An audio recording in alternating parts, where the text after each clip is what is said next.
As Crimson Fury here, and our lovely host. Hello, I am Wolverine 114. You can call me Wolvie.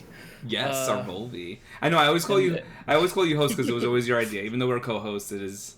It's. I always see it as your thing.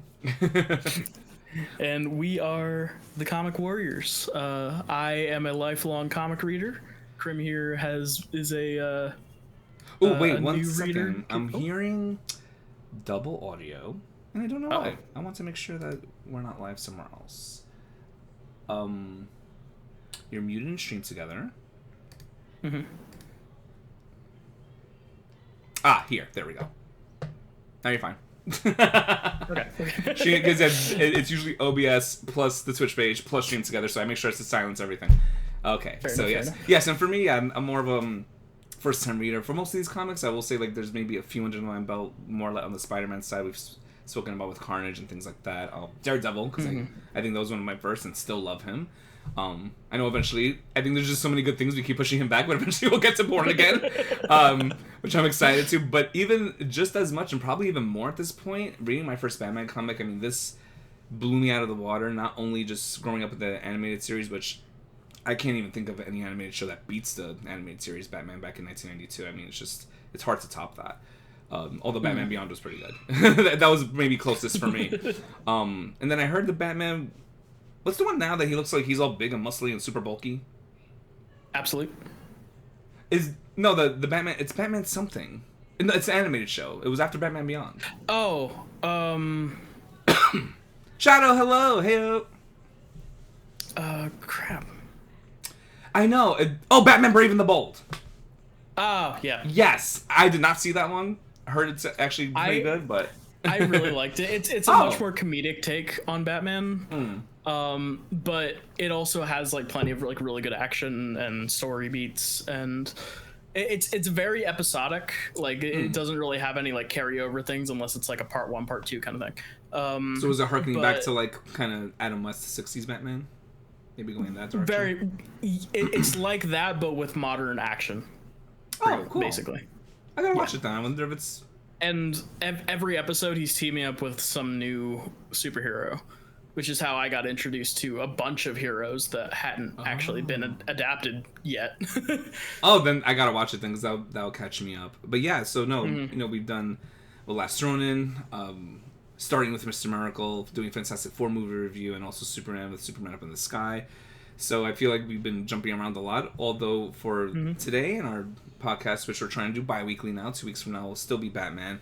And technically, I mean, I don't know if you want to do so many Batmans in a row, but because I bought the Absolute, we could do that too. I mean, I ended up buying it in the UK. As you guys know, I was gone for a bit, and I just came back on Monday. And, T got convinced me to buy a third one. So I have another Batman comic. I think let's see how you feel after our second one. Oh, no. Oh, okay. Okay, now you're scaring me. not in any sort of negative way, but like... Let's see if you're really clicking with this. So then we can... Well, Black Mirror, I'm in love. So, and here we go, just to showcase. I know it comes out a bit better on yours because you don't have as much crazy green lighting as I do, but... yes. So yeah, that was just a quick announcement just before we even jump into the intro here and like more of a background on the Final Crisis that leads into this. Before we even jump into it, the reason we've been gone for so long. Yes, that's what I was going to get to. Is Krim, you were in the UK for a bit. Yes, so I was in the UK for the going into that first week in November for the most part, and then as most of you know, some of you that are here, that going into the Screamtober event that I did something for my birthday. So I think October just tends to be a very busy month for me. We really want to do it then, but that's fine. I feel like horror leads into Christmas. I usually like to do Christmas horror stuff too, so it still works. Is that we'll put it into November? Definitely. It still works. Especially that even isn't the. It's so funny with the Long Halloween. I feel like it's snowing in that movie, but I thought it was around Christmas time. It's weird, but yeah. That's why I was like, isn't Halloween like into Christmas? Because I think it happens over like a certain course of time with part 1 and part 2, but. Anyway, yeah, I was saying that it fits into these 3 months, last quarter of the year, and now we want to do it bi-weekly just to try to catch up to some of the comics that because I had to postpone for a bit with the trip and just... We have a bit of a backlog. Yeah, on top of the fact that at least before the end of the year, we could finish Black Mirror and Court of Owls. And then we have time for at least one more, depending if I'm going away for the Christmas vacation or not. But I would like to do... I left it TBD on our panels for now. You guys could see that December 6th will be Court of Owls, and we're doing Black Mirror today. So, and then, of course, we'll announce that in the Discord with any updates. In both of our Discords. Absolutely. We'll definitely keep you all updated. Yes, and please remember there's a YouTube channel. I think a lot of people know, of course, we have our separate Twitch channel, but Wolvie does post all our podcasts, edits them, and does a wonderful job at it, so please go watch that on YouTube as well. I mean, I don't really edit, but yeah. I just post them. Yeah, they gotta believe the fantasy, Wolvie. Just say that it's edited. He totally edits all of them. But yeah, that was just a quick background, and I've always wanted to read Batman. I'm a huge fan of it. And then, I guess, Wolvie, from your end, have you always been a huge fan of him growing up, or? Yeah, one of the first books I got as, like, a toddler from my parents, I got these 2 books. They were, like, little picture books, and it was based on, like, the animated series of Batman and Superman.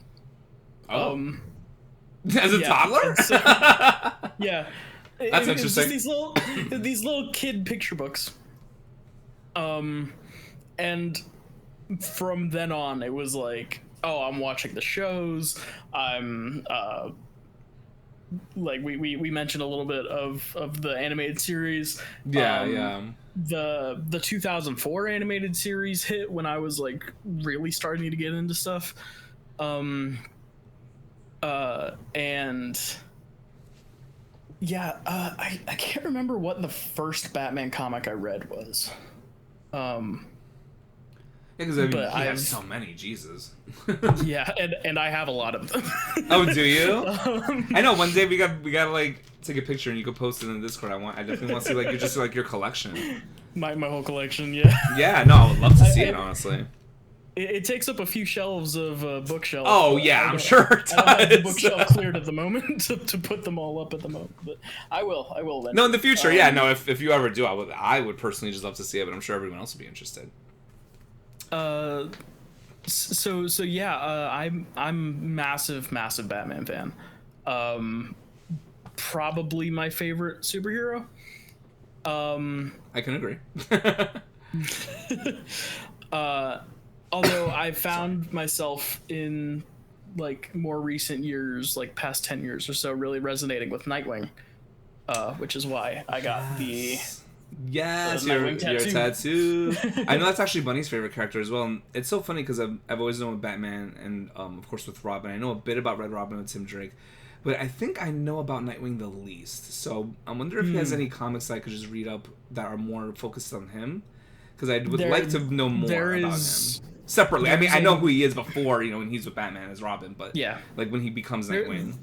There's a major run by Tom Taylor. Okay. That was here. I actually have it over here. I can just grab it real quick. Oh yeah, sure, please do. I would love to see.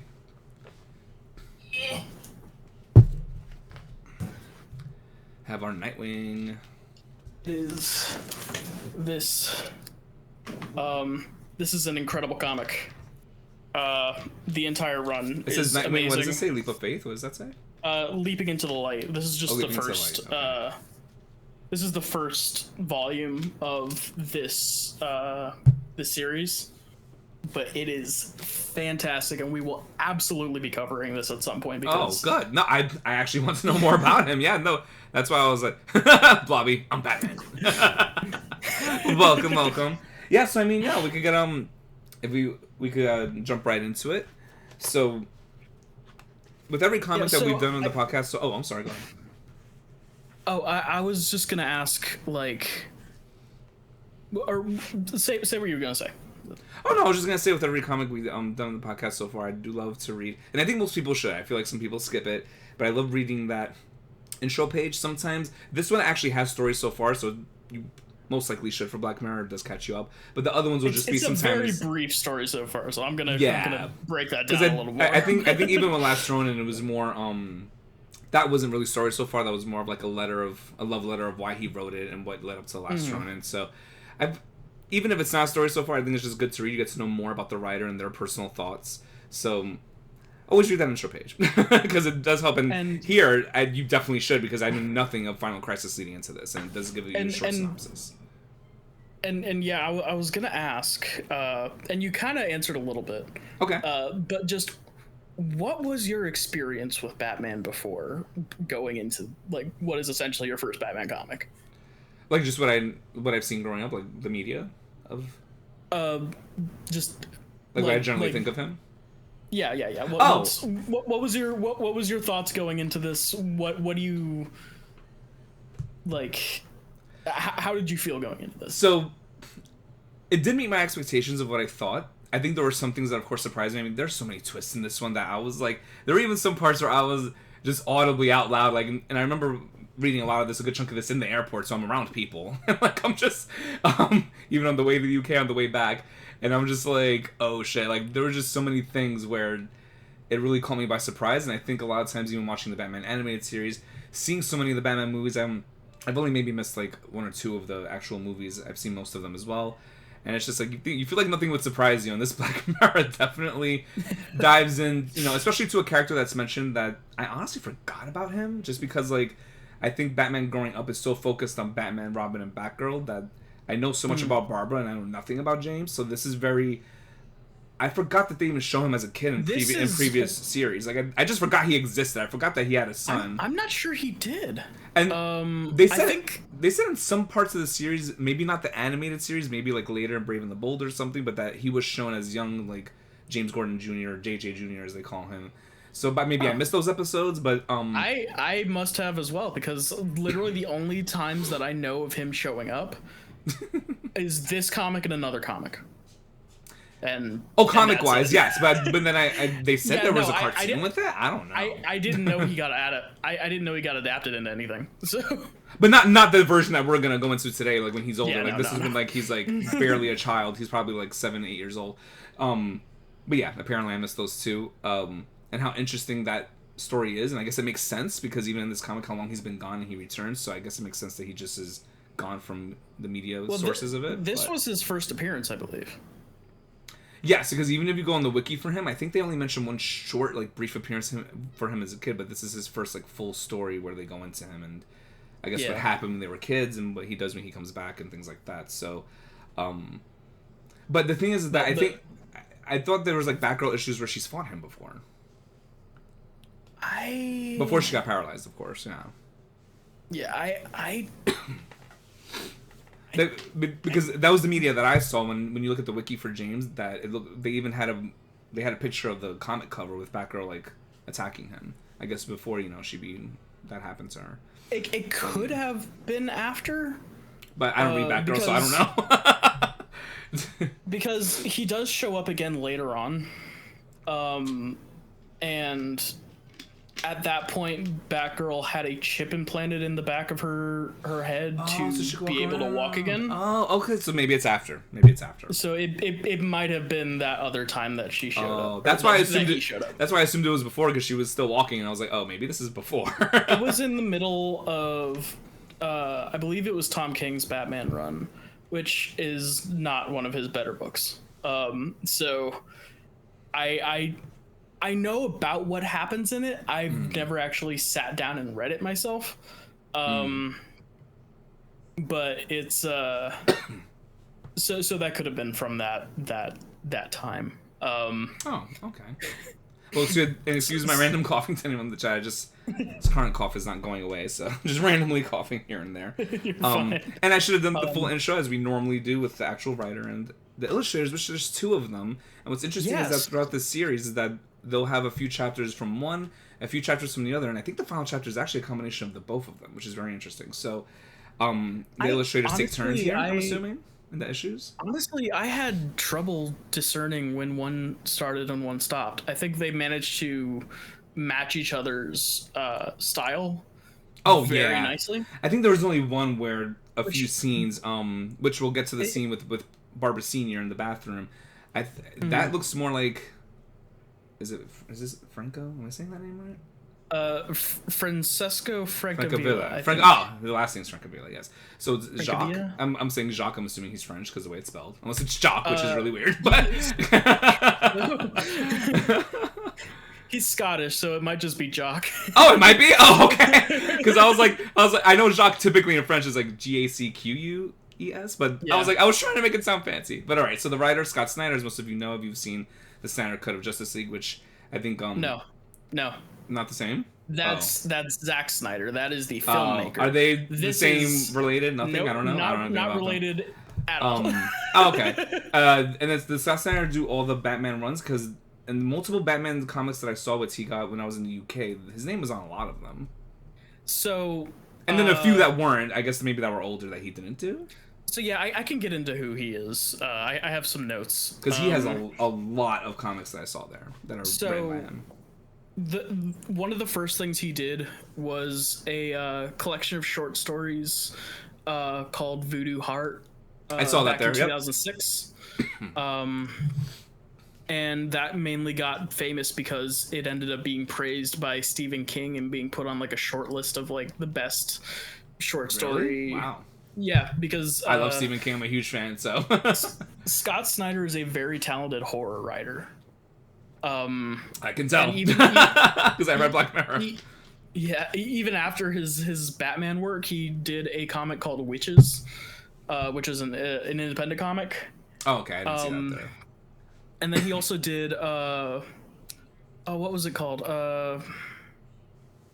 Dark Places or something along those lines. I forgot to write that part down. Even Court of Owls is him, and Absolute is also him. Yeah. So when he got into the big two, the first thing he did in the big two, which is what they call Marvel and DC, he actually started at Marvel, and he did Human Torch and Iron Man Noir. I saw that. I would like to read those because I love like noir era.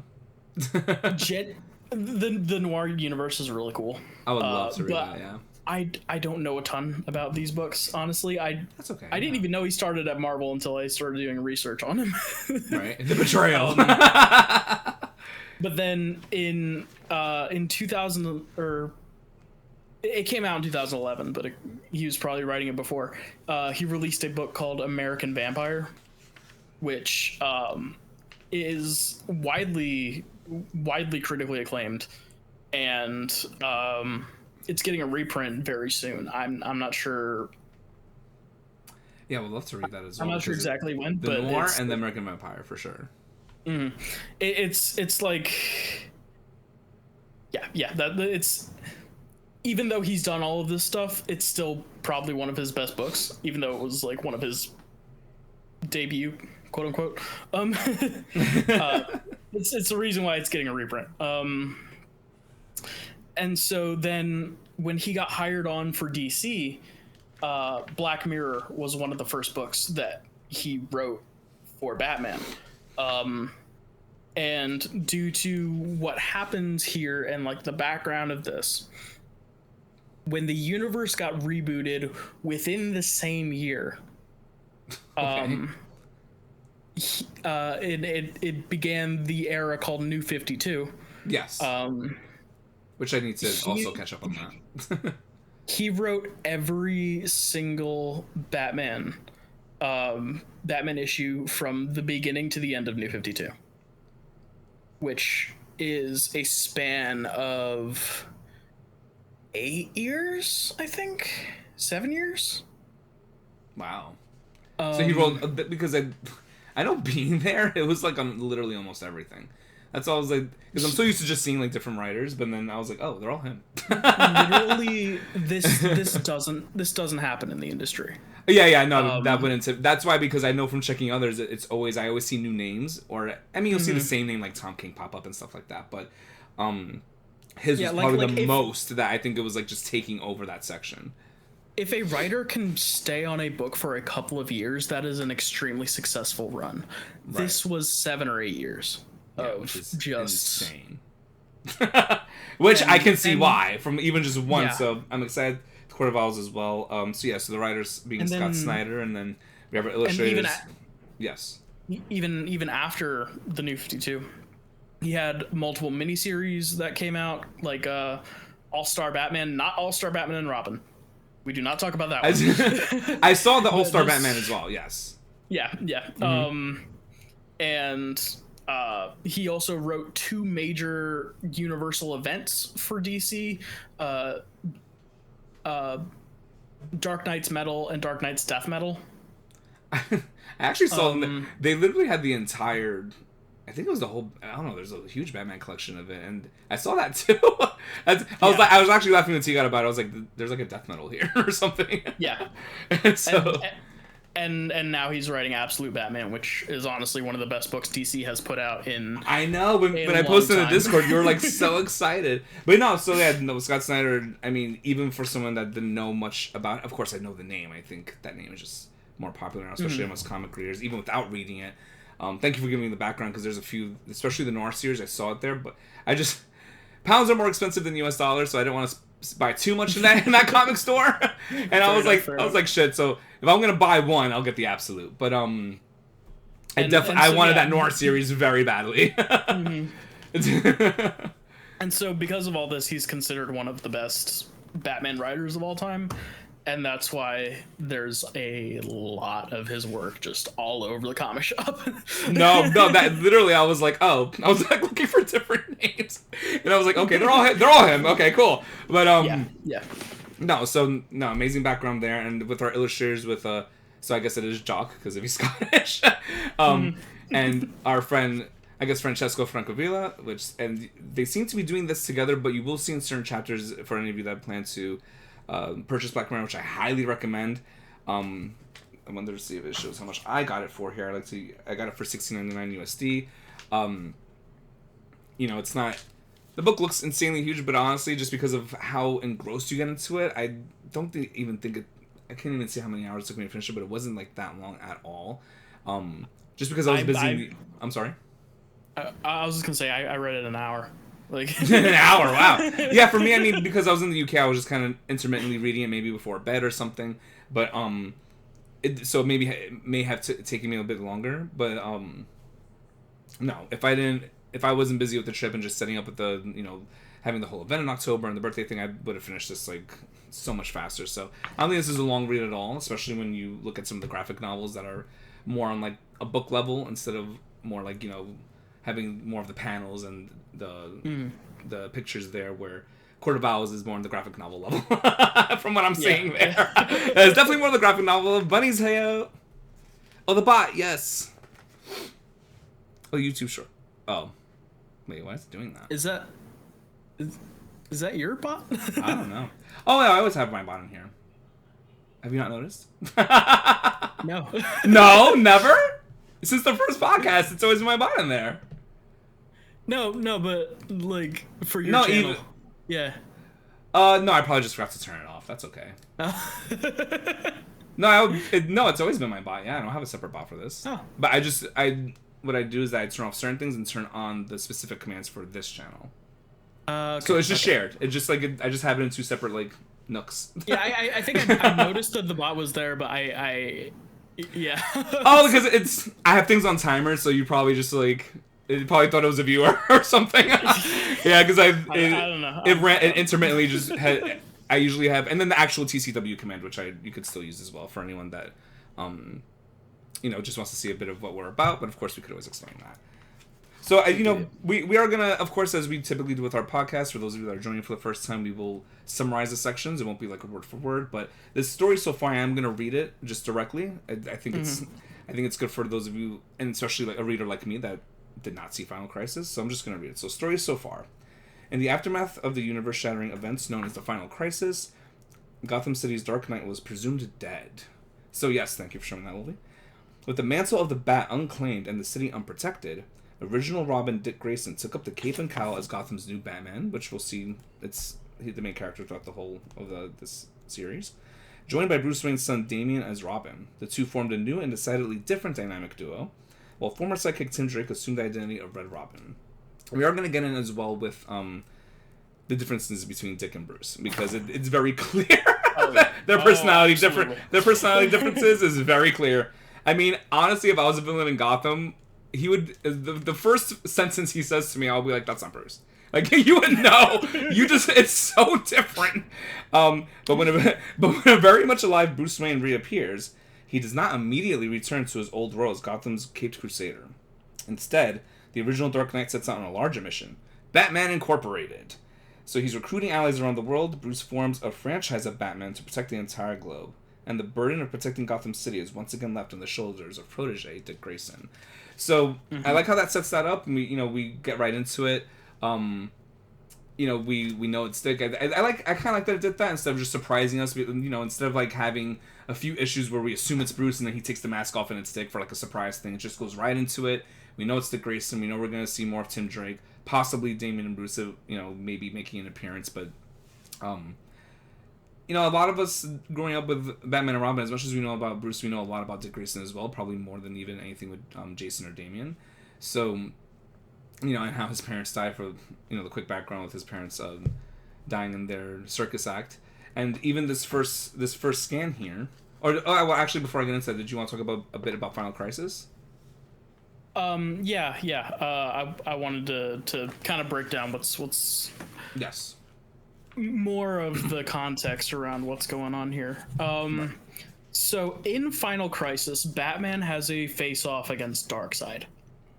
Okay. In which Darkseid hits him with the Omega Beams, which, if a normal, it's, yeah.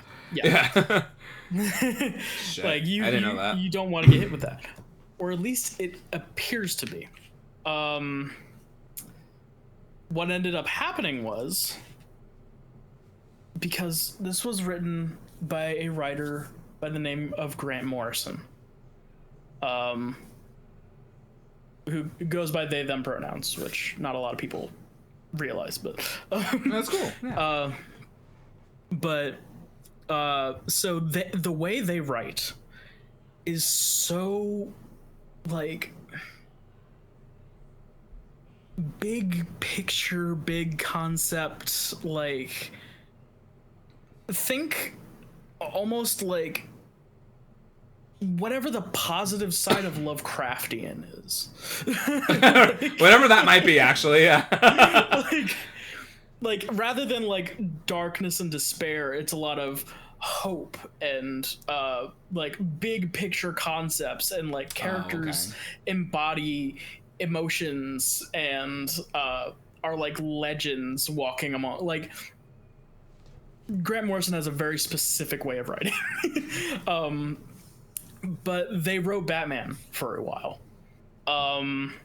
and during which they wrote the follow-up to what happened in Final Crisis, called Batman R.I.P. and Batman: The Return of Bruce Wayne. Oh, so Return of Bruce Wayne, I guess, leads into this, I'm assuming, because he comes back. It leads into Batman Incorporated, which is its own series that was also written by them. Oh, so that's why he barely appears in here. He has his own run. Okay. Mm-hmm. Okay. But what happened was he ended up getting sent backwards in time to live out several lifetimes of Batman throughout time. He got hit with the Omega Beams? Yeah. Darkseid can do that? He makes me time travel? In this one instance, I didn't know that was a thing he can do. I mean, he is a god, I guess, but like, still, like... So there's like a caveman Batman and a pirate Batman. Oh my god, caveman Batman, like, that's great. like there's all of these Batmen throughout time that Bruce has to like have an adventure with to eventually get to the present and break free. Okay, that sounds crazy. While this is going on, the event of Blackest Night happens. Shadow was mentioning Aztec Batman? Yeah, that's a thing? One of them, and also ended up getting its own comic and its own recently. Oh. Oh, there we go. Yeah, why did the sound cut out? That was weird. I don't know. It could have just for like 2 seconds and you're back. Maybe it was me too. I hope not. But yeah, it got its own animated adaptation. So. Oh, okay. But yeah, while Batman's fighting his way back to his body, he's assumed dead. And the event of Blackest Night happens, where the Black Lantern Necron revives a bunch of dead heroes to turn them into Black Lanterns.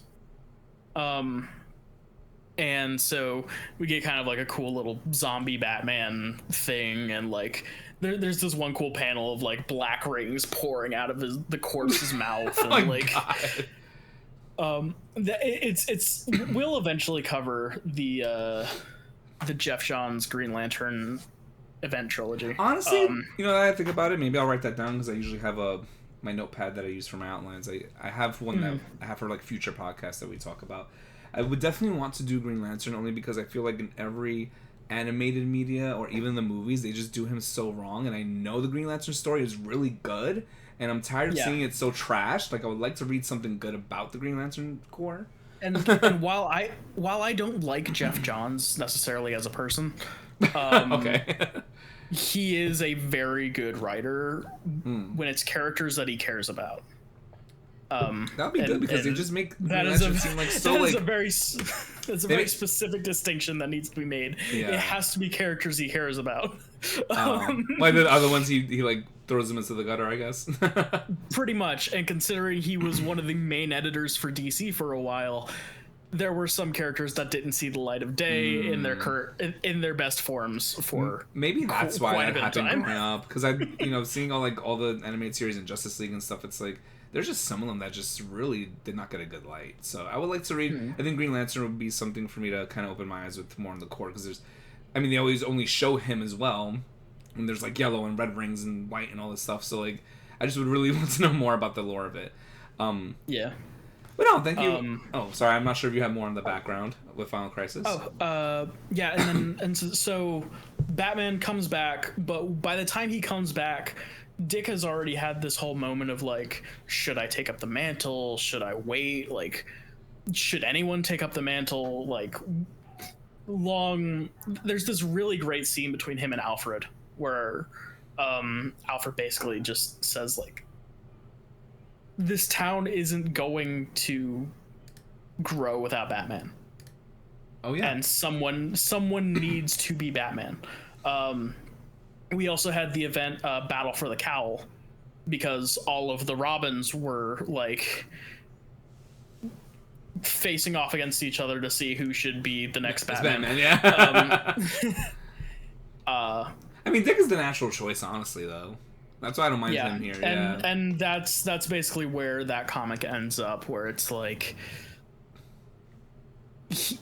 for all intents and purposes, not only is Dick the most qualified to take up the mantle, he is also Batman's first son.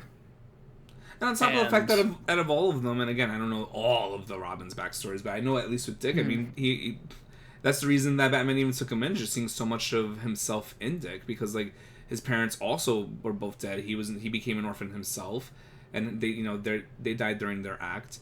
The craziest act in Gotham, which actually the first page opens up with, which I like. So like, even if you don't know about Dick, especially being as Batman, first panel goes right into it.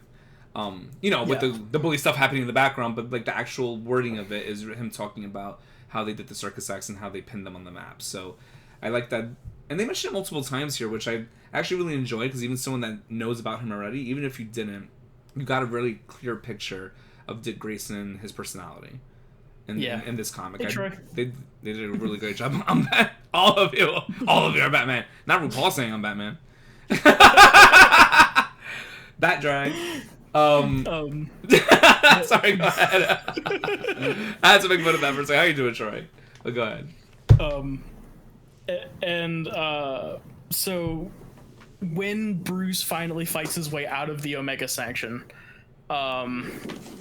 he ends up having to he comes back and Dick's already Batman. He's like trying to figure out what's like like what even happened? Right. But he decides that what he should do is rather than having like two Batmen, or even getting back into it all, he's like, I'm going to take this time, and I don't have to be Batman anymore. Like, I've set up this entire legacy to carry on without me. So even if he passes away, what I'm going to do is set up a company where, like, it had already been rumored that Bruce Wayne had been funding Batman, and he's like, okay, I'll just make that public. Like, I'm going to set up this company where he made it known throughout the world there's going to be superheroes in every country that are specifically trained by me and funded by me. So they are Batman. Yeah. See, that's when a billionaire uses their money for good. The most infuriating thing for me personally on any sort of comic book platform is where people don't realize that Batman is, again, just like Superman is meant to be the ideal of the human condition. Right. Batman is meant to be the ideal of what you do with your wealth. Exactly. And people keep trying to diminish him of like, oh, he's just this rich guy that beats up mentally ill people. And it's like, but we're actually Me Bunnies and the drives Coolest me insane. Oh yeah, I mean, Me Bunnies and the Coolest are actually doing a rewatch of the 1992 animated series, and actually it's just so funny that me finished reading this and we were just having the podcast today. The last episode we stopped on was this doctor saying that directly to Bruce. He goes, "You're nothing like your father. You're just a playboy. You're wasting all your wealth." And then how Bruce overcomes that, and he's like, "No, like I'm actually doing this to help the city and not just use it for me." So like, yeah, that was the episode we left off on actually. And what a lot of people don't realize is that Wayne Enterprises actually has major wings for like, oh, we have job openings that Batman himself will give to criminals if they're just doing this because they're desperate. Like on multiple occasions, he's been like, "Here's a business card. Go and ask for a job. Stop doing this."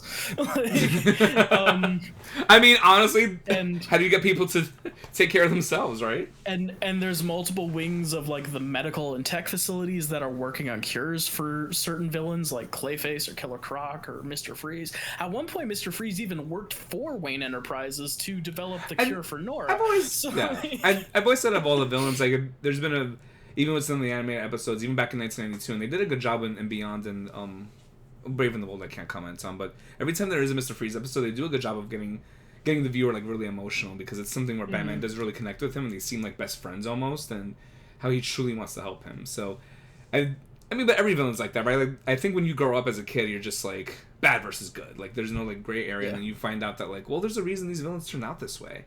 Some of them are truly psychotic, like the Joker. I think there's no helping him, but and Pamela's a little far gone too. Poison Ivy has definitely a very high ideal of plants, but she's come around. She's more of an anti-hero these days. Yeah. Oh, okay. So, and that's good. Okay, see, I didn't even know that, because the Poison Ivy. No, that was mainly through Harley. But. Yeah, and speaking, being Harley, the voice of reason to Pamela is even crazier. But but even she came as someone who was so close to the Joker like that, and even Harley came around. So there is always that redemption there, and I think that when we grow up, we just see it as like Batman, yay, he's defeating them. But I think the true Batman ideal is that like of why he's so against even killing, and why he's not like Punisher or Deadpool or whatever, is because of his belief of being able to eventually turn around. Everyone has a chance, and and that when people love to simplify the character down and completely ignore that aspect, it drives me crazy, because it's like, no, this is who he is. He wants to help everyone, even the villains. He just doesn't. A lot of times they don't give him a choice. yeah. He does it in the darkest way, but I mean, sometimes the villains are kind of cornering him. Which again, like even getting in, I am excited for people to see more, for whoever even buys it or even listening to our podcast today, just how Dick even deals with the situations where Bruce probably would just have no emotional reaction to it. Some of the situations even the comments he makes actually had me laughing throughout the series. It really did throughout Black Mirror, because it's just like, wow, that's just where you just really see these contrasts between him and Bruce. And Troy just said, "Are we all Batman?" I mean, technically, for his ideals, yeah, we could be. I mean, I don't have $1 billion, but other than that, that has been the premise of a few different books. Yeah, that what he's trying to drive home, and I think sometimes with Batman it just resonates more because out of all of them, he's the one that's the human. It's like he doesn't have these crazy powers. He's not the alien from Krypton, or the Amazoness that's a goddess with Wonder Woman. You know, it's just like, and he runs among them in Justice League, being one of the top ones. I think he's the top 2 next to Superman, because even in Justice League Unlimited, when they add new characters, they all go to Batman. Like, Batman has the final say on everything. Like, he is the leader of it. So, and I think also, besides him being human, I think when you grow up, like, you know, we're all like the geeky nerdy side on Twitch. That's why we're all here. We like our games, we like our comics. And when you see this person who isn't, you know, so like super built like Superman or Wonder Woman, he's just, I mean, he's in great shape too, but he, you know, he's literally the peak of what a human can do. Yeah, but I think it's also showing the intelligence side. I think that's why I resonated more, because he's so smart, and that detective side of him, where it's not just him being physically able to do things, he can do things from an intelligence standpoint that even most of the superheroes just can't even understand how he did it. So like, you know, almost like on that Tony Stark level, but you know, without the arrogance, I guess. But yeah, so Bruce comes back, he sets up the company, and because of that, he's no longer running Wayne Enterprises. He's just kind of sitting back and just using his money. And that's because while he was gone, so Dick became Batman, and then he also, I think he started working with the forensics of the police department. And then that's the crime lab we see in Black Mirror, right? Yeah. Okay. Yeah. And then Tim is the one who takes over the corporate side, because Tim was the smartest of the Bat family. Yeah. So they show a lot of technology in here too. And Barbara is now, after being paralyzed, she's known as the Oracle. Yep, Oracle.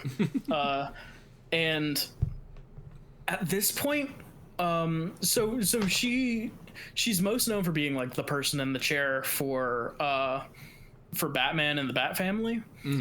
But she also works with other superheroes. And at one point she was like essentially the dispatcher for the Justice League. Yeah, I was like, wait, because even in the animated series, did they not bring her up? Not really. I thought they did, no? I thought they, because I feel like I know about that. About like the Oracle being mentioned a few times. Maybe not in the animated series, but she's popped up in a few different things. The most notable adaptation of her was probably, out of everything, the DC Universe Online game. Wow. And I could have gone into a whole separate podcast on that game, because I wish that was better. But yeah, I guess you're not wrong on that, because I played it. she's the one that's always popping up in your ear like, hey, you gotta go do this, hey, you gotta go do that. Yeah, you hear that voice literally constantly. And then, but she mainly worked alongside the Bat family and the Birds of Prey. And then because I hated they only had 2 seasons of that show. My God, that was so good. Even just for a live action show, it was like shit. And I used to love the opening song, like Revolution and all that. I was so into that with the Birds of Prey. You might be one of like a dozen people who even know that show exists. Yeah, well, because it lasted only 2 seasons, it was so quick. I think people just like it vanished from their memory. But I never forgot it. My God, I mean, just the fighting, the way the girls got along with each other. Of course, Oracle being part of the main group, and then it's just like even the final battle in that show, because I guess they had to rush the finale. It was just so well. I absolutely loved it. I really wish I would have continued. And so that's the main core of the Bat family. Damian is the Robin to Dick's Batman, and that's about the most he does. Until he gets killed off and then brought back, and yeah, that was the whole thing. Killed off and brought back. But no, thank you for letting me know. Well, for letting everyone know that, because that's something where I did not know with Final Crisis, especially as much as I love Darkseid, I didn't know he could send you back in time to multiple time periods. Yeah, that was a new power I didn't know about. Times that's been done. I'm like, okay, but I guess when it's Darkseid, you could do anything with him because he's a god, literally a god of that world. But yeah, so we. Oh, sorry. Yeah, that's the entire backstory leading up to the book. Basically. Thank you. So yes, no. So that was the Final Crisis, and of course now leading into here, where Dick Grayson has taken over as Batman. Throughout the series, for those of you that are going to read it, it will mainly be focused on Dick Grayson and Tim Drake as Batman and Red Robin, with Damian and Bruce just being more of a mention. I think they show a shadow of Damian at some point, but that's pretty much it. Yeah. So yeah, not other than Morrison, not many authors like to touch Damian for some reason. Yeah, you just don't see him. I'm like, okay. But yeah, so we open here and it shows, again, as I was just telling Wolvie, the first panel is showing, it shows more like in a high school, this kid's getting bullied, but it's the actual wording here that I like, where if you don't know anything about Dick Grayson, he immediately opens about himself, which is nice. It's just a quick background of probably what most of you know about him from the animated series, that his parents were killed in one of the circus acts that happened in Gotham, and that how he explains that growing up, even as a kid, as he traveled with his parents, they always had a map of the entire country. They had one thing.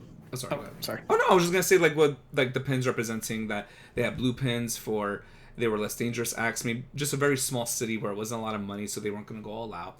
Red pins for some of the larger, probably main towns where they were gonna do more dangerous acts, so more risks would be taken. And the only town in the country that had the black pin was Gotham, where it was no holds barred, and not only meaning that they would put on their best show, but no safety. So there was no safety nets to catch them. Just no type of safety implements whatsoever, which of course led to the parents' death. So, and again, and even to this day, I guess I don't know much, maybe you do. I think it's always been speculated that if they planned that, did they truly slip up and fall, or did someone kill them? I don't know. Someone did kill them. Yeah. Right. If I remember, it was planned for them to fall like that. It's a gangster named Tony Zuko. Oh, well, yeah, but I thought they died during the act, though. They mentioned it in this comic about Tony Zuko killing them. The act got sabotaged. Oh, okay, because they made it seem like the wording was weird. Because during the comic, and we'll get to that part, they do mention Tony Zuko again as we get to that character, which we'll leave for later. But yeah, I thought it was more like gunned down, but okay, if they actually, because I was like, I remember them dying during the circus act, though. Okay, so he sabotaged it. Yeah, some variations he sabotages the ropes. Sometimes he just snipes them while they're mid-act. That's why I was confused. As I was like, even the Black Mirror made it sound like that he shot them, but I was like, okay, it's gotten retconned several times over. That's why I was like, because I was like, the growing up version I know in the animated series is them just falling, but okay. Yeah, the rope snaps and yeah. Right, and the rope snaps, so during the trapeze act. So again, they show this here, and just so quickly, even on page 3, you're just opening this, you're finding out about Dick Grayson, they're showing, these 3 bullies shove this kid's face into the wall, we don't know who the kid is yet, and then, because the monster's green, you probably want to show up, Wolvie, it probably won't show up on my green screen. Yeah.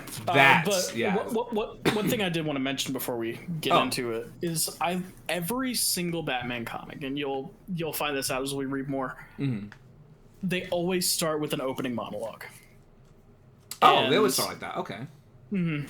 It's usually from an excerpt from Batman's war journal that he keeps track of, which is part of the reason why I wore this shirt, because in this movie he literally starts with a journal entry and a monologue like every single major Batman comic does.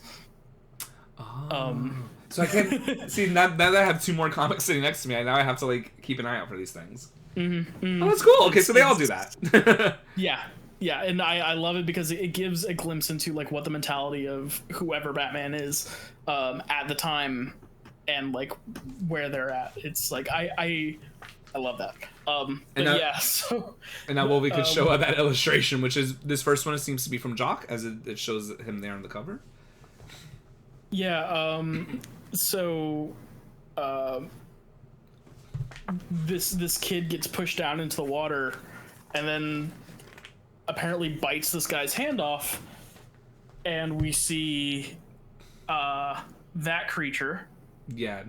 And you can see it again, like, seeing more of a horror comic where they don't hold back on the gore, which I love. And again, for me, that's just me. Maybe I'm just I think that's why I liked Batman. I'm very, as some of you that even know on my channel where a lot of the RPGs that I like are more like the darker, like just fantasy RPGs, is because I love seeing like that more gritty. They really get into the story. They're not trying to like sugarcoat it with all this positive, like, you know, like sugarcoating, I guess is the best way to put it. And that shows it directly there. Like he's just talking about himself, and boom, this happens while he shows his kid into the locker. They're in the pool, slices his hand off, and then becomes that full mutation. And it looks like Killer Croc, yes. Very much specific. Like that's on purpose. Oh yeah, I mean, and they get into that, so that correlates, and of course, you know, being like going into lizard formation. Although that's a very rough version of him. Of Killer Croc. At least Killer Croc looks more like fleshed out, but again, that was made to look rough on purpose. So that's the opening there. Now we go into basically, you know, we had Damien's opening with what happened with in this high school here, with the bullying, and now we just go back to the Wayne Manor where Dick now lives, and Batman does not live there anymore. So it's his manor. Alfred does make some jokes with him. As I like seeing, I mean, I think Alfred's always been sarcastic. I'm rewatching the '92 animated series, and it's always been like the quick comebacks with him. I love Alfred as a character. Yeah, like even here, he's like, you don't have any pictures of you. Like, this place is not your own at all. You're never here. Like, he's coming at, basically, his first 2 pages is him coming at Dick. Like, it's just like, you need to make this your home. Like, you've been living here for a while now, and you are the head of this household. Like, you know, Bruce is not here anymore, so you need to make it a bit more homely. Talking about some interior decoration thing. And I like how they show the vultures we just kind of get, yeah, we just kind of get, like, a snapshot into Dick's current life as... As Batman now. Essentially taking the role of Bruce. And then in his forensics lab, he's like, yeah, it's just like, this is every normal day for him, except, oh, there's a new crime and he's got to figure it out, but that's why he's there. No, yeah, exactly. So, you know, it's something where, you know, again, just like Wolvie had mentioned, which I'm glad you did, because I didn't even fully understand it reading it, but with Tim Drake running the corporate side, he's in so many meetings, and Alfred mentions this, where, because I think they go to the crime lab in the next page, and he's like, well, why can't Tim just go or look into it?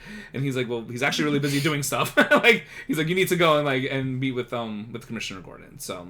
And it was like the fact that each of the Bat family has these specific roles means that they're actually able to. Now. Well, they're able to do more than even Bruce was able to do. Yep. Because Bruce was always like, oh, I'll just do it all myself. And ended up with him not showing up to a lot of the meetings, or like... No, yeah. I mean, how could he possibly? I mean, not when you really think about it. He couldn't juggle it all on his own. It's like, when did Bruce actually sleep? Because if he was up all day, you know, attending charity events, he was a socialite. And then at night, you're fighting crime literally till like probably 4 or 5 a.m. I mean, God knows, like, when does he actually sleep, right? Because then you have to get up for work the next day. So it is something where I do like having this separation here, where they could kind of just focus on the Batman part of it and being what Bruce was doing, while Tim's taking care of the corporate side and the meetings and doing the Wayne part of it. I guess if you want to put it that way. And so Commissioner Gordon comes to him with this crime lab, which the GCPD for some reason just doesn't want to use it or seem into it. Maybe they're skeptical of Bruce Wayne and him giving this for free. I'm not sure. They don't really explain why even throughout the entire comic, of why they're just kind of against it. But Commissioner Gordon's using it as bringing him the sample that the kid had used. You know, they took a sample, I guess, from the kid because he's passed on in the hospital right now. He is in a coma after he, you know, sliced up this bully. They don't really show what happens after that image that Wolvie showed you when he turns into like a mini version of Killer Croc like that. Yeah, it's just it's assumed. I think. Oh no, the all 3 kids did survive, if I remember. He didn't kill them, but he did mutilate them. Yeah, and like a lot of what this comic does is, like, because it's such an in-depth like mystery. Yes. they're constantly bouncing from one thing to the next thing to the next thing. So it's not necessarily like Dick is following the leads, but he's not necessarily lingering on any one particular thing until the end. Right, where he's like, oh, this is the true focus. Because, and to be fair, throughout Black Mirror, I could see Dick going everywhere because a lot of the events didn't seem connected and they seemed very random. And then when he finally is like, oh shit, they connect. and you can see the light bulb go off in his head. That's what I love about a well-written comic Batman, is the fact that they'll actually go into the detective aspect of like, that's what this I is love. The world's greatest detective. I almost live for that more than even just. I mean, the supervillains are so iconic. I love seeing them too. But it's just the detective part of it. I think even some other games like Condemned. If you ever played that horror game, like I love when they really have those detective scenes, even games, movies. So I think Batman just really resonates with a lot of how to figure out what's going on. It's not so direct, like villains trying to kill people, fight him. You know, like it's always very much more complicated, and even shows the intelligence of the villains because like a lot of them are not as direct as you would think that they are. So, so yeah, he brings him the the mutagen. He's like, I'll like for you to run this through, and Dick is questioning. He's like, well, this is 7 weeks after this incident happened at the high school. Why come to me now? He's like, well, because it's been 7 weeks, it would technically be obstruction of police evidence. So they don't know that I'm here. So I'm coming to you in secret. I would like you to look at it. And it's the same mutagen that Killer Croc did use, but Dick and Gordon both know there's no way this 14-year-old kid got his hands on that himself. They look up his family, so the kid's name we find out is Dana Redford. And then they look up the mom and dad, and they are socialites. So they are rich. They have this manor that they live in. And Dick decides to pay them a visit. And we see the first image of Dick as Batman. Yes. And I love how he shows up in the window. I love doing this podcast with you, Wolvie, because like I have to say that there's multiple times in my outline where I wrote down like, okay, during podcasts I want to call out certain illustrations, and my first one was this one because this really shows like, and again we can see why the supervillains are scared. Like as much as we love Batman, we're watching it, but like if you're someone he's coming after, could you imagine this person coming at you like at midnight and this.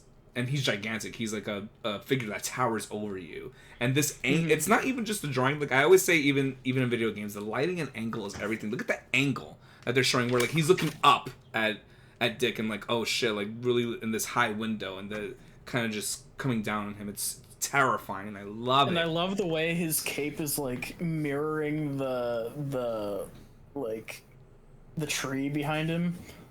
Yeah, it almost looks like it's going like in some weird. Almost like a portal behind him, like it's going in a circular formation. Yeah, it's very interesting. I love when they lean into the ethereal horror that Batman loves to just loves to exact. And so again, I'm like pulling up my outline because I literally wrote down love the illustration in the window. I put it in all caps because I didn't want to forget that. So Dick Grayson gets there. He meets the butler Carson Reed, and unfortunately the mother or father are not there. And, as they're talking, so Dick is questioning him. He's like, what happened? He's like, there's no way this kid got this, this is police evidence. There's no way he would have gotten this from Black Market on his own. He has to take it from someone or, he's questioning the family now. The mom, the dad, the butler, one of you gave it to him. So, speak up, tell me what's going on, because he did not get that on his own. And the butler's like, I really don't know what you're talking about. He's defending himself. He's like, but then, of course, typical any type of drama when he's like, oh wait, I think it could be this, bam. So yeah, and as soon as he said that, I was like, oh shit, something's gonna happen. You turn the page and that happens. Yep. And that's another thing. Scott is great at writing these books in a way where every next page is the reveal of like it's paced perfectly. No, and it's so good. And even reading this part here where he's basically saying about the mom, I don't know, she's been very private the last few months, traveling more. And then I suppose the one, and then you hear click, boom. And I will say even here again, where it doesn't show blood, but I actually prefer this illustration a bit more. There where it shows the hole going through him is so well drawn. I mean, because it's supposed to be a shotgun blast. It's supposed to show the viewer this is not some pistol. It wasn't like a little hole in his shoulder. He got blown through his stomach. A shotgun does that. So like the weapon that was used even without seeing it, and they made that illustration. And then again, in the panel right below, you can see her there. She is holding the shotgun.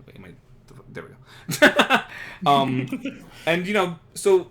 What I love here is that I already knew even before going to the next few pages when Batman figures out what happened to her.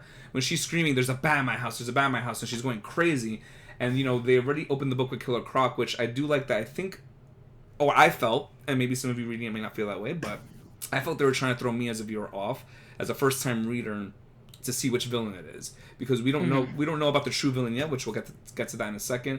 But like you see Killer Croc and it's like this Killer Croc has something to do with it. Then when you see her freaking out about the bat, I'm like, oh, that's either Scarecrow or Mad Hatter, because she's freaking out. Like usually that's something that they would do. So it kind of throws you for a loop to try to see who it is, which I really like the writing here. And then he sees the stitched tag on her neck. And then we're like, oh, Mad Hatter. Mad Hatter. Yeah, because even in his episodes, I think that's what he controlled them with the hats. So, and then, unfortunately, he tried to help her, but he couldn't catch her in time. And when she starts freaking out about a bat being in the house, she does fall off the window and she dies. So he sees the stitching. So now we have Dana in the hospital. Butler's been shot through the stomach. Mother basically killed herself. Not suicide, but unfortunately, whoever is controlling her, whomever controlled her, made her jump out the window.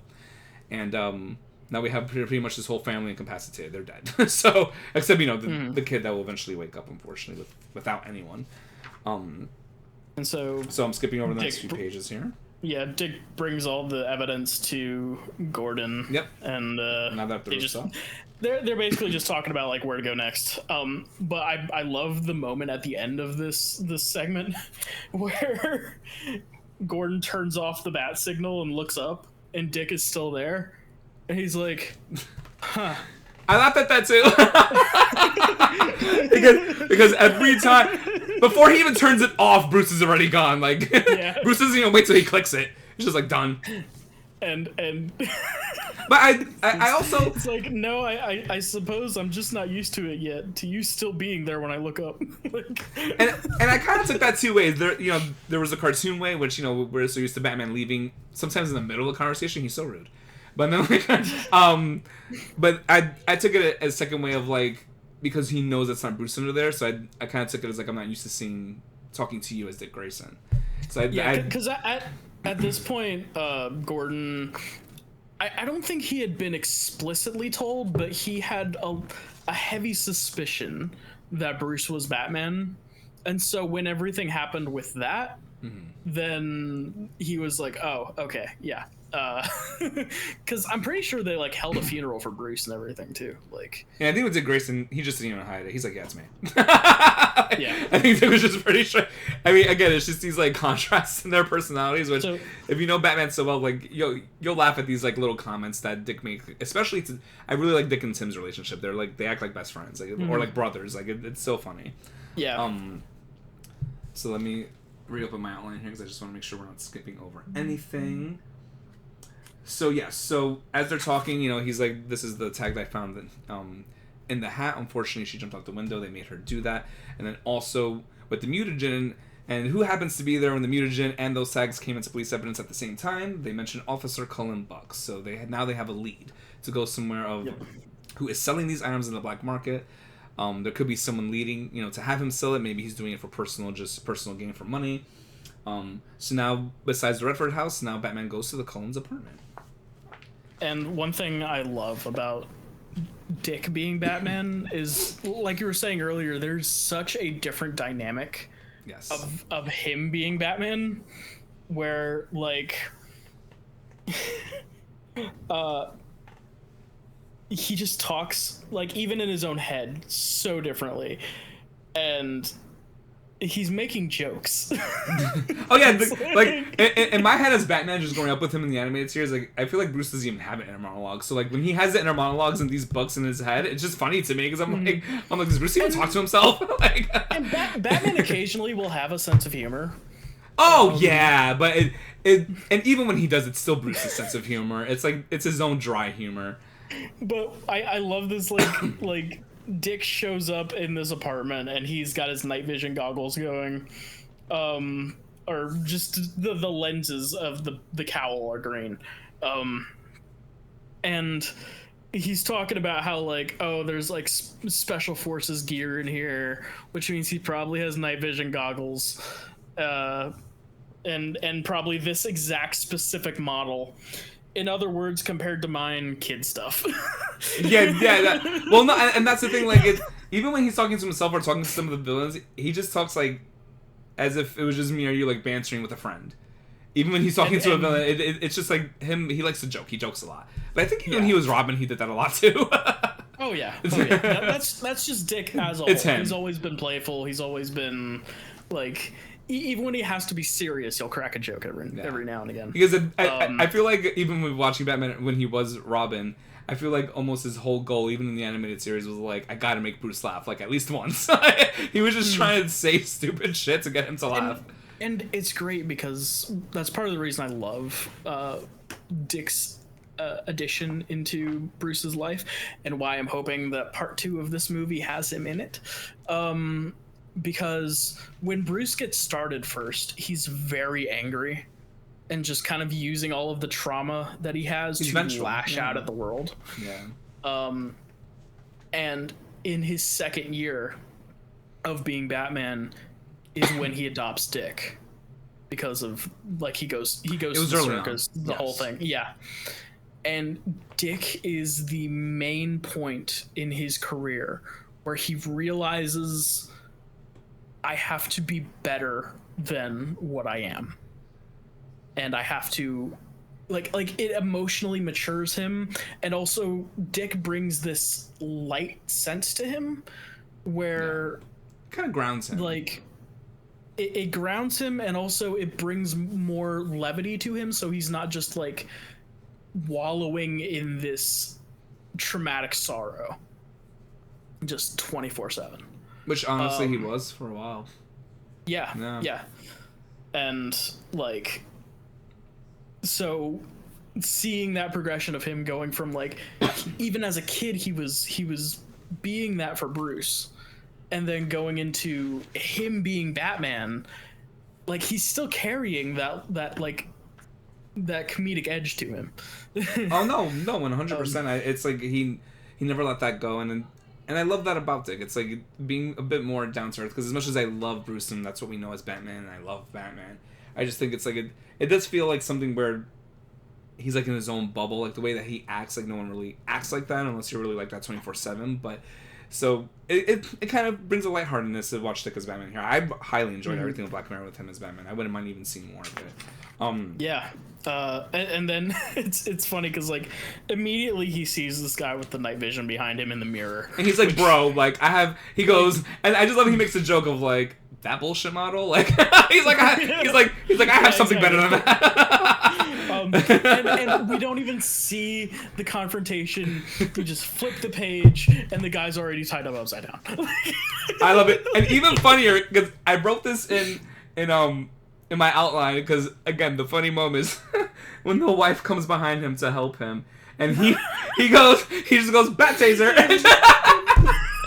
and it's just even, oh my god, I have to show, look at how they please show how they drew that, how she got hit. Look at her getting hit there. It's I feel bad, but it's so fucking funny. Ooh, oh no, and then in the top left corner of her getting hit, and like I love how they drew her like like, you know, she that's the first time I was like, I literally wrote in my outline distinction between Bruce and Dick. I was like, he actually smiled, and it wasn't just like a small smirk, it was a full smile with teeth. Like that was grin to grin smile, like ear to ear grin, right? So like he was full on like, fuck yeah, I got them. Like he was fucking with them. But I just love even how they drew her getting shocked, where she was like, you could see like the pain of her getting electrocuted. Yep. Just everything, and the illustrators here, like I can't even clap for them enough, because everything just felt so, you felt the emotion of everything. The art from stop to finish in this comic is beautiful. Even the guy being hung upside down, you can see how like he's like freaking out. He's like, get out of my house, leave me alone, blah, blah. And he doesn't want to tell him about who is doing this to him, you know. And of course, now we find out about the dealer. So the dealer is something supposed to be a new villain in Gotham. We do not know who he is. New to at least Dick, because Dick does say that himself. He goes, he's new at least to me. This is the first appearance of... It is. Okay. And first and only appearance, I think, of this character. Well, yeah, I mean, we see soon why it's the only one. It happens... It's very short. He doesn't have a long one in here. Yeah, no. But then, as this guy is giving him the information... Once again... Boom. So this time, poison ivy vines. Yes. So they, again, like, throwing the reader around where we saw Killer Croc in Manhattan, and I'm like, oh, shit. And then it even surprises you as a reader, because you're reading that, and he's like, and like, you see him, like, writhing on the floor, he's in pain, and you're like, oh, shit, poison ivy with the seed. So someone planted it, he probably ingested a seed for that. So, and again, them activating it at certain times. So now we, with the seed there, now he has a name. So he knows where to go to try to find the dealer, and we get to William Rhodes, the CFO of Rhodes Metals. So that he's actually one of the socialites that is attending these auctions that the dealer holds. So the dealer basically, just to give a quick background, and then they explain it here. He basically holds auctions to auction off black market items, so basically stolen from police evidence, that belongs to the Gotham supervillains, which people love. You have these crazies attending these auctions that they either want it just to have it, just for for status, or that maybe they're going to use it. It could be a different array of personalities attending these auctions. And he holds them in the most macabre places, usually where people have died, and which we'll get to that in a second. But he, Batman or Dick is basically attacking Rhodes in his car, and Rhodes pulls out a penguin pistol, which is like a little umbrella. I know. I'm glad you said that, because even reading it, I'm like, is that a gun? And then I was like, oh, you're right. It is the pistol from the umbrella. That's so fucking weird. I was wondering how he shot him. I didn't even get... Even until you said it just now, even looking at this panel, it's like, it's hard to see. But yeah, it's in the umbrella. Interesting. Okay. Yeah, it's his penguin loves his umbrella guns. So. Can you actually put it up on the screen there? I want to see if people could see the umbrella. I mean, you do kind of see it clear enough. Yeah, right there, right? Yeah. I guess he just has a smaller version of it. Yeah, like a mini pistol. Because Penguin's is like the long, really long umbrella. Unfortunately, when that happens, he crashes into the wall and William Rhodes dies. So, he was trying to get his the idea and what he needed to go to the auction. He's like, shit. But so he didn't mean to kill him. Obviously, he ended up crashing, just because of the scuffle there. But Barbara says that no one will even know he's dead for a while. I'll help you, making sure that at least kind of putting the word out there that he's still alive. That kind of erasing the car crash just for now, or at least for a minute to kind of hold it off while she gets the information needed for him to go to this auction. So Barbara's helping him look for some emails, see if there's something we can get for the auction, see if we can get the key, so we have the ticket to enter it. And she basically finds that all out for him. Let me go through some of the pages here. We get a nice little illustration of Batman jumping off the needle. Yes, so, and I'm glad you focused in on that, because in the opening of the book, and actually throughout several chapters in this book, it keeps harkening back to that image of him, like, jumping out the window from the needle where Oracle is located. And I think there's... I want to go back to the previous page, because she made, like, a funny comment. She also goes back and forth with him, too, which I love the interaction with Barbara. I think Barbara, I love how they illustrate her here. And we're going to see more of Gordon, which I actually love, too. I think Black Mirror was, like, half Dick and half Gordon. I mean, a lot of this story really revolves around Commissioner Gordon. Oh, yeah, he says, Babs, a new place looks good on you. And then she goes, I'll call you if I come up with anything. And he goes, you think I like the idea of being mobile? She's like, are you really asking me that with one leg out the window? And he jumps out and just leaves. Like, it's just funny, their little interactions. I love Barbara so much. I've always liked Raven in his background. And this is after a long history of them being on again, off again. Dick dating they dated. Starfire. Right. Kind of breaking her heart for a bit. Like... At one point in Black Mirror, like, Commissioner Gordon even mentions, he's like, yeah, I drove you to the prom with my daughter. Like, they went to the prom together. So they have a long history, and you can feel it in every single panel of just, like... There's a lot of things being unsaid between the two of them. Yeah, there's tension in the room. Yeah. you could feel it. You could feel it.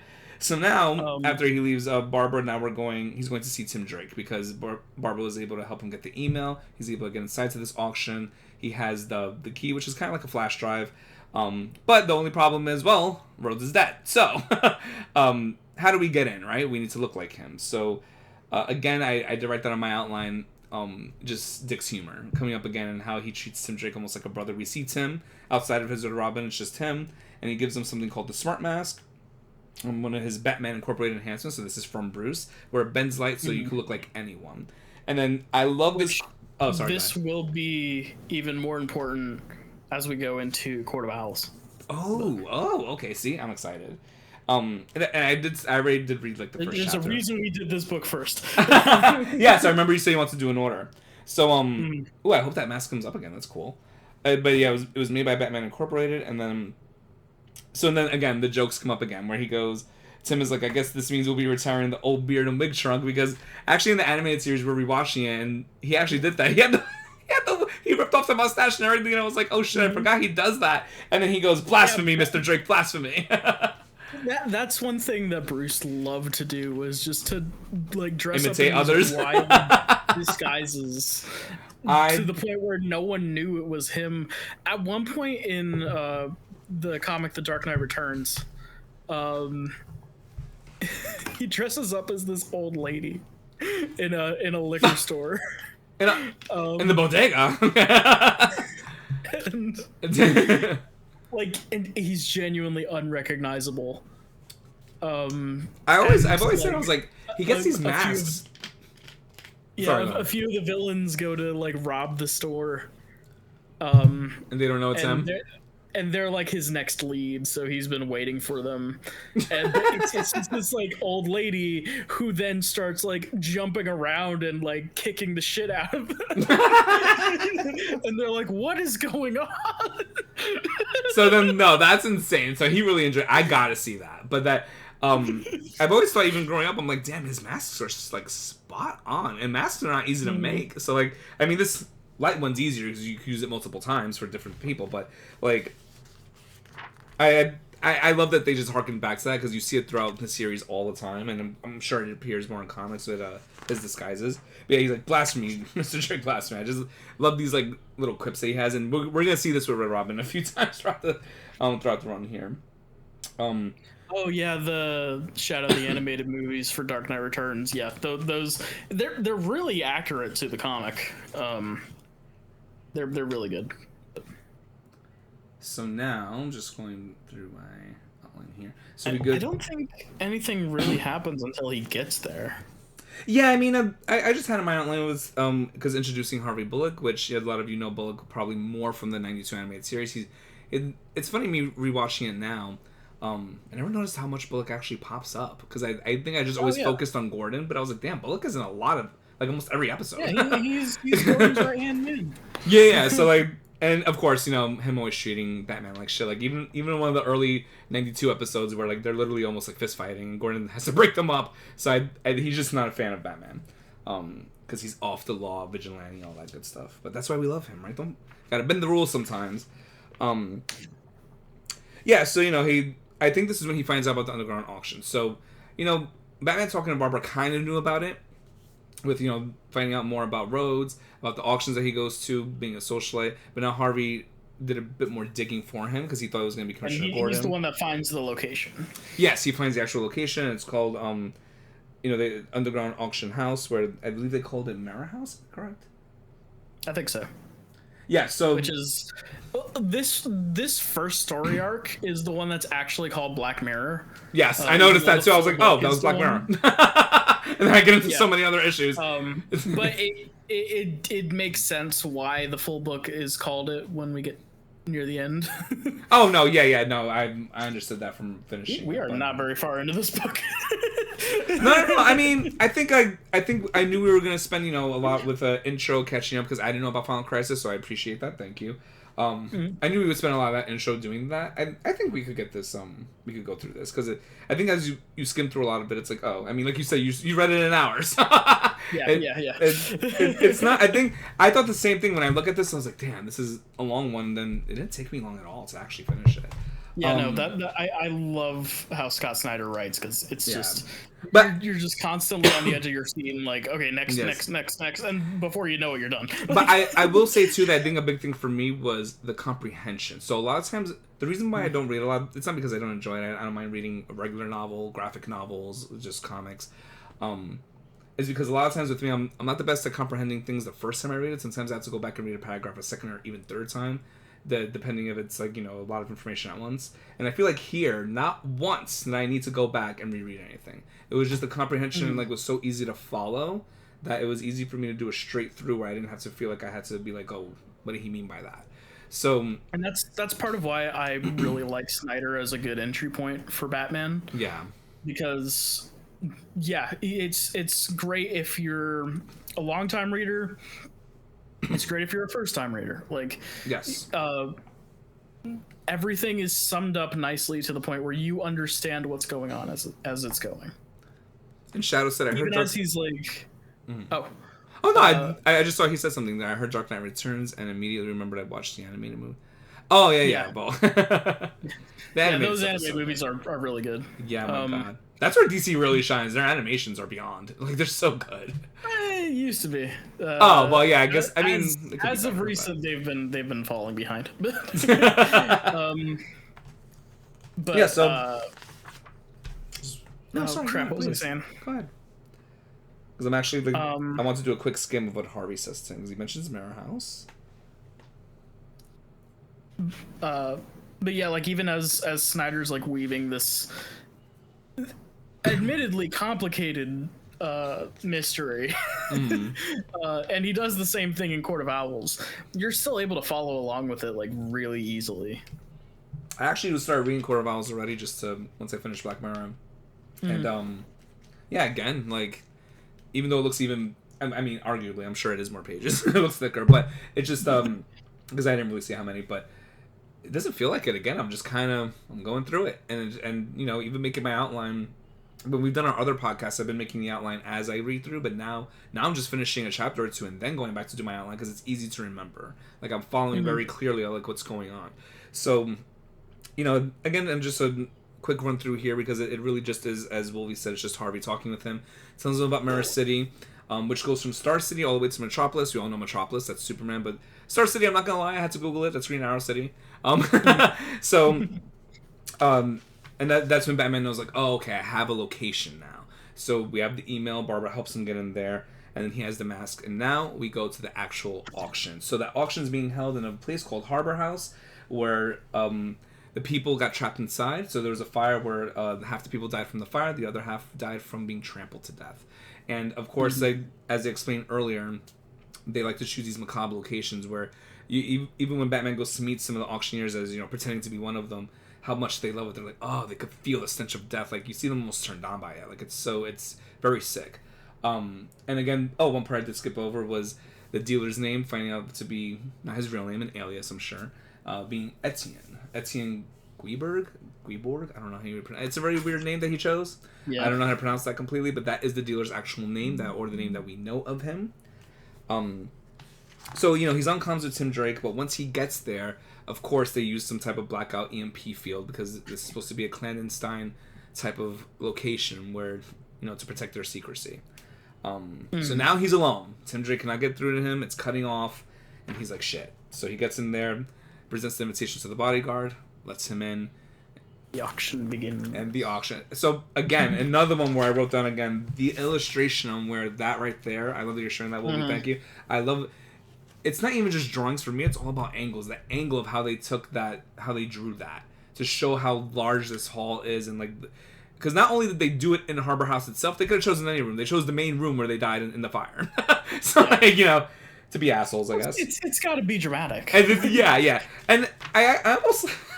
his character's actually almost a little comical, but I think it's because he's trying to be, like, the greatest showman type of thing. He's very, like, this is me, I'm going to introduce myself, welcome everyone, type of thing. So, I'm actually liking Etienne's character, because it's so, like, over-the-top villain that is literally just there for the auction. Like, he's trying to take the money, he doesn't give a shit. Like, I mean, I'm sure he's into the death part of it himself, too, but I think he's feeling this showman thing, like, he's leading the show. So one thing I do like is that a lot of the villains here, and you know, this first 3 parts is Black Mirror, but we'll see later on in the run as well, is showing like their beliefs. We see James's beliefs, now we're seeing Etienne's more about like a good versus evil, and how, and James touches upon that later as well, just in a different, he just words it differently. So here we have that. Oh, I actually skipped right to the page, so I got lucky with that. But it says, it says, see, some people think that what makes us a species divine, what separates us from soulless animals, is our propensity for good. But it's actually bad. And it's interesting how he words it, because when you think about it, is he psychotic? Yes. But it's like, he's also not wrong, because a lot of animals, when they do things in nature, they don't do it out of, because they, you know, I don't like that squirrel, I'm gonna kill it. You know, like, it's it's not personal. They do it out of nature, but there are instances in nature where they do things to help another just to save them. And it's only human beings that do it out of a spite or vengeance. So he's not wrong. As he's going on this monologue, he also mentions that the room is filled with poison gas, which is why everyone is wearing gas masks. Yeah. And we don't even really see Etienne's face, because he's introduced to that gas mask as well. And of course, how can we not talk about this? Which, I know we spent so much time on background already, but I'm enjoying it, so I don't mind if the podcast runs a little over. But because there's no way I cannot have you talk about, because I don't know this. I only know of it, but I never read the run of it. They show the bloody crowbar when Joker kills Jason Todd. I did not read that. What is the background of that, and when did that happen? Okay, so that kind of you took a deep breath. You're like, okay, this is something else. Because I remember Batman spirals into a depression because he lost his Robin, but that's it. That's all I know. So all of that happens after this comic, where this takes place. Oh wait. So is that fake? That's not the real crowbar? No. Sorry, it happens after the comic where Jason dies. Oh, okay. I was like, oh my god. Oh wait, so that's probably fresh blood on there then, because that's recent now. Oh, okay. No, because that happened in the early '90s, I believe. Oh, okay. So what ended up happening? The rest of the comic is insane, but Jason's trying to find his mom, which leads him into an encounter with the Joker. Right. And already Jason had been showing that he was a little more violent. There's a famous panel where it looks like he might have killed a criminal that he was interrogating, or the criminal could have tripped and fallen off the balcony. We don't really know. We get there when Batman gets there. Right.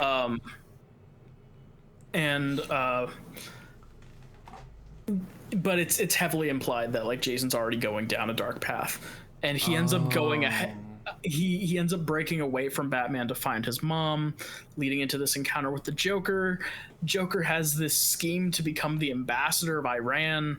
What? What? Like I said, it's a wild, and like aside from the moment at the end of the comic, everyone forgets about the rest of it. Okay. Is there a lot of issues with Jason Todd, or one that I should read? Eventually, I think we'll cover Under the Red Hood. Oh yes, they talk about Red Hood. Okay, I get confused, and there's like Robin and Red Robin and Red Hood. The comic is called Under the Hood, but the animated movie is called Under the Red Hood. Okay, that's weird. They're gonna keep the same name. Honestly, I think the movie's better than the comic, but it is a similar comic that I think we should cover at some point. Well, I'll watch the movie as well. Yeah, that's cool. And then, so Joker ends up tying up them both and beating him half to death with the crowbar, and leaving them both in a warehouse. Batman's trying to get there, but he can't quite in time. And a bomb goes off. Jason throws himself in the way of his mother. And there was, at the end of the comic, the readers got to decide whether or not Jason would live or die. Because there was a number to call at the end, or there was 2 numbers to call at the end of the comic. You call 1 if you want Jason to live, 1 if you want Jason to die. Oh, got one of those. Ugh. Mm-hmm. And snuff movies. the eventual result was that the readers wanted Jason to die, and so he did.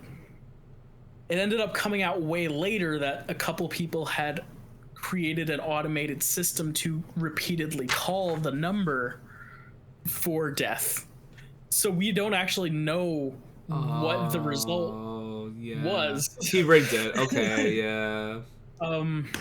That's typical Joker. I guess, right? Well, no, that was people in real life. Oh, but you said someone rigged it, that it repeatedly went to the death? Yeah, someone in real life set up an automated number to constantly call the death number. Wow. So we don't know what the numbers ended up being. Like the real, like what they voted for. The actual vote. I mean, Gotham, I would assume it's death. People in Gotham City are crazy. But so then Jason dies. Batman kind of spirals for a while. He starts going back into that angry, violent persona that was set up when, like, before Dick came along. And at this point, Dick is Nightwing. He's away with the Titans. Like he's not there to reel Bruce back in. And so what ends up happening... Oh, one second. Oh, that's fine. I gotta plug in my headphones. Oh. So what ends up happening is Batman starts spiraling, but then he gets a knock on his door from a young Tim Drake, who is like, "Hey, Batman needs a Robin." Yeah. And you are getting more violent. You are getting more you're losing yourself, and everyone can see it. Yeah. And I want to be your Robin. And so he actually took him up on the offer. So Tim is the one to bring him back to, bring him back from the brink, essentially. Oh, okay. Now I gotta watch the movie because I definitely know of it. That's not in the movie. So where the movie takes place is many years later. Oh, after Tim Drake was already with him? Yeah. Oh, okay. So they didn't show the in-between. All right. Yeah. It takes place when Jason Todd comes back. So. Oh, no, thank you. I actually just want at least, some type of background, because even as I read this, my first thought was, when we do the podcast, I'm going to ask Goldie about this, because I really want to... I literally wrote it in my outline. I was like, remember to ask him about this, because I just said... It comes up, and I know it's a horrific scene. I know more with Barbara because I've seen The Killing Joke and things like that. But I think I missed that whole thing with Jason Todd because I really only know Dick and Damian as Robin. So, and that comic, the Under the Hood comic, Red Hood has been a character at the point of this book. Mm-hmm. He's been a character for a while, because this book came out in 2011. Right. And Red Hood, I believe, was 2003. Oh, okay. I think is when they brought him back. I know he first shows up in Batman Hush, and there's a little switcheroo thing they do where it's oh, is it him? Is it Clayface? Who knows? And it turns out it's both. It's both. I was gonna say to a random comment, I was like, when you plugged in your headphones, I was like, oh, your headphones match the border perfectly. I don't even know if you planned that, but it's the same blue. I was like, oh, no, because they lit up, and I was like, oh, it's exactly like his border. Or I guess we both match our borders, but still, it was just a random side comment. But yeah, it was planned. We're gonna tell people it's planned. Yeah, definitely. No, thank you. I want to know more of that background because I love reading more. With Robin, like I said, I want to read with which you said we'll eventually get to with the Nightwing run. Because it's always good to read about the main characters, but I love seeing lore on some side characters. That's why even, I did the Superman movie where they showed Supergirl, which I would love to read more about her too at some point if we get to a Supergirl comic. Mm-hmm. Oh yeah, so yeah, I already have one planned. Oh, good. Because I want to do that as well. And Absolute Batman maybe we do later, so I don't know if you want to do 3 Batmans in a row, but I bought it, so I have it if we do it. But yeah, so no, thank you on that background. So yeah, Etienne does present this bloody crowbar, and he explains, just like how we explained that this is the crowbar that was, again, he wasn't there for it, so he's just telling the audience for what he knows of it. That was used to be one of the Robins. He just says one of the Robins, doesn't even say his name. beats his brains in, and the Joker beat him pretty much to death. And this is so everyone's freaking out. They're like, "Oh my god, yeah, I want it!" And as they're saying that, he goes, "Wait, we have a special item on sale." And he goes, "This one you don't even have to auction for." And then everyone's like, "Ooh!" So like, again, just being the showman that Etienne is, or the dealer. Oh, I went back to that really quickly. So he's like, "Mr. William Rhodes," because again, this is who Dick Grayson is impersonating. This is who he went there as, and he's dead. He goes, "Where are you in the audience?" And he goes to look for him. So as he goes to look for him, Batman's already experiencing some effects, and then as soon as I saw that as a reader, I was like, "Oh shit!" He has the one mask that doesn't have the filter, and then of course as he's explaining it, and he goes,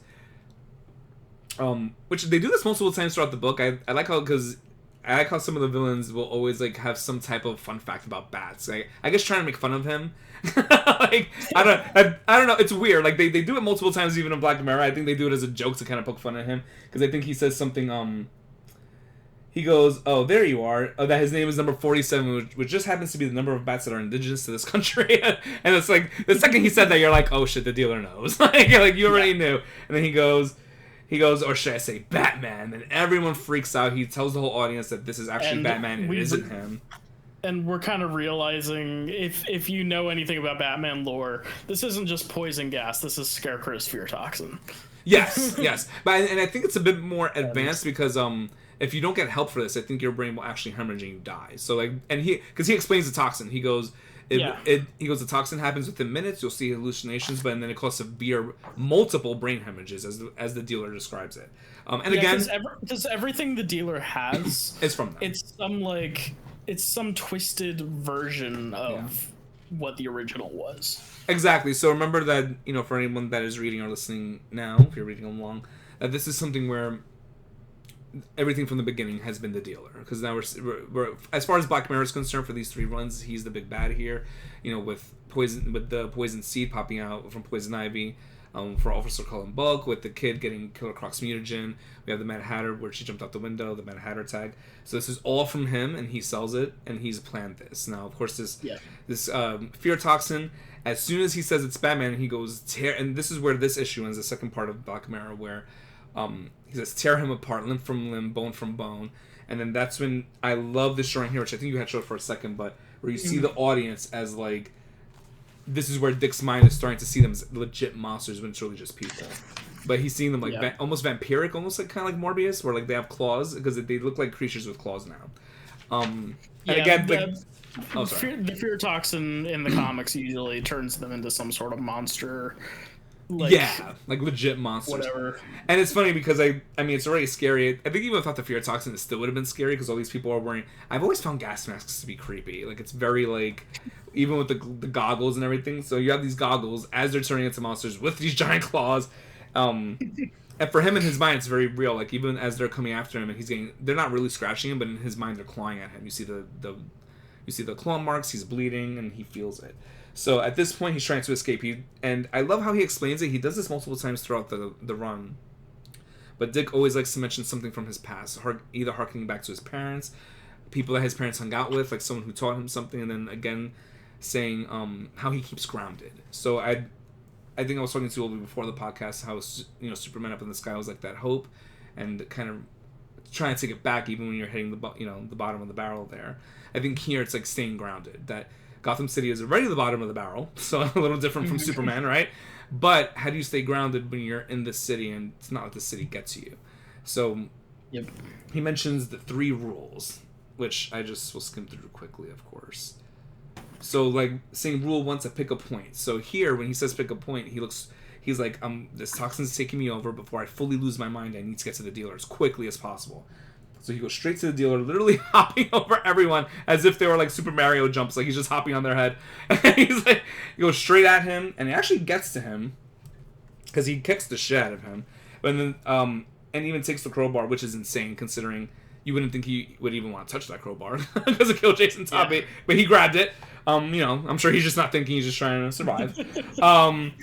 Rule 2 is staying grounded with names and places. So, literally reminding himself, like, my name is Dick Grayson, this is where I come from, who I am, like, which is actually a really real grounding technique they usually teach people if they're experiencing some type of delirium. So, He uses that to fight the hallucinogen and gets to the rooftop and escapes the crowd. So now he's in some type of crevice in the roof. But as he gets there, the bodyguard finds him. So, like, these people, he's surrounded. I mean, he's alone here. Tim Drake has no comps to get through as it cut off in the beginning. And then rule 3, which I guess, again, being Dick and his joke, even though he's being for real, is pray you land... If all else fails, if rule 1 and 2 fail, rule 3 is pray you land somewhere soft. And then you don't die. Because at the end here, he basically... The toxin's taking over quickly, and he just jumps out the window and hopes for the best. And literally in the next panel, we see, as they're pulling at him, or he thinks they're clawing at him. But I think he did have actual... In the next panel, when we show him in the hospital, they don't show how he gets there. We just see he jumps out the window, and all of a sudden he's in the hospital bed, and Barbara's looking over him. But he does have actual... So as a reader in my head, I'm like, oh, maybe that's all in his head, like all these like claw marks. But when they show him in the bed, he is all like messed up. So they must have used some type of weapon, even if they weren't legit clawing at him, because he does have all these like scars on him. So it skips straight to the hospital, and as Barbara's leaning over him, she goes, he takes off the covers and his legs are missing. You're like, oh shit. So again, if you're a fan of Freddy Krueger or anything like that, or even just knowing from Scarecrow, you already know that it's like, you kind of, this is where as a reader, you're second guessing yourself. Like, is that real? Did that really happen? Is it just like a nightmare type of thing? Especially with someone like Dick, where like his limbs are important. Yeah. So it's like, I'm big for anyone, I would hope, but it's just something where she goes, yeah, they really tore you up really bad, and they didn't fully kill you, which is good news because they left some for me. And then all of a sudden, Barbara pulls out a knife, and you're like, okay, he's dreaming or something, because Barbara wouldn't do that out of nowhere. And then he wakes up and his legs are fine. So, and I'm like, it has to be. There's more to this book. There's no way he's just like in a wheelchair now. But, yeah.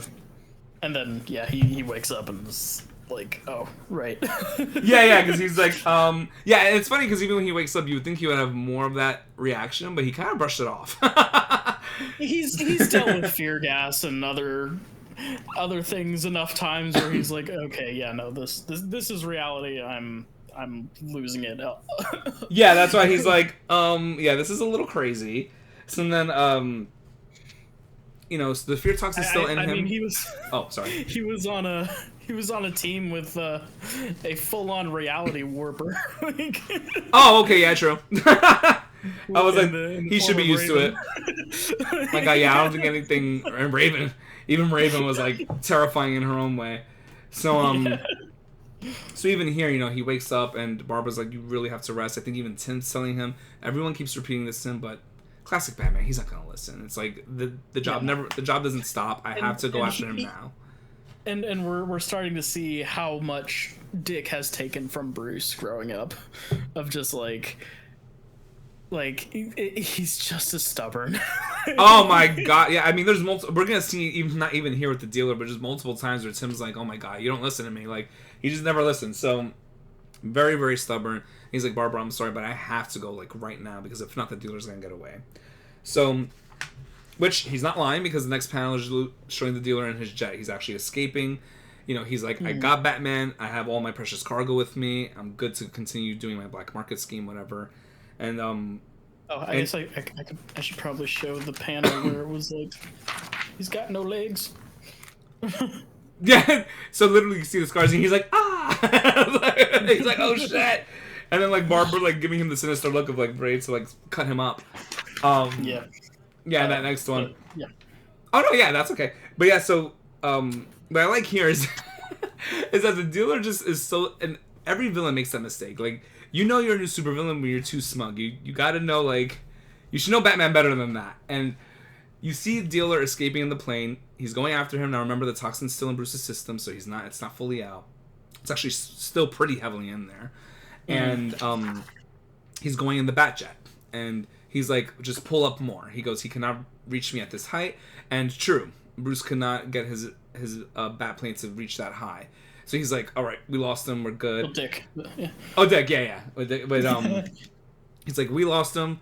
We're good. And then all of a sudden, I love this panel with him and his, pulling out the jetpack. He launches himself out in this flight suit. And the dealer's like, oh, shit. So, like, yeah, you can never underestimate Batman. So, he gets in there. He's like, he nets the first two guys. He takes down. I think he has like 2 or 3 bodyguards with him. He takes them down within seconds. It's barely even shown. There's no real fight. They're immediately netted to the ground. They get netted, and then where does it show? Parachutes pop out of the nets, so they just get lowered to the ground. Oh, they did! Oh my god, you're right. I thought it would. Oh, they did! They get tied up and just taken out of the plane. I mean, okay, so I just thought because of cargo plane, because he's on it and all the cargo's back there, I just thought it was at a slant and they just fell out. Because it looks like they just fell out in the net. But did a parachute? Oh, it did. I must have skipped over that. Parachute opened up. Yeah, I was like, did he just kill them? Because they just fell out of this plane. I was like, oh shit, okay. Alright, so he didn't kill them. So he goes up to the dealer and he's like, me and you, of course, the thing that every villain says, especially to even when Batman was still bruised, we're not so different, you and I, blah blah blah. And then the whole thing. Yeah, and Dick is like, shut up. As he's doing it, he's like transforming into this creature. Yes, and again, like, so as a reader at this point, we're thinking he has the fear toxin fully in him. He's barely even recovered. He went straight to him. So we're like, okay, another hallucination, because this guy literally, when I think Barbara, we probably skipped over just real quick, just skimming through, but Barbara does mention the age he might be around. So this guy's much older. He's not just like 50s or 60s. I think he may be even be hitting 80 at this point. He's a much older man, this guy, Etienne. So, he's not gonna fight Batman, right? Like, the 2 guards are flying out the cargo plane. He's alone. So Dick is like, okay, like, I'm not even gonna throw a fist at you. Like, you're done. Like, so, and then all of a sudden, now he's this, what they call the Man-Bat, which I actually have seen. It was in the animated series, was it not? Well, it's not necessarily Man-Bat. Dick mentions it's a combination of Bane's venom and the Man-Bat serum. So it's like warping him into this like big fleshy creature that isn't necessarily Man-Bat, but it is based on him. Oh, okay, yeah, and okay, so I figured it wasn't like exact, but I do want to touch upon here because it is going to come up again later in Black Mirror. Just the dialogue that they have. So it's not. I don't know if it's actual dialogue. I mean, we come to find out that wasn't hallucination. He actually did turn into this because he gave himself microdoses of that Man-Bat serum, so he turned into this creature. But it's just even the dialogue, because it happens later on where this, like if they're one, like how much that he's like, I love you and I'm a part of you. And it's so like, they even try to put like in a demonic like lettering to know that's coming from the creature. And again, that could be part of the hallucinations. That could be him really saying that to Dick. I wasn't too sure at that point, honestly. And he's like, look into my eyes. Do you see? Like, to basically see that Dick is the same as him. Like, really trying to gaslight him at this point. And then he's like, all I see is a common criminal, a greedy old man. And it just starts like beating. Because at first, like, he's messing Batman up. And then when he snaps out of it, he's like, no, this is what you really did. And I saw you do the microdoses. And then he defeats the dealer there. And I think, and you could see like some of the paraphernalia flying out of the plane, which I love. You see even like Riddler's costume, yeah, which I thought that was cool. And even again with angles, like not the craziest illustration, but angles is everything.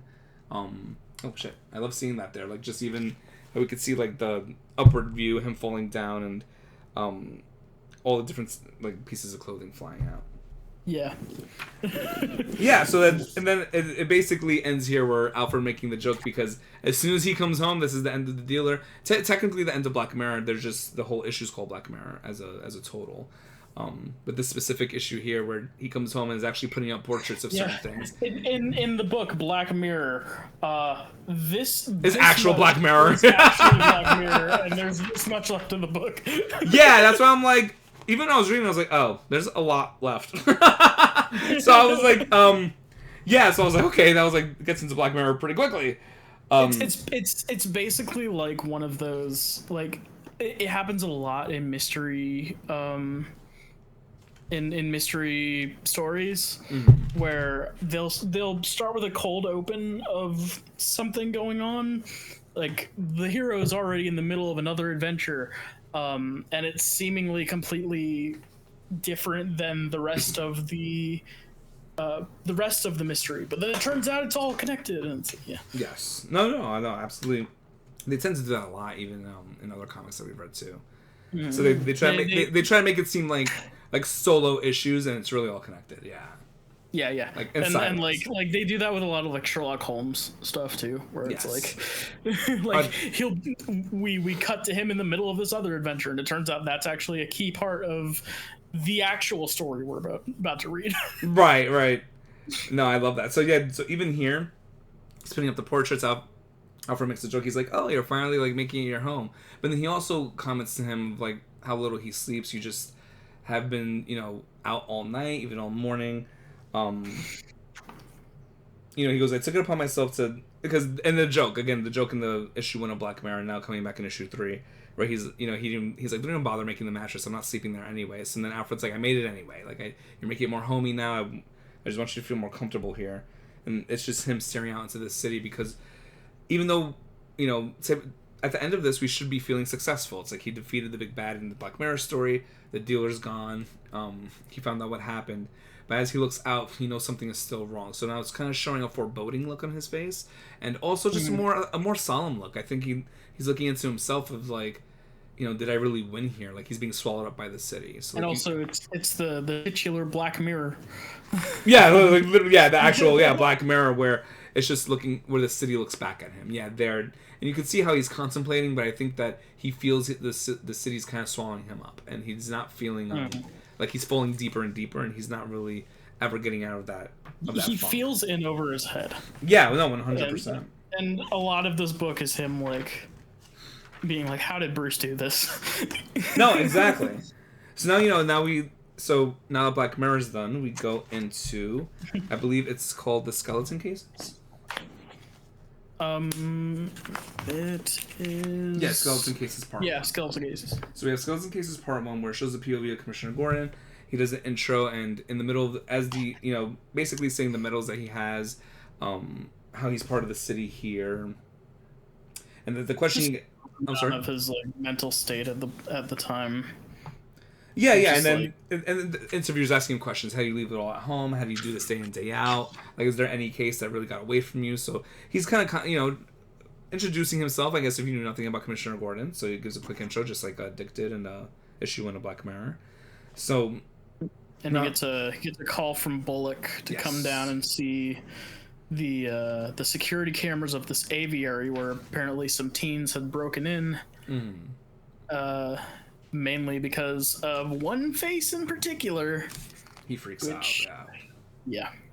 Well, I think also with Gordon, too, he's like, "Why are you even bothering me for this?" Like, I mean, yeah, that's something they shouldn't do, but it's probably just some small-time thing, maybe they're playing a prank, like, it's like 3 a.m., but then when they're looking through the security footage and it's super grainy, of course, we see James, so... And I love the use of colors when Gordon goes into his flashback, because in the current, like as it's going, it's very blue, and then as soon as he goes into the flashback, it's just get that orange red like a fire, and red, and like the artwork in this book is incredible. Oh no, so well done. So it's. And even here, as we see, and I guess as any father would do, it's hard to blame Gordon. Like, we know as a reader, like, we can tell more right from wrong, but when you're not personally attached, it's something where you want to put your head into the head of, like, a father. And, he knows about James. Barbara's always known about James and try to warn Gordon. But it's, the first, and this is where the first time where you see him defending James, where immediately as soon as he recognizes him, he's like, "Do you want me to put out, a sweep, or like put out I forgot what the police call it, but just to put out like something on the radar out there that he might be out again." And Gordon's like, "No, it's too grainy, don't do it." And it's not grainy, but he's lying just to protect James so he doesn't get caught. So again, like what a father would do. Now here it's a little confusing, because at first, as a first-time reader, because I don't know who he is, I thought this was something when he returned home, but I think the orange is supposed to signify more of a flashback. Because that was a flashback, clearly. So I didn't know that. This is my first time in Black Mirror that they're showing it like this. So I was like, oh, like, did he just kill someone? But this is like when he's a kid. So I was like, okay. It threw me off, and then I kind of figured that out later. But he gets home. It goes into the flashback when Gordon is younger, and he opens the door to James's room, and there's blood everywhere, and he's just sitting there. And he's going, "What have you done? What have you done?" Yeah, and that's all. Yeah, he's freaking out, and then all of a sudden, when he sees that there's like this big eagle that like crashes through the window and flies away, and then where it actually says Skeleton Cases Part 1, where it finally introduces the title of this issue. It's probably one of the best images where you see... I mean, again, they showed some horror aspects in the beginning where we saw the kid changes to Killer Croc, which is horror-ish. You know, it is a monster. But now horror of, like, the human psyche. Like, seeing even more than even just with Joker, where in James it's so clear how just emotionless and psychotic he looks. And this image here is insane. It probably looks better on yours because I'm getting, like, some of that lighting. But yeah, that angles with the rain coming down, top downward angle, and like also just the contrast of colors from the red and the blue. Yeah, because now the blue is how he looks currently. So like that's been going from flashback to current, because they were showing James as a kid. So now going to Skeleton Cases Part 1, Commissioner Gordon visits Barbara and tells her about James. Now Barbara gets very defensive again as a reader at this point. You don't really know why. But, you know, of course, from me getting a little past that, it's something where, and it kind of mentions it here too, of Gordon just never believing Barbara, or he believed it and he just chose to ignore it. And she knew from the first day. Now, again, I have read, when I was Googling certain things, just to make sure I knew some of the background. And well, you could confirm a bit more, but I think with James, there are some runs where he's the actual brother and some where he's adopted. Like, it's changed. I don't know, or like how they explain him. It's they're kind of like half siblings, I think. Yeah, so this comic they went the adopted route because he is a half sibling here.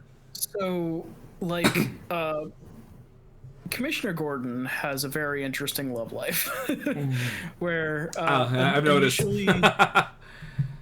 Initially he's with his ex-wife Barbara, and then he cheats on her in Batman Year One with another character named Sarah Essen, who ends up being his second wife. But I believe he has James with Barbara. And then he has like his wife Barbara. Then he has his daughter Barbara with Sarah. And how funny he kept the name of from his ex. Yeah, because the ex-wife was like, he divorces her pretty early. Like even we get into more Black Mirror and they show more of a flashback when he's even younger. She's already an ex-wife at that point. They already like divorced and everything. So the way they've kind of written this, where like, oh, since we've never seen James before, here is like here's how we kept him hidden. I believe he was raised by Barbara, and then like ex-wife Barbara, and then and then Jim got custody. Yes, and then we all know that, and then James being gone for like, I think they said 12 or 15 years. Yeah. Yeah, so even here again, we'll summarize this here. There's a lot of dialogue here going on, just mainly more Barbara getting heated with Gordon because she just doesn't want to hear it. She's like, you never listened to me growing up. I told you about James from day one, and all you do is defend him. Like, you know, I know for a fact, just looking into his eyes, how that it's true psychopath, even though he says he never hurt any of these people. And then I'm not. They say a lot of like scientific terms, but I'm not exactly sure how accurate, like mental health accurate it is. Oh no, yeah, no, we probably won't even go into that because I thought the same thing. I was like, I'm gonna have to Google a lot of this. So I'm just not even gonna bring it up during the podcast. But the only thing I do want to bring up here, because even the conversation I had with the Coolest a few days ago when I was giving him the rundown of where I was at, it's seared into my memory because there is a long conversation here, but this one really stood out where she tells Gordon, and after this he leaves because he's like, okay, like she made up her mind about James. She goes, there's only two things that have truly ever scared me. She goes, I've been Batgirl. I fought alongside Batman and Robin. We've seen the worst of the villains that this city has to offer. And I don't have nightmares about any of them except two things. One, where immediately as soon as she says the door, Gordon's face changes. He knows what she's talking about, and that for those of you that don't know, that is the Killing Joke, where Joker shoots and rapes her, and that's how she got paralyzed. Well, he strips her down, but I don't think. I always assumed it was rape because he took pictures like that too, so I always assumed it was a rape.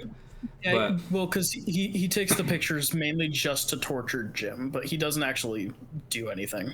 Okay, because I think even when that happens, I think Jim and both the Batman at the time were or under the impression that he did rape her. So I just thought too, but I think that's the impression he was trying to give off, obviously. But maybe he did. Yeah, but no, it was just that he shot her and then stripped her down and then. Okay. So yeah. That was a weird comic. Yeah, well, I mean, watching the movie, it was terrifying. I mean, I think that was probably Joker at his absolute worst, and that was really well done. Even just watching the animated. Oh god, that movie. Yeah, that. Oh god. But yeah, the Joker was one of the most insane in that part. But so yeah, the door with the gun, which I think even like one of the comic panels where it shows it when he's pointing the gun at her. I mean, that terrifies you even as a reader. It's very well drawn. Like just seeing that, so she never forgets that. And then the second is when we get the first mention of her best friend Bess, who died a long time ago. But she goes, the second image is of James holding Bess's keychain from across the lawn and just staring at me with that blank stare. And then, Barbara just turns her chair at him and, basically signaling she's done with the conversation, and he leaves. And then it goes into Skeletons and Cases Part 2, because right after this conversation, which I love that this was like boom, boom, like back to back, where he, James is like, "Hi, Dad, it's been a while," and now straight from Barbara, now he's having the conversation with James in the diner. So it was just no in between. It was like boom, conversation with Barbara's done. Now he's with James. So it was great. I love it. He's having the conversation with Barbara in the diner, and then Barbara leaves, and you're right. And Jim thinks the waitress is coming back over. He's like, "I'll just take a coffee." And then James is like, "Hi, Dad." Oh yeah, and then again showing. Now originally they did it for flashback, but here the blue to orange, I guess the orange is supposed to signify like more of that evil psychotic side, because showing James in that light possibly. It's more of a reference of like, this is how Jim remembers him. Yes. And so this is like, it's the colors are signifying more of his feelings more than anything, of just like, oh, all of these emotions from back then are suddenly rushing back to him.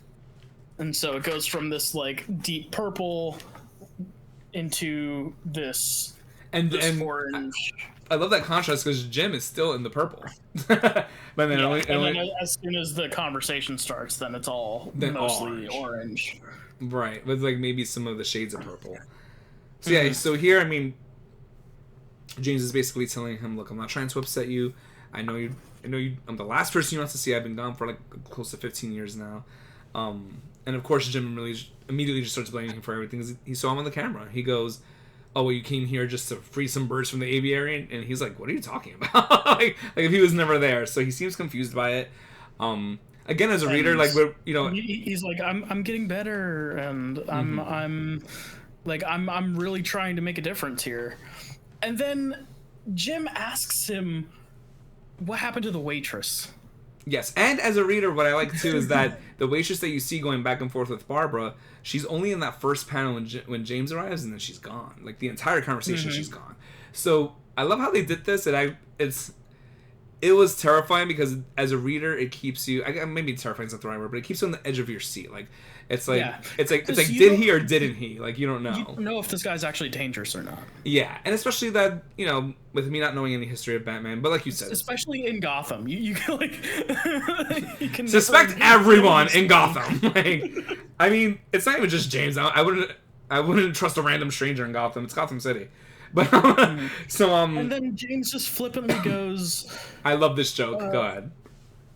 Or no, Jim asks what is on his shirt. Yes. Oh, yes. And he's like, "Oh, it's blood. I killed the waitress while you're talking to Barbara. Her head is stuffed in the toilet in the men's room."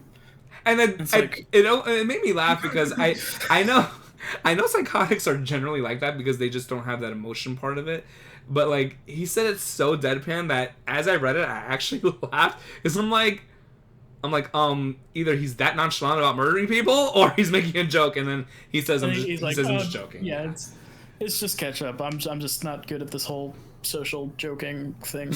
Yeah. But even as we get into their conversation, throughout the entire conversation, we see the water slowly seeping out from under the men's bathroom.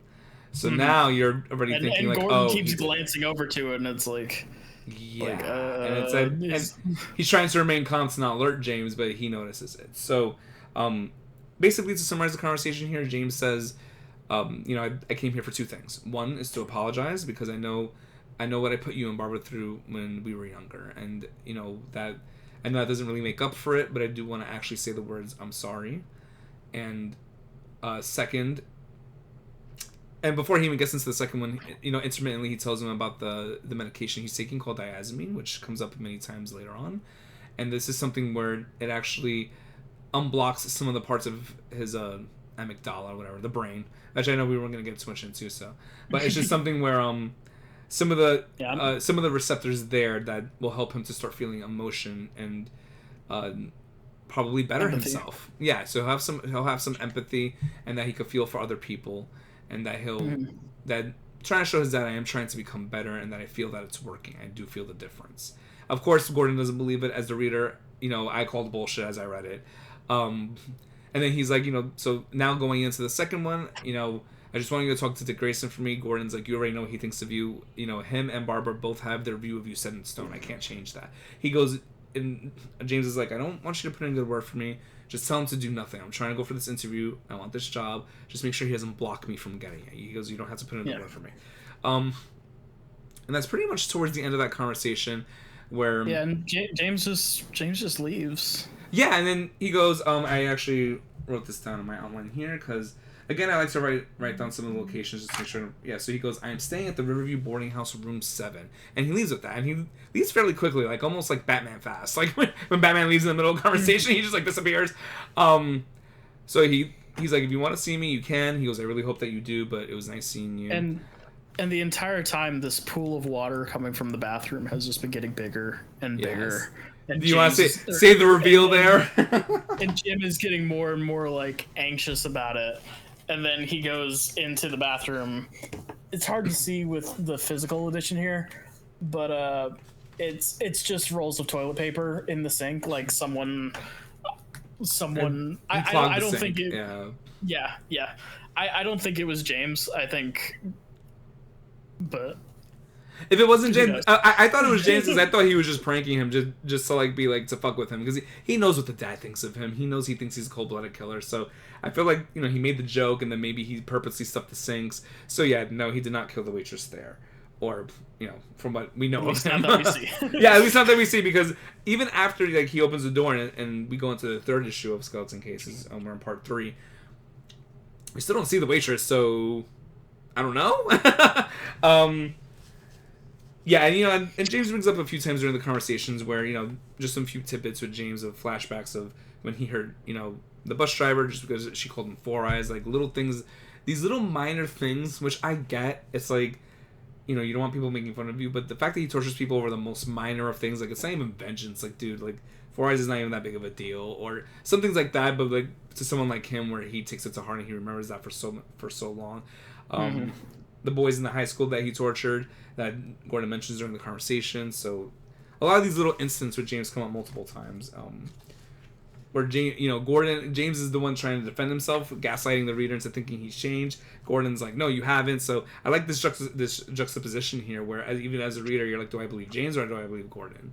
So, and he has a diazepam with him. So now we're in Skeleton Cases Part 3, where we are back to Dick. So, as we mentioned with the fight with the dealer, where, when he turned into the bat, or this man-bat thing that the dealer turned into, when he's, like, telling him, speaking this demonic voice, like, I love you, I'm a part of you, I'm sucking on your teat, or whatever. Like, it was a crazy dialogue. I'm not going to read that whole thing, but it was a little wild. Yep. That comes up again. So now Dick is with Tim Drake as Red Robin, which, I'm not gonna lie, I'm not a fan of this. I think the Red Robin costume is corny as hell. I'm just not a fan of it. It's not a great look. I personally like his new 52 Red Robin costume more. And even that logo with like the smooth like head, like I'm not feeling the logo either. So yeah, I'm not a fan of the Red Robin costume, but.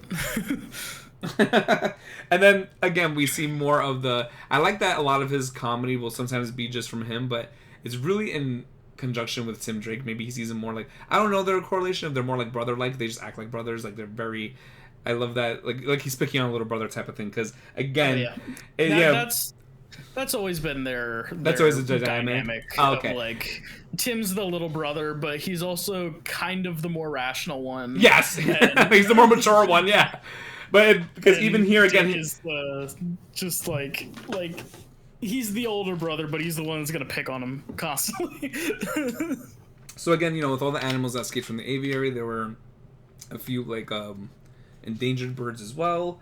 So basically, these criminals that they're eyeing, they see one of the harpy eagles there, and there's other endangered animals on this cargo truck as well. But before they go to attack him, again, the joke where he's like, be careful, Red Robin. They're wearing sunglasses at night, which makes them very cool. And it's just like, even though I love it, sometimes it kind of grounds you as a reader to be like, okay, this is not Bruce. Yeah, because you're just so used to deadpan Batman. if you read the Morrison run of Batman and Robin, where Damian shows up, and that's kind of like his whole thing. It's such an interesting dynamic because Damian acts more like Bruce, and like he's a lot more just straightforward, no jokes, like. So you have like a really serious, brooding Robin and a Batman who's cracking a smile and jokes. no, exactly. That's why it's like it's like just almost a completely different dynamic. Because Red Robin. Oh yeah, I guess now that you mentioned it, Red Robin's like so serious. I didn't even notice that. Oh yeah. Yeah, Tim is very much like the down to earth, like no nonsense. He's the corporate guy. Yeah. But when it gets to like Damian is a whole other beast, where he's just like, because he was raised by the League of Assassins, and he's just very no nonsense, like, father, we need to be doing this. Like, yeah, very like direct. I feel like Damian's Robin probably would have fit with Teen Titans almost better than Dick's Robin. Well, he became the leader of the Teen Titans. Oh, did he? Okay. Because I was like, he fits that Teen Titans dynamic so well with being that serious. But and one of the things I want to show again, like I feel like half of my outline notes were just really calling out pages of illustrations. I mean, just so well. Yes, thank you for showing that.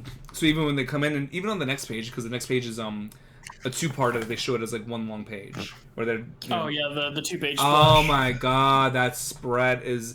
I love the red. It's showing like this, that the fight is ensuing. They're going in. They're attacking the poachers.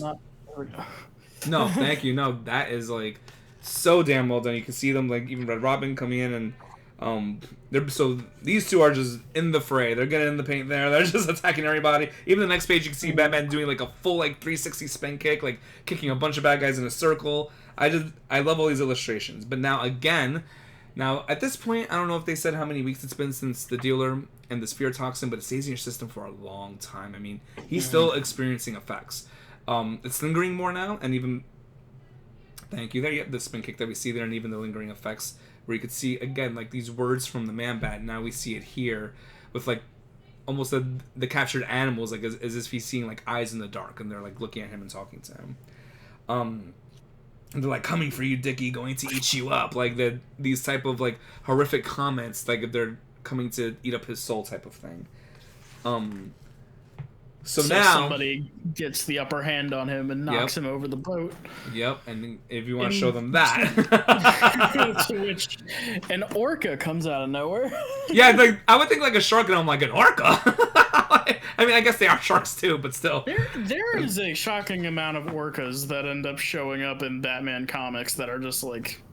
Does Gotham City really have that many of them? Yeah, like, what the hell? Like, you would think more sharks would be more, like, I guess, plentiful over orcas. I thought orcas were more endangered anyway. Yeah, so even now again it continues that when he's knocked into the water, where now he was freaking out a bit on the boat when he saw the eyes. He was kind of ignoring it, still in the fray. But then when he knocks into the water, this is when he truly like almost freaks out, and it's like, I'm gonna eat you up, Dickie, again. And like this is where the orca is about to literally swallow him, and he's like, eat you, and it just keeps coming at him. And then Red Robin pulls him out, and the other guys are already on the floor. They beat them down, and he's like. And then this is the first time where, Dick is trying to catch his composure because he really freaks out. He's like, oh my god, did you see that? And Red Robin's like, see what? And then he didn't see anything in there. He goes, nothing, forget about it. So, and in the beginning of this, to be fair, Tim Drake did tell him, you shouldn't be here right now. I should be here alone. You shouldn't be patrolling. And again, he doesn't listen because, he proved his point. He should not have been there. So they go downstairs into where they were keeping the animals. They released them. There's a harpy eagle, this goldback tarantula. But when they see the marks in their face, they're like, oh, it must be Yakuza, which is typical of the Yakuza gang. They have like those dragon tattoos, either on the back or on their face. But they're like, no, it's a little different. So this is someone new. So now we dealt with the dealer. Now there's a new villain that's coming in. And we're like, now who is this? And now we get... Which, I think this villain only shows up here and never again. Yeah, that's what I'm saying. Like, is everything in Black Mirror, I guess besides James, are they all like one-timers? So the tricky part about Black Mirror, and the reason why it's the same author going into the universe reboot, is because this is the last Batman story of this universe. Oh, because the New 52 is out, right? Mm-hmm. Oh. And the universe reboots, and the entire history is changed. And so all of this that is being set up, it's more just like establishing who the Bat family are, and like the reason I bring this up to you. No, please. Like this the reason I brought this comic up specifically was this is an introduction to the world of Batman, the Bat family, the supporting cast, because you have a good idea of who Bruce is. Yes, of course. But a lot of these other characters, like, you might not know as much. And as we go into the universe reboot, where apparently within 5 years he's had all 5 Robins, and like... Oh, okay. Oh, so he's experienced all of them? It's really complicated. And it was not... When the universe was rebooted, it was not done very well, and not a lot of people liked the reboot. Okay. But Scott Snyder did the most with what he had, and the Batman side of New 52 was easily the best part of the entire thing. Oh, okay. I mean, I keep hearing, you're not the only one, even when I was there with T-God, because as much as he loves Batman, he's like, New 52 is going to be well worth your time. He's like, if you guys get into that, he's like, I'll be there for that podcast. He wants to know. Yeah. Because he... Yeah, there's specifically with Batman, there's a lot of great stuff in New 52. When it gets to other characters, there's not a whole lot. No, yeah. He said Batman specifically, too. But, I mean, I don't think he read the whole thing. I think he was just... Because he's so... He, like, exclusively reads Batman and, like, one other person. But, yeah, that's why he recommended it so much. He's like, my God, he goes, you guys could do a whole year of podcasts just on Batman alone. Oh yeah, because there's so many of them. And like there's like they made changes to Wonder Woman and Superman that didn't really stick very well and ended up getting retconned out, and then they changed up Superman's personality a bit, and it's like, okay, that's and he was like younger. And like it's just a lot of the choices they made with the entire reboot of the universe did not go over too well. But this is a great lead into what that's going to be like with on the Batman side. Oh, okay. Yeah. And then right after this, I could jump into 52. Yeah, exactly. As of this, this first. But. This is called the post-crisis era. Because right after Final Crisis. Okay. Mm-hmm. And so, a lot of what's going on with this is like kind of we're basically looking at the final chapter of this universe. As that's it's like, cool. I didn't even know I was reading the ending, and I didn't even know it. Yeah, pretty much. But at least, so is Court of Owls right before this then? Because you wanted me to read this first. No, right? This Court of Owls is the first story of New 52 Batman. Oh, so it's right after Black Mirror then? Yeah. Oh, okay. And then Absolute is after that, or where in the storyline is that for? Absolute it came out last year. Oh, that's super recent. Okay. Yeah. We have we're about to get issue, I think, 15 of Absolute Batman, and it comes out monthly. Hey, look, that's up to you if you want to do Batman. That's up to you if you want to do 3 Batmans in a row, because I don't mind it. I kind of want this main arc with Absolute Batman to get to the end first, because it's just now getting to the end. Oh, okay. So we could always come back to that. But yeah. I do want to show before we even, after the whole aviary, he pulls Batman out of there, and they figure it's a new villain because the markings are different, and who's, trying to get these insects here or get his attention.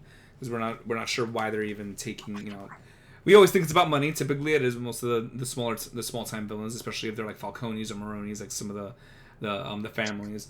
But there could be another reason, because clearly there's some new villains popping up trying to get Dick's attention. But I do like this here where it shows a black image, but then it also shows. I just like that drawing. I don't know what it is about it. I like that it says. I think it's trying to say missing, but it's also like going into. It's the cover of the next issue. Yeah, and it shows like that with the doll there, but even with the eyes gouged out, like the doll's like just dismembered, and then showing James there where he looks down on him. And again, I think even as any parent, I think that's one thing I've always said, even growing up, like having kids, and like. I know everyone has their image of what they want their kids to be, but I've always said, I'm like, I just don't want them to be, pray to God they're not a murderer. Like, you don't know, And it's unfortunately Jim's going through that, and like, what do you do? Like, I'm not going to kill my own son, So it's like, I think that's a lot of this is him lamenting that, but knowing that if he doesn't stop him, he kills other people. So, or from what he knows. If he's even a killer. And that's the thing, too. From what he knows, because I think in his head, he's like, he's not a killer. Barbara's like, he for sure is. Even though she's never really seen him kill anyone either. So, again, there's a lot of skepticism. And even as a reader at this point, even for me, I'm like, he could be. Because it's something where I could believe it. I see the deadpan look in his face. But then also him genuinely trying to turn his life around. So, you're in like a 50-50 right now at this point in the story. We'll skip the page with Harvey here. Harvey... I kind of like this, because I guess if you're up to this issue by now, this whole 2-pager here is just Harvey giving a complete recap of what happened, which is nice. Yeah, pretty much. So we can skip. You get a little recap. He knows that, Gordon's trying to deal. Again, Harvey putting his own 2 cents that he doesn't believe about the Dasmy either. He thinks it's crap. Dick's still feeling the effects of the dealer's toxin. Then we go into Commissioner Gordon. He's riding in the snow, and he talks about, again, just like the previous issue started, where interviewers are asking him questions about how do you do it. It starts again with what Gordon thinks of the city, especially in the winter. It's snowing, and one of the questions comes up again: has there been any case that you couldn't solve? And this is when he thinks about it. So something called the Peter Pan Killer, which we find out the guy's name is Roy Blount, and that it's someone that he never caught. Like over 15 years ago, this case has been closed. Never caught him. They can never find out who it was. And then what I like here is that it immediately, again, in the whole orange fashion, going into a flashback when he's very young. This is when his hair is still red. He's not even gray hair yet. And even him being a superstar detective even back then. I mean, he's probably one of the few people that can even rival Batman at this point, because maybe that's why Batman has so much respect for him. For a while, he was going after Batman. Oh, yeah. I mean, until... Just like Bullock would have. Yeah, I mean, again, you can't... I know when you're watching, you're like, leave him alone. Like, it's annoying, but then when you really think about it from Gordon's perspective or even Bullock's perspective, it's like, okay, this guy can't just run around doing whatever he wants. That's what the police are for. Even though he's helping, yes, but it's understandable, so we get it. And this is where you really get to see when they're already divorced. Barbara Sr. calls him. James is sitting on the stairs. And they're like, there's something really wrong with him. We took him to testing. Well, I don't think they divorced yet. I think they're actually... Oh, no, wait. Because I think she does refer to herself as the ex-wife, so they are. Yeah. But she's like, look, we took him to testing. He tested negative for any type of autism. He goes, really? Because, and again, I would think that, too, as a parent. When you see your kid so deadpan like that, sometimes that could be something maybe more extreme on the spectrum. So that's what you would just think. So I would think that, too. Maybe get him tested for that. But it came back negative, and they're like, well, they want to put him on PCLs. And he's like, Barbara, that's crazy. That's what they give the psychos in Arkham Asylum. They're like, yeah, I know. She's like, you don't think I know that? Like, that's what they want to give him. And you can tell he's in denial with a lot of things, like just, and it's showing that even early on he was in denial about a lot with James. And that's actually, you took the words right out of my mouth there, because that's what I was going to say, that each of these panels is really trying to kind of drill into your head of how much in denial James is with JJ Jr. here. So, him just trying to absolutely not even take into account. So, he goes back to Roy, you see him walking out. It looks like he's some type of janitor now. And he's leaving his job, and, Gordon's just... He probably doesn't even remember Gordon. This is over 15 years ago. Gordon, doesn't forget his face. And then I actually, I wrote down on my outline a few funny things here because the next page shows a few panels of, he's basically almost comparing James to Roy here. And that them having that same look in their eyes, because for the Peter Pan killer, just a quick rundown, basically what he's done is that he kidnaps kids through their bedroom window. He snatches them in the night. That's why they call him Peter Pan, coming through the window. And unfortunately, the bodies have turned up. The kids were not really missing, and they came up dismembered. So he would take them with, putting ether on a cloth, knock them out, and then he would dismember them, which is completely insane. And as he's talking about Roy, a lot of these flashbacks of James pop up. And then one of them is it's just, I think it's the illustrator. I love this illustrator. I just can't stop gushing about the both of them, because it's so, even this first top left here where, thank you for showing that top left. So when he's a baby, she goes, "He never cries, Jim. What kind of baby never cries?" Look at the look on his face of him not crying as a baby. I don't think I can get that close. That's okay, but it's hilarious as fuck, because it's just you just don't expect. This is blank stare. I mean, that blank stare, even as a baby, he looks like a grown ass man. It just looks so funny. And then even the next, I mean, all three of them are funny. The next one, I just want to see where it keeps its babies. He literally, and that's what they say with they show it in TV shows all the time. They say I'm sorry. They don't directly say this. I think this panel is what happened right after Jim found him in the closet. The second one, right? With the birds. I thought that he killed the bird there too. That's what okay, so thank you for confirming, because it's the same. He looks like he's the same age. And he was sitting there.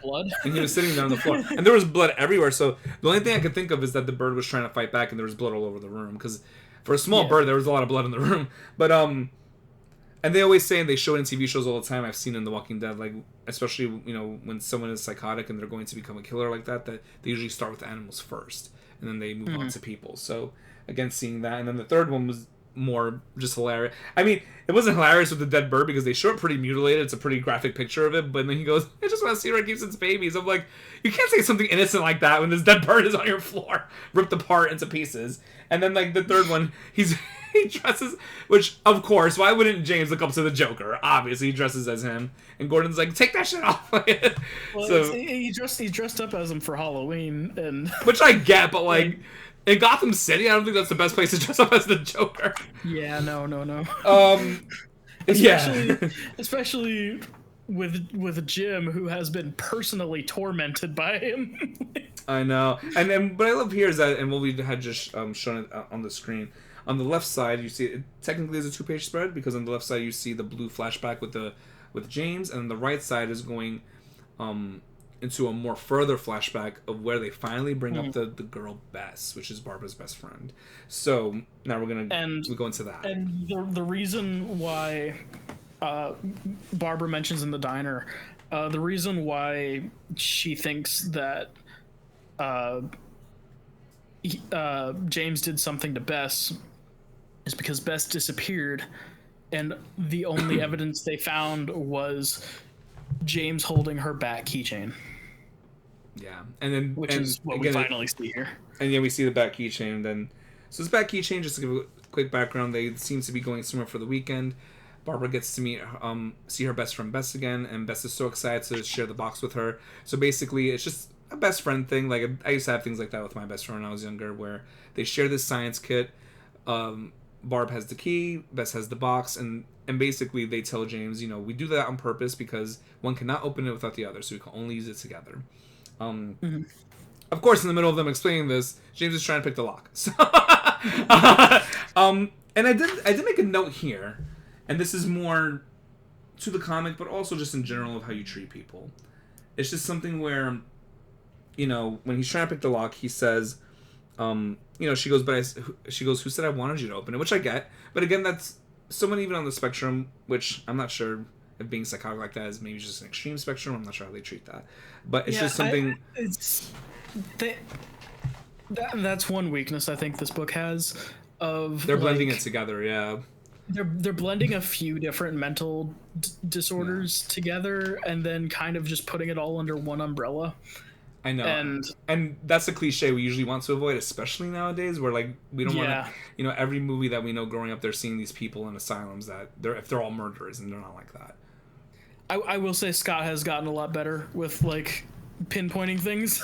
Oh, okay, that's good. I mean, but it's just this book in particular struggles with that, especially because like so much of it is centered around it that it's like it's very like it stands out quite a bit, and especially that James is the focal point here. So yeah, it's tough. But yeah, I want to say here just because when he goes, I was trying to open it for you. He goes, I'm sorry. I just figured that if Bess ever went away, you'd still be able to use it yourself. And they're like, what do you mean by went away? He goes, oh, I meant moved away. Like, what if her family were to move someday? Which I think was a very innocent thing to say, and especially if you know, now again, Bess is meeting James for the first time, so to her, it's like, this kid is creepy as fuck. I get it, but it's like, I joke with my friends, I poke fun of them, but I know them personally, I know their backstory, I know their life, especially if we're longtime friends. When you meet someone for the first time, it's things, what's happening to James here, and it's things like that, of why you should treat with kindness first and foremost, and then once you get to know someone, maybe you can poke fun of them here and there, but I honestly thought there was an overreaction from both Bess and Barbara. I didn't like this reaction here because I think from a spectrum point of view, I don't think he did anything that wrong. Like, he's like, he goes, I was just trying to open it in case for some reason that you need to get into it and she's not around. I didn't see it as a psychotic thing. I didn't see it that way. So I didn't think much was wrong with it, and I thought it was just such an overreaction. And a lot of people treat people like that. So it was also they're also like little girls. Yeah, well. yeah, like, and they're not exactly the most rational either. No. And that's the thing too, which I fully understand. But it's like, dude, like when they're like, what do you mean if she ever went away? Like, unless, and again, it's all about tone. I am reading it. This is not a movie that I'm watching, so I could really hear the tone. But maybe he said it in a way that was more creepier, where they're like, what do you mean by went away? Because reading it, I didn't take it creepy. I was just like, like. It's an odd way of phrasing that they took in one direction that he probably didn't mean. Right. Though I think context later on might make it different, but yeah. And what I like here is that we get to the end of that. So it's basically, I mean, we'll come back to it, but it's the end of it here where he's trying to open the box and Babs takes it away. Makes fun of him, which we know that doesn't end well with James. So, at the end right there, before we go back to the blue, where it's showing currently where he's following, Gordon's following Roy, it goes there. There it is. You see it? He's going to kill someone tonight. But I like that he's saying that with both. Like, he's saying it with the look in James's eyes, and then the next panel shows the look in Roy's eyes. So it's almost like he's seeing them as like the same person. Yeah, and Jim is having this like. This monologue of like people don't change. Yes, exactly, and it's just, I mean, with some people they don't, unfortunately, especially if they enjoy doing what they do. Well, it's I think the book it's painting it in this light of like that might be the case, but also it's also a character flaw of Jim. Oh no, yeah, 100%. Like from his point of view, people don't change. That's that, and I need to be more vigilant on dealing with this kind of thing. But then at the same time, it's like, well, there's a lot of gray area in there that he's not. His years of doing this and his years of dealing with this stuff has blinded him to like. To the nuance of all of this. Yeah, and he's also he put James in that gray area because it's funny how like as he's talking about Roy, we're seeing all these flashbacks with James because that's how he should have been viewing him, but he didn't, and he put him in that area of like kind of letting it go. So now it shows Roy for a second here. He's walking down the alley, and I think this is more in Jim's head. I don't think Roy's actually doing this. So I could be wrong, but when it shows him with the scars in his face, which there's burn scars from what happened to him, which Gordon explains that happens because he always carries an ether bottle with him and the match exploded it. But it also shows that it shows him putting ether on a cloth again, like he's going to grab a kid, but I think that's just in Gordon's head. Because I don't think he would be going down a random alleyway to do that when Gordon's following him, but whatever. So in the next panel, now it goes back to where It kind of skips over that whole interaction. It's like, they got upset that he opened the box. Bess made fun of him. And then all of a sudden now it's like you see the police running through the forest looking for Bess. They can't find her and she's missing. I think, and Babs tells him, she's like, she is terrified. She's like, I saw James in the window with the keychain in his hand. He's been staring at me the whole time. He runs up to the bedroom, not wanting to believe it. Oh, maybe that was in a different panel because actually it cuts back to Roy here. So I don't want to skip anything. It's alternating. Oh, it is. Jim... Oh no, he does go to the bedroom, but I guess it alternated to Roy first and then back to James. Yeah. So Jim finds Roy. Who knows what he's doing? Jim doesn't really give him a chance to do anything or explain himself, and Jim pushes him out of the window. So what I like here too is that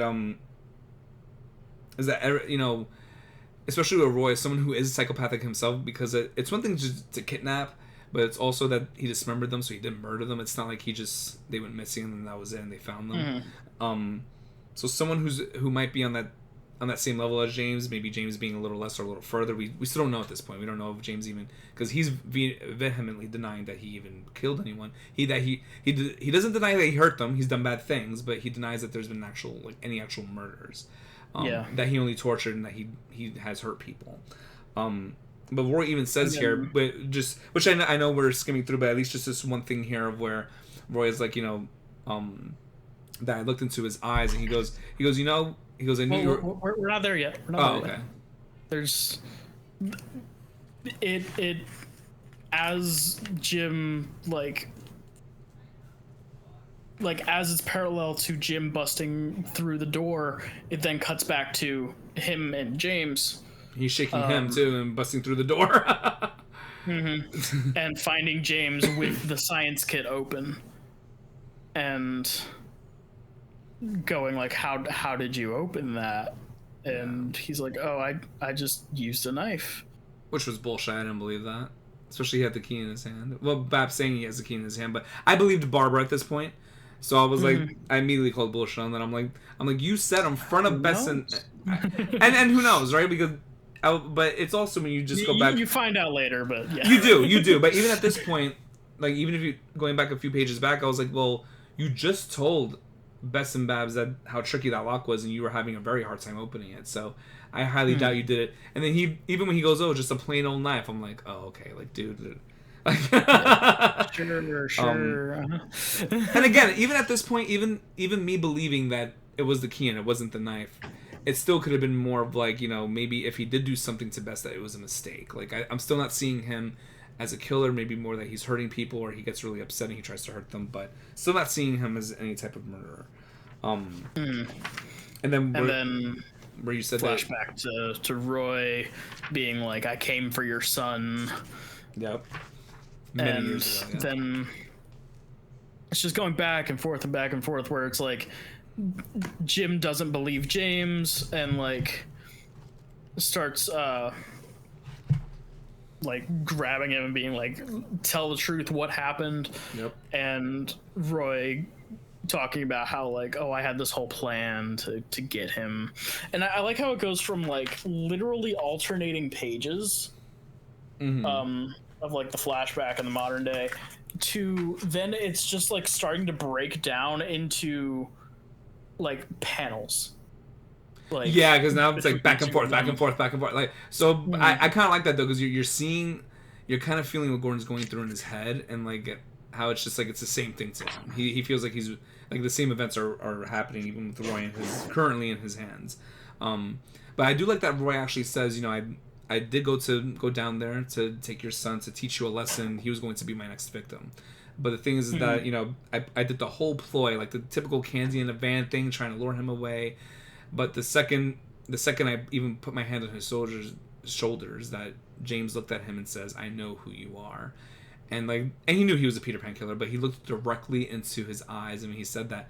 He goes, Jim, that's the first time I've ever been scared in my life. Someone like me was terrified of this kid, and that really drives home, like, oh shit, like and the look he gave me, it sent chills up my back. Me. And he left. So here now, I hate when they do this, and I almost want to punch Batman. I was like, damn it, because he's like, and the whole time Jim is trying to pull Roy back up because he's about to like fall to his death. yeah, because he didn't mean for him to go out the window like that. But still, it's like, Batman says when he goes, "You can let go now, Commissioner. It's over." And I'm like, shit, because right when he was gonna get to the part whether so he leaves. So I think as the reader, you have two assumptions here now. Now the main assumption that I think Black Mirror wanted to give you is that James terrified him when he looked into his eyes and said, "I know who you are." He left James alone and he killed Bess instead. But the thing is, too, is that now it's kind of up in the air because it's still possible James did it, especially because did Roy leave completely or did he leave and then kill Bess? We don't know. It's not really said, and James could have still done it, so you're kind of just left in the air. But it's supposed to make you believe here that Roy just went after Bess instead because she was the easier target. I think there's a reason. Or there is something later on that defines who did what. Oh yeah. No, I'm just saying at this point. At this point, yeah. Yeah. Like no. Yeah. Later on, it's like okay, but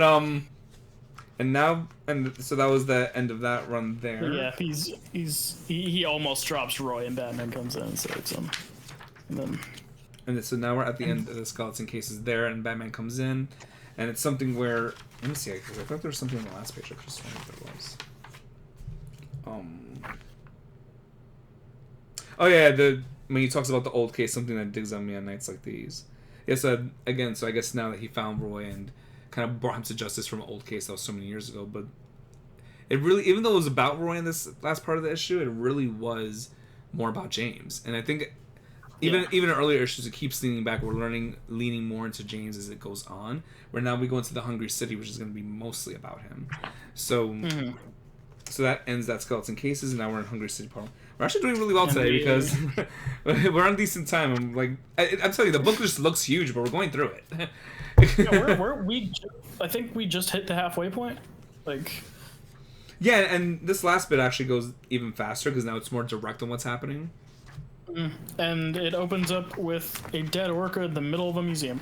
I know, I love that too, and it's just like, okay, and because it introduces Gotham City's bank, which plays an important role here. So this bank has been doing very well for the past 6 years. Or bank, not museum, sorry. Yeah. No, yeah, the bank, yes. And then and they're in that bank lobby, and it's a giant dead orca in there again with the orcas. They somehow take this orca back to his crime lab. I don't know how they even got that in there. I'm sure at this point Gotham has ways of doing this. Helicopter something on the ground. Who knows? Because Batman has like a whole tunnel underground. But as he's talking to Gordon there, and they're wondering, what's going on. Like they're trying to send a message. So Dick is kind of questioning Gordon on who runs it. Like maybe it had to be something that they're trying to scare the owner of the bank, someone who works there. So then he mentions Sophia, I believe, not the her original name. What's her name now? Is it Branch? Yeah. The only reason I remember Branch is because it's like a branch of a bank. Yeah, Sonia. Yeah. Sorry, Sonia. So I only remember that because it's like a branch of a bank. So I was like, oh, her name is Branch. So Sonia Branch, and then they and then that's when they tell him that her real name before she was married was Zuko, which, like we said in the beginning, that she is the daughter of Tony Zuko, who actually murdered Dick's parents, and he does have similar reaction to it. I don't think she got married. I think she just changed it.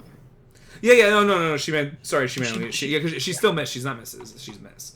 Sorry about that. No, she just changed it. And she wants to get away from that. So, and then they're basically explaining to her legit out of the family. yeah, legit, and that's what they're even explaining to him, that they're like, oh, he's like, wow, this is a rare instance where the apple falls really far from the tree because of her records being so clean. And Gordon's like, yeah, she's actually very clean and really trying to help the city and what she's done with the bank, and actually trying to help and really get away from her family ties. And I love the moment where Dick is like, while he's doing this autopsy on this orca, trying to figure out what happened. He's like, that once in a blue moon, the apple does fall far from the tree in Gotham, and Jim just has that moment of like, yep. Because you can tell he's thinking back on James. And of course Dick didn't mean it that way. He wasn't trying to throw shade at him, but it was just like, it's tough when, you know, it's your own son. Like, what do you do? So, but then of course we want to show this panel here because as he's telling him, it's like, oh, the apple doesn't actually falls far from the tree for the first time ever. And then it's like, rip. and this wonderful lady comes out, unfortunately. The body falls out of the orca. Yes. So, you know, he has a lead. He's going to visit Sonya, and we find out that I love how they show off Dick's acrobatic skills. Oh no, me too. Like that's why even when he fell out of the airplane with the dealer, it's like showing that angle and like he just seems so natural in the air, even when he with his like bat jetpack. Doing a full like somersault as he's like falling into the city below. I know. I mean, if anyone's gonna be Batman, like a trapeze artist is a perfect person for it. Oh, because he already knows all those acts. So, you know, he goes to visit Sonya, and we do find out that, unfortunately, the lady that fell out of the orca was someone named Evelyn, an assistant of hers, but also they were just very good friends in real life. And, you know, when we see her here... I'm sorry. No, you. Oh, no, I was just going to say that, you know, that when we see her here, although I feel for her and it seems very genuine, there was a part of me, and I even wrote in my outline, of... that she's hiding something. It's like she's playing something up. I do think she was honest with him. I don't think it was complete like lies, but it's just something where even in one of the panels where you see the sad look on her face, I was like, she seems terrified. Obviously, they're coming after her. They want to send her a message. It's that moment of you didn't lie, but you didn't tell the truth. Right. Like just kind of withholding some points there, because she's like, I swear I don't know anything. You know, and how scared of him she is, and you know, then she closes the door and he just leaves. But it is something where, you know, now she calls someone on the phone and she's like, I've had enough. I don't want, you know, Batman's coming here. You already killed one of my close friends with my assistant. I'll do whatever you need. So now she's talking to the person on the phone that we need to find. So, of course, but meanwhile, we knew. I mean, the second he left, I was like, he probably bugged that whole apartment already. So, like, he's like we already just see a panel of, like, address acquired. He already knows where this person lives. So he's immediately going to where that, you know, that voice came from, and it tracked it on the phone, and he already got an address of the location of where he is, or at least his place of employment. So now we come back to Rhodes again. We had a William Rhodes, which was, you know, the Rhodes trying to get into the auction with where the dealer was, and he unfortunately died in the car crash. But now we get into Bixby Rhodes. So Bixby Rhodes basically runs this what is a, I guess it's not a front because he really does have a car dealership, but it's for high-end luxury cars, you know, for our socialites, some of our high-end society people. And he customizes them to smuggle weapons. So there's weapons in these cars. So he's a weapon smuggler for the most part. And this is another supervillain that is a one and done. So when Morrison wrote Batman and Robin, they introduced a lot of new villains because they're like, okay, this is a new Batman. Let's give him a new rogues gallery. Right. And so while he was still facing off against a lot of like old classic villains, we also saw the introduction of characters like Professor Pig or well, here he's called Roadrunner, this guy. No, not this guy. It's it's someone else. It's Professor Pig sounds goofy. It does. He's actually one of the most disturbing villains of Batman's rogues gallery. Because he kidnaps people and makes them perfect by turning them into his Dolatrons. And he basically mutilates them and brainwashes them into being like mindless servants for him. Shit. He wears a pig mask and a butcher's apron. Oh my god, the typical horror. He's trying to be like Saul over here with the pig. But that's a character that was introduced as one of like Dick's new villains, but did end up carrying over into being a Bruce villain as well. Like, so some of the characters introduced. Yeah, he's in the Arkham Knight video game. Oh. I know it's blasphemy, but I played those games. I gotta play them. Yeah, you should play this. Yeah, like you should. Yeah, no, because even Bunnies was like, it's such a good story in the Arkham games. Oh yeah, definitely. So all of this to say, they threw a lot of villains at the wall here, and only a few of them stuck. But right. This is another one that just didn't make it past this issue. Yeah, because I mean, this is a pretty short one too. But I always find these, even with these short ones, it's so interesting how like they kind of almost got him type of thing. Mm-hmm. So yeah, so we have Bixby Rose. He has his car dealership. He's smuggling weapons, and they just want to give a quick background. So Batman just comes here immediately. Like as soon as he hears the voice on the phone with Sonya, tracks it, and he's immediately getting shot at. And Batman's like, okay. I should remember that this is not like the Falcones or the Maronis. Like, this is a guy trying to make a name for himself. So he's used to, I guess more of an honorable way of fighting, where like this guy just came out with the gats out of nowhere. So and immediately traps Batman in the Crusher. Yeah, immediately. And then I like that how again these new villains are so smug, because even the long-term supervillains know better, but like and sometimes they're a little smug too. But like here. He's like, oh, I think it's possible we over-ordered this month. What do you think? And he goes, definitely, Mr. Rhodes. And he basically activates the compactor. So and that's where Batman. I love both of these art pieces. Yes, my God. One being the final shot of the issue, the other being the cover of the next one, and just so I mean, this book, I can't gush about it enough. No, same. The entire time I'm reading, I'm like, oh my God, this illustration. Like, I mean, even the left one there, where we not only see the red because of with Batman Black Mirror, but the fear in his eyes that I think Dick from one of the first times is like, shit, I'm fucked. Like he doesn't even, he's trying to think quickly of how do I even get out of this, which leads us into Hungry City issue 2. So it's part 2 of 3. So it basically just continues right where part 1 was. He's in the compactor, has he get out, and he starts reminiscing of like, all the memories that even his colleagues have gone through. He's like, with Bruce, Damian, Tim, like how they even go through day by day and really stay grounded. And it's just this theme of being grounded throughout the entire Black Mirror issue. Yeah. And of course, while he's lamenting and thinking about that, then he's also at the same time trying to get out of this being crushed. Like so doing this whole escape plan.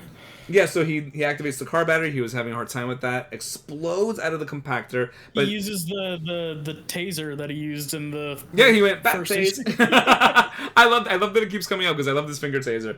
And then he explodes so quickly out of it that the enemies don't, the thugs outside with the guns don't even see him because it just happened so quickly. Although we see the shot of it. And he just gets launched. Yeah, because he literally looks like a missile coming out of this car compactor. It's hilarious. It actually is a pretty funny drawing. Yeah, like literally that third panel down literally he looks like a missile. And then then they're all talking to each other on the radio because they still don't notice Batman above them, and he's already with like the cape and cowl open, ready to just land on them. Beats the hell out of them, and then of course he's going after Rhodes, now Bixby Rhodes, and all of a sudden he just gets up from the wheelchair and he has bionic legs. Go figure. He's calling himself the Road Runner. Yep, literally running across this field, doing a super jump, and then again. The humor of Dick just always comes back, and he's like, I'm not in the mood for this. He just instead of chasing him, because I thought it was gonna be a chase sequence, he just shoots his bat hook and wraps it around him, and then that's it, done. Yep. The chase is over. And I think that's part of why this villain didn't stick around, because one, he doesn't really look that intimidating. No, he looks like your typical asshole at a car dealership, like nothing crazy. This is just he looks like an accountant more than anything.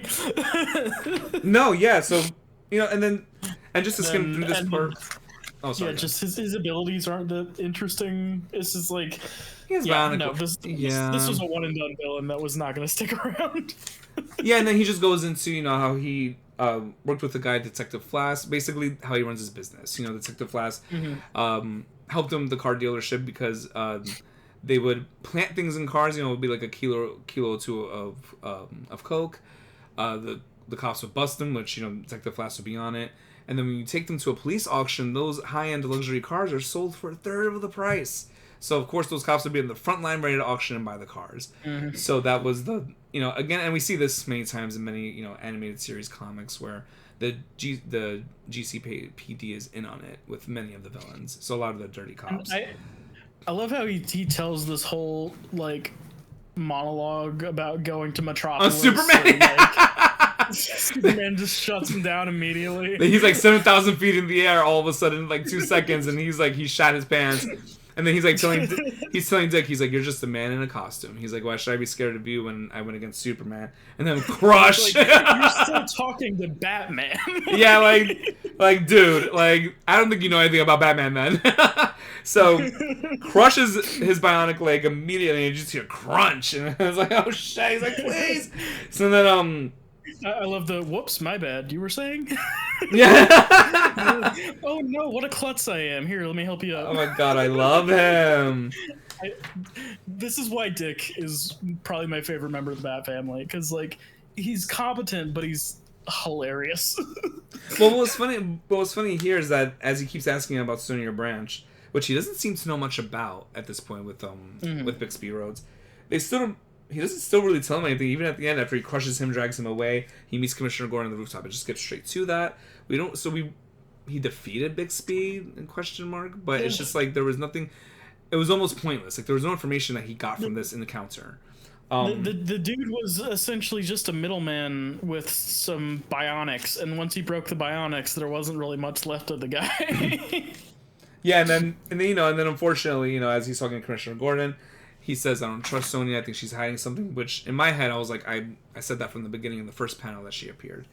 And of course, as Sonya is standing behind Commissioner Gordon, he goes, maybe the apple doesn't fall too far from the tree, and she heard that. So, and I do like here that she's a bit more honest with him. She's like, look, she goes, one of the reasons I kept some stuff from you because, he's like, why would you be scared unless you were hiding something? He goes, you don't need to be scared of me as Batman unless you're, and then she goes, a criminal, question mark. And, it's something where she's like, out of all people, I've tried to change my name to get that view of my dad off of me.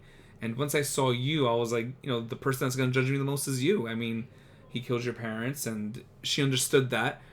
But she's like, seeing you terrified me because I thought you were going to treat me the same way as if it was my dad. And that she tried to really separate herself from that view for so many years. So she was terrified of him. So I think this is when it goes more into the guy that actually called her.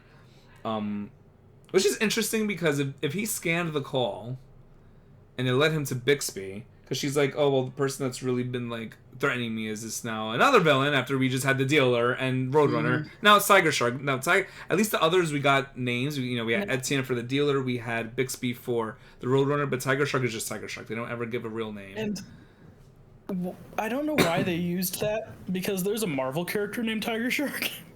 Oh, that I don't know. I think that was a mistake on their end. Maybe, but also it's another one and done villain of like. Yes, maybe he didn't care to use it. Yeah. Yeah. Although here, I will say with Tiger Shark, it was funnier, I guess. I mean, we'll get into Tiger Shark in a second, but it's kind of funny. So like, she goes, I dealt with Bixby Rhodes and a smuggler, a guy who calls himself Tiger Shark. He's a pirate, cold-blooded killer, and that he's the one that fed Evelyn alive to this orca. Now, even before they mentioned it in the comic that she was eaten alive, like that wasn't a shock to me because the second I saw her fall out of the body, I'm like, they fed her to this orca. Like that to me, that was obvious. I guess to other readers that may have shocked you. Well, the part was the reveal was more that she was alive when it happened, and it wasn't just them hiding a body. So this was done with a purpose. Yeah, and I guess because I think I was thinking that too. Like they even in the Gotham show, like when they're all younger and it's always big with the pier, and like even the Falcones and Maronis like swimming with the fishes. Like so, I guess to me, Gotham Pier has more corpses than the rest of Gotham. for real. That's why I guess to me, I kind of just thought it was obvious in my head that she was fed alive. Like I didn't think she was fed just to hide the body, but some people could assume that. So I guessed it just because that's very on par with Gotham. That's they something had to fill in the hole somehow. Yeah, I mean, and that's probably something that I would assume the Penguin or someone like that would even do. That's very up their alley. So now we have Batman going to where the Tiger Shark is. Now he's underwater. He was able to find this, I guess, according to some markings. He saw some of the rust of where he could possibly be hiding because he actually was very well hidden. But Batman, being super detective he found his hideout. Basically goes, he could see the door was just recently lifted off. And then all of a sudden, he gets captured. The door's open, and what do you know? More orcas. Because, I guess they're, the only sea life that exists in Gotham. Like, because even him underwater right now, like, you still don't see any other orcas. Well, I think the implication any other is sorry. the implication being that like all of the orcas up to this point have been because of Tiger Shark. Okay. Yeah. Oh, that makes sense because yeah, I guess he would have been cooler if he had actual tiger sharks instead of orcas. Yeah, right? Like, give him something that matches the name. I don't know, whatever. I mean, orcas still full. We also get the reveal that like the guys who were smuggling exotic animals when Dick and Tim bust up the thing at the pier, that was for Tiger Shark. Yeah, because apparently he's now he's gloating of like, well, one of his men is gloating for him of like he's got like snakeskin suit and his tie's made from like the tarantula, so like all those things that we saw, like the harpy eagle, the goldenback tarantula, these really endangered species, that he only wears clothes from endangered species. And they're making the joke, oh, I'm about to line my shoes with bat skin, you know, because they always gotta make a fucking bat joke. I don't know. They always do that. But before that, just a quick funny thing where the guy that first introduced Tiger Shark, and then he's telling him how, like, you know, giving historical facts of like, oh, walking the plank, people thought that was a myth, that was a real thing. And that villains even still do it now. And as he's saying that, Tiger Shark just pushes him into the ocean. And I'm like, I was like, okay. I think they were trying to solidify how much of an asshole Tiger Shark is. Yeah, because like as he's describing it, he's like, he would even tease the sharks on occasion by forcing one of their own crew off the boat in advance of the real victim. As he's describing that, such an asshole. Exactly such an asshole. I could not. I just thought that was so funny. So then, you know, this other now there's another guy kind of hyping up Tiger Shark since he killed the other one. Tells him about the clothes he's wearing, that they poached all the endangered species because he thought it was Bixby that did that. Now he finds out it's Tiger Shark. Mm-hmm. Tiger Shark goes up to him, which is a huge mistake because it's Batman. He headbutts the shit out of him. And then, for whatever reason... Oh, no, he did that on purpose because it looked like I thought he did that as like a counter to hit him back and he missed, but he cut the rope to have him land into the water with the orca. Yeah. Not Batman fighting an orca because, you know, it's Batman logic. I don't know. But he's fighting him. He's holding the mouth open. He's surviving against this orca. And that was more of a distraction for Tiger Shark to get away. And unfortunately, after he gets away from the whale, he's still on the boat. Tiger Shark's already in his own little, like, submarine, like, far away from the boat.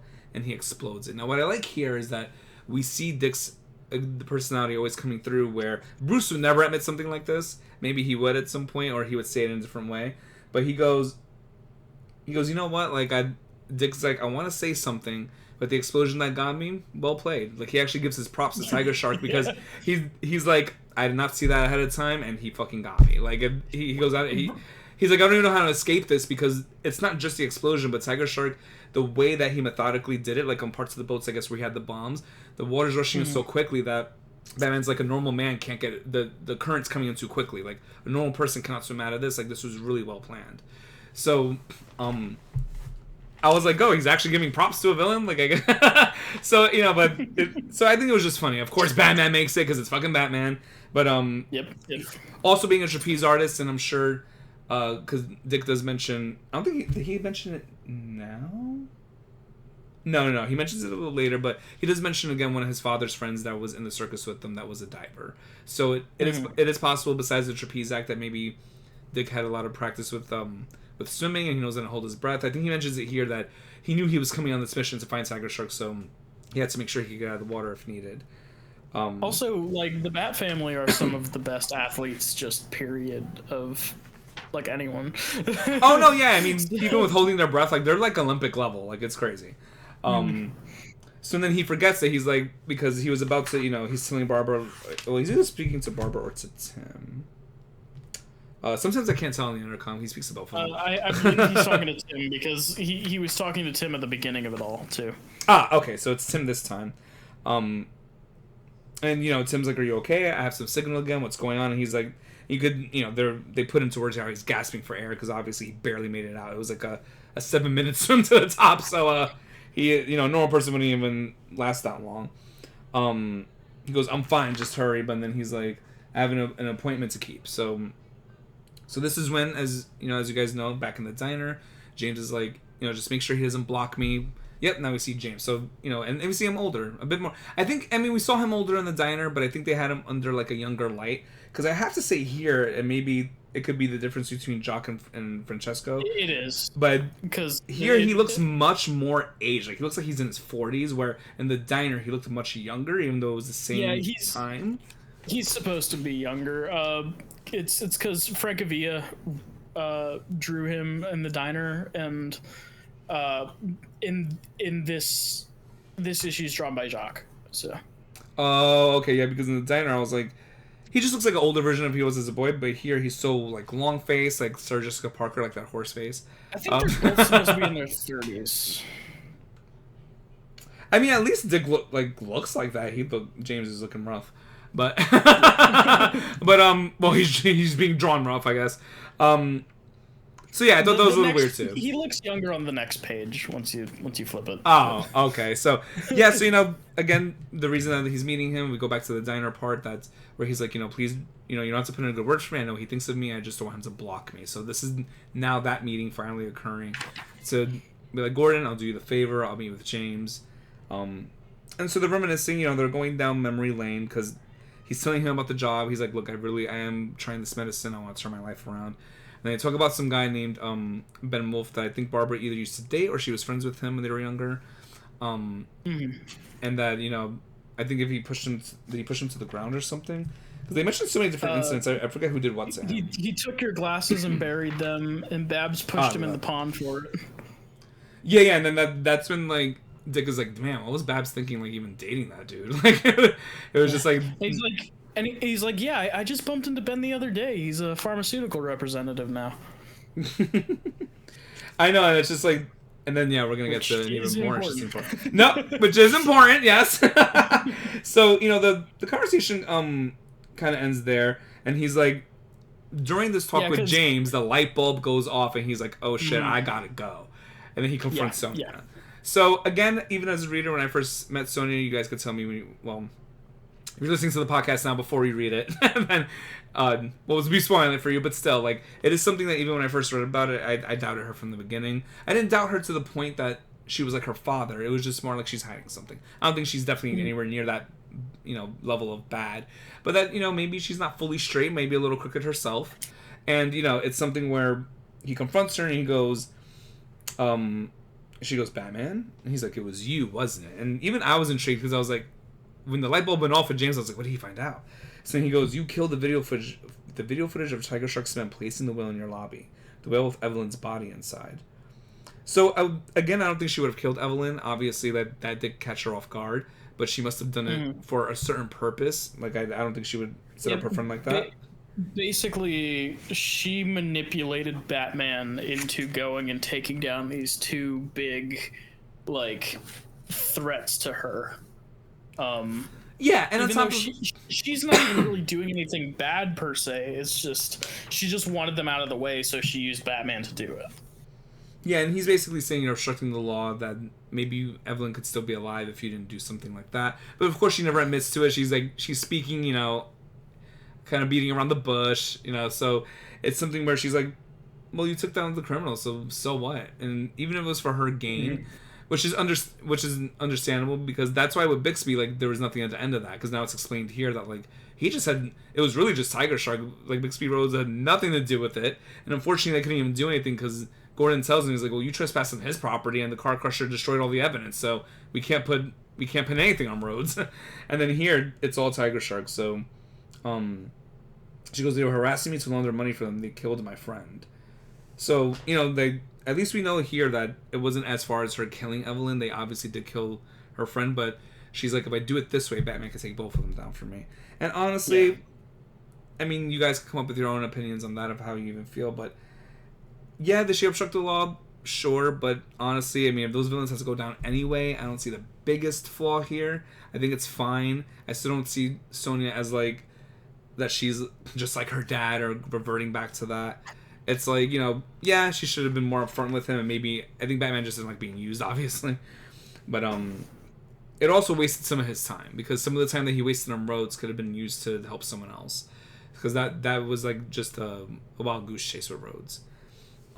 Well, for her personal thing. And then, so he has the whole conversation with her, And then, of course, we cut back to James coming to the end of the Hungry City issue. We see him go up to this house, which is Ben Wolf's house, like he talked about earlier. Yes. Meanwhile, Dick is giving this monologue about,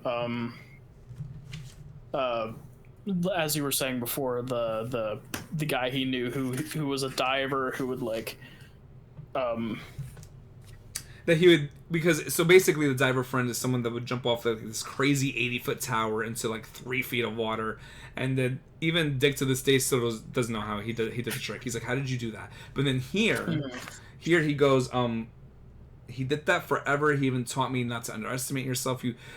Because this is when he's in the car compactor, he thinks about him of like that you should always look before you leap. You're not judging while you're falling, you're judging before. And then that's when he knows to judge, not to misjudge the situation. He learned that from that diver. Until we cut to James, and now he explains, until the one day that the diver did misjudge and he broke his neck. And he literally only missed the fall by like 2 or 3 inches. Just that slight deviation, he broke his neck and he died. And then there was a misjudgment, and now it cuts to... then it cuts... You want to turn that page. Yep. He's at Ben Wolf's house. Yep. And he's now dismembered, and look, it has been James. And like the dismemberment is crazy enough, but I love that bottom left image because it really shows the pain that Ben is in. And even with the one eye missing, his mouth, like I think his jaw is broken because his tongue's just sticking out like that. I think he cut the jaw off. Or I think because it's hard to tell. There was like, it's either broken or he just cut it off. Like his mouth is hanging open, but he's like please, like trying to say please, but like. He goes, he's like, oh, look, we've been catching up about you. He's like, isn't that funny? Like, it's crazy. Yeah, it is off because look up the panel above it. Oh, shit, his teeth. How did I not see that? It was in the foreground, like in the shadows. Also missed that. Oh, did you? Oh, shit. Yep, there it is. Yeah. Found it. He's got no teeth. Okay, there it goes. And now we're in, what they call the Skeleton Key, but it basically is Hungry City Part 3. So...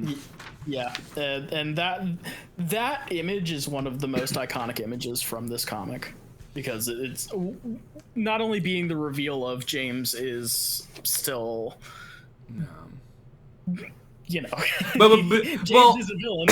I think it's the big twist to the reader, because it's like throughout the whole thing, it's like, are we believing him? Maybe the Diasmine is helping.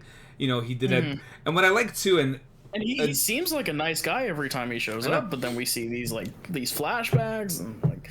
So what I like with Scott Snyder, and I do want to say here, which is brilliant writing on his part, is that typically when they do these types of stories where they're trying to like stray you away, and then all of a sudden they reveal that it was them all along, they really gaslight you into thinking that they've done so much good, right?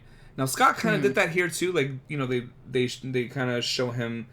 Or they tell Gordon about him helping out. He's helping to organize files. He wants to go like on nutrition runs.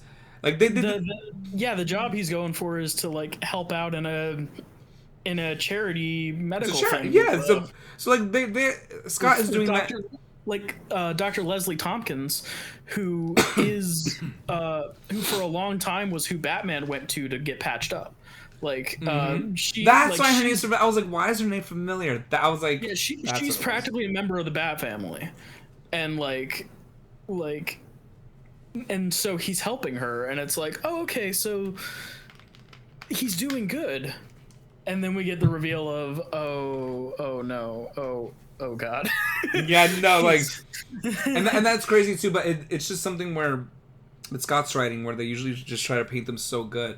I do. One brilliant thing that he did was that even in the diner, where he does admit to some of the bad things he did, because if he would have just lied straight up and been like, no, I've been good the whole time, I never hurt them, I'm going for this job, I'm taking this pill, then it would have been too obvious and I would not have believed it at all. But I'd started to believe. I was like, because he did admit to at least that he did torture some of those people, that he did hurt them, that he didn't deny that. If he would have denied it, then it would have been too obvious he was lying. So it was brilliant writing on his part to really make you feel that until this, that you're like, I mean, my jaw like dropped. I still kind of expected it, but not only to have the reveal, but the reveal in this way, that graphic, was really intense. It was an intense reveal. So So now you're looking at James sideways because you're like, oh shit, like everything else, all this other part of the book that's left, and now you're like, oh fuck, like we can't believe anything. So like, and you're really seeing Scott Snyder like stretch his horror muscles a little bit here. Oh my god, no, that I mean they opened pretty well with even the Killer Croc monster, but and you know, even getting shot through the chest, like that first issue of Black Mirror actually had, they put that horror in pretty quickly, very early, but even here, no, this is just like the way, like even without the visuals, the script alone is so foreboding. Yeah, and it's also just like that. Even with reading it, with not even hearing it, without me hearing any tone, and you know, just reading it, it's like the way that they just write it out. I could feel it. Like it's like I am watching it, kind of. You know, even though I'm reading it. So yeah, and that's what a good book should do. Any book, graphic novel, comic, just you know, book in general. So now going to Hungry City Part 3. Oh, sorry. Actually, if you want to do this one, that's okay. Go back to Francavilla's art. And how long did it take you to realize who was talking? It was very back and forth to me, only because of what we just found out with James. I kind of almost assumed it could have been him too, at some point, because I don't know how recent this is and how much of a flashback this was, or if this was current. When I found out it was recent, I was like, okay, that's definitely not him. But it's just like, I guess because that panel was just shown, I was like, is this just showing back? Like, was he ever in Arkham? Like, I don't know. But the way that he's talking, what they do, yeah, I love what they do with the word bubbles, which I don't know if I'm even going to be able to show it up. Nah, you can't see that. No, but yeah, the word bubbles here are, I mean, because it's showing the psychoticness of how he's talking, and then it's like it has to be only one person. Because and again, like you said, he starts telling a story. Yeah, and again, just like I said, like it actually just, you know, where I was saying that even without me hearing the tone, just reading it, it's like, oh, this is, because even just the way it's being told, it's the only villain that really talks like that.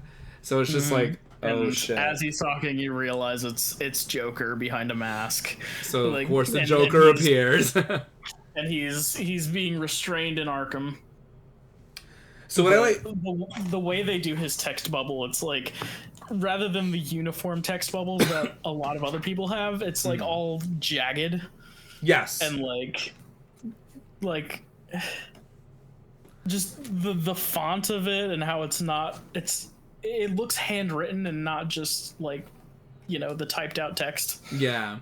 And what I like here too is that just like we did with Roy and James back in that previous chapter in the park with Bess, now it's going back and forth again. So we're seeing the Joker story is not straight through. It's being told like back to back with now Gordon visiting the job that Leslie Tompkins, the doctor, where James now currently has the job. He's checking in to see what James is doing. Cause he, you know, Gordon's still under the suspicion. He's not fully believing him. Which now we know that he shouldn't. You know, he's just trying to see, like, is he really on the up and up? Like, you know, because at Leslie Tompkins facilities, they do run the diagnostic tests on them, making sure that they're lovely enough to even work. And, you know, so Leslie's talking him up. He's working. He has some hobbies. You know, she's joking with Jim, like, you should get some hobbies too. You're overthinking. And then James appears. He says, you know, hobbies really helped me. And that one thing that's important that she drops, we won't go over the whole conversation, but she goes, oh, he even volunteers to go on nutrition runs, which will come up later.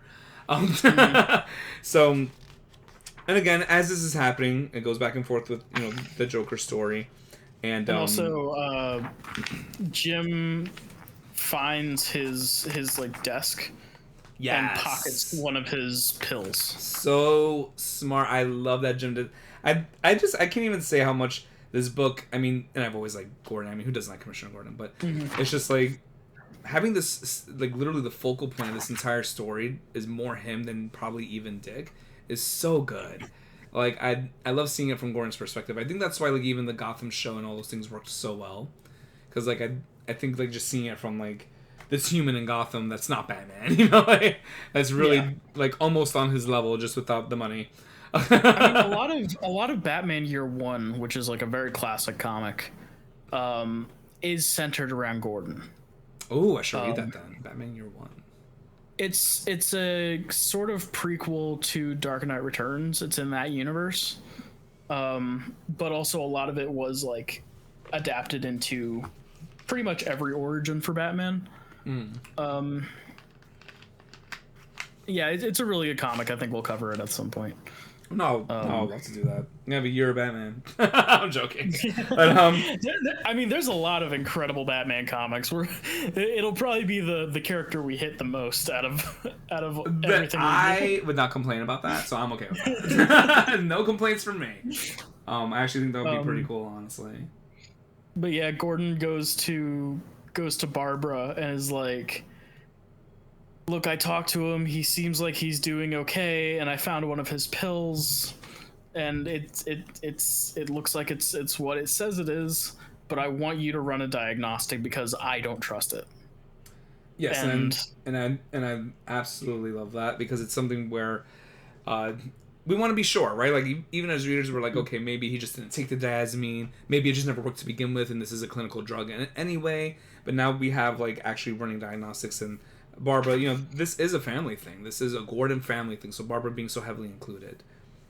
And Barbara's even like, well, Dick has his whole laboratory and he's like, I want to keep this between us and the family. Like, well, yeah, he even admits he goes, I think telling Dick was even the wrong thing. He goes between you and me, I shouldn't have even told him. So he's like, I want to keep it between us. And then finally we go back to the Joker. So, And the Joker this whole time has been telling the story to this doctor who's like doing an evaluation on him surrounded by guards. And the more he talks, the more specific he's getting. Mm-hmm. And the more it's like he's talking about this doctor's family. Literally his wife. And he goes, like, she has, this boy and girl fell in love, and then she has multiple sclerosis, and he's like, what? So, like, the doctor's, like, freaking out now because he got a little too, intimate with that. But, and, like, this tension is building, and the doctor freaks out and grabs the Joker by the throat, and then he starts laughing. The doctor starts laughing. And and then we find out, now for those of you that watched the animated series, I'm sure it appears in other comics, there's the Joker toxin. So that's something where they laugh, not only laugh uncontrollably, but their face kind of disfigures as well. Yeah, the face disfigures. It's been done a few different ways. Yeah. In this one, it's particularly gruesome. Very disturbing. I mean, because it actually like splits their mouth open into the smile. Yeah, and almost it's very Heath Ledger of them. It splits the mouth open and then like recedes the lips, where it's like to force literally the gums of the teeth, and like, it forces them into this like. And one of my favorite illustrations here, like again, like how you're saying in this Hungry City part. Smile. Yeah. No, yeah, the smile that's there, but again, like as you were saying in Hungry City Part 3, where now this last part of the issue where we're ending the comic is really like how Wolvie said all the horror chops are coming out. Like the illustrators are not holding back. You can see the horror here even with the smile and how he goes and as soon as he starts laughing, he takes the scalpel and slices the guard's throat. Like he just literally slits his throat. Yeah. And as that tension is building, we're now getting the reveal that as Barbara breaks this down, the pill, James reverse engineered the pill to do the exact opposite of what it's supposed to do. And so, it's supposed to block that. It's supposed to help you get some of that emotional part of your brain back so you can actually feel empathy. But he was like, nope, I don't want this. And now he's blocking it even more than he already had. So... And pure so psychopath. Jim realizes that the nutrition runs that he's doing are for infants, and what James is going to do is create more people like him. He's going to use those pills to put into the infant's nutrition to just create a whole generation of people like him. Yeah, and that's when you see James like running to the elevator. Even Barbara didn't catch on because she's like, "It's not pony enough for an adult, maybe a child." And then he goes, "The nutrition run!" And that's when he runs out with the baby formula. Yeah, Jim is just like, sprinting out the door. And then of course, as he's like, as he goes to where did he go? I feel like I skipped something. Did I skip something? Yeah, he goes into the elevator. He's zooming down the street, but where's he zooming to? I think. He went where the guards to James's. No, he went to James's hotel room, where he said he was staying. Oh, okay. That's why I was confusing because they did it together, but because the panel on the right page shows the guards dead, and I think that's Joker or the Doctor. While Jim is like, that's why I was confused. Thing, it's also cutting to Arkham where Joker has escaped with the toxin, and of course he found Bess's box, which no longer holds a science kit. Nope, it's a lot of keys, including the main key that was Bess's key, of course, which confirms that he was the one that killed Bess. And not only that, but how he went to Ben Wolf's house, all those keys are house keys. So he could imitate them to break into people's houses and torture them. Mm-hmm. And then, of course, the best illustration in the comic that you're showing there with Joker. I love this cover. Like, I will put this as a background on my computer screen. It's just such a beautiful illustration. This is one of the most iconic Joker covers, ever. I could, my God, I want that as my background. It's just so, honestly, even for the promo, when I was trying to do that, I was trying to somehow get that back there, but I couldn't find a really good image of it on its own. Because that was just, that could have been the promo right there. That's a beautiful illustration. So, he's like, as they're asking him, is everything okay? Joker broke out, because when they're telling him Joker broke out, and he's just is almost deadpan, and he's like, nothing's okay. And then now it's Joker and James he's worrying about. And Jim realizes that Joker's likely coming after Barbara, because Barbara Senior. Of course, both? Yeah. Barbara's. Well, both, yeah. Because of course he would, because he loves fucking with the Gordons. I mean, yeah, he's just a fucking asshole overall, yeah. And Jim's like, you've gotta hide, like, you need to protect yourself. When hotel security gets there, like, because she's like staying in a hotel, and then she's like, okay, the security's at the door, I'll go get it, hold on. And then as Jim pulls up, he hears over the phone there's a crash and a struggle, and he runs up the stairs, busts in the door, and then finds her in the bathtub. And again, that's why I was saying, even though we couldn't see the Doctor with the Joker toxin, the best illustration of that toxin, even better than the Doctor. That is terrifying to see that. And even behind the red curtain, like showcasing that always red means scary type of thing. So I couldn't stop staring at that for a while. I was like, oh my God, like just looking at the detail on that on her face and how it disfigured her. This was, and how much blood is just even on the ground there is insane. This was another reason I wanted to go over this comic with you, because I knew that like there are so many horror elements that are both done in the script and in the artistry that just I knew would resonate with you a lot. No, you know me so well. Thank you. I mean, I just like my horror stuff in general, movies, games, everything. So this is like, I just never really thought to read something more a comic version of that, and especially with DC. So I was like, oh, okay, like this is wild. We go to her being sent to, I think is she I think she's in a clinic or a hospital, or maybe they brought her to Batman. She's at Dick's lab. That's what I thought. I think she's in the lab. So they're seeing her there, and that if they would have been there a minute later, she would have died. So Gordon literally got there right on time, but she's basically in a coma at this point. That they gave her something to combat the toxin. It's gonna take a while. Her mouth is all bandaged up. Yeah, no, I wouldn't even want to see her like that either. So like Gordon starts lamenting again. He does this a few times throughout the comic of like, it's not even just the people, like it's the bricks, the roads, like it's just like this, the fear in the city is like rooted into it, and that again him kind of falling down that path where even Dick is starting to come out of it, where we saw in Black Mirror where he was kind of feeling that looking in the Black Mirror, and now it's like there is that good in people, and we have to try to come out of it and stay grounded. So now Dick being the voice of reason here. Yeah. But Dick then being Batman.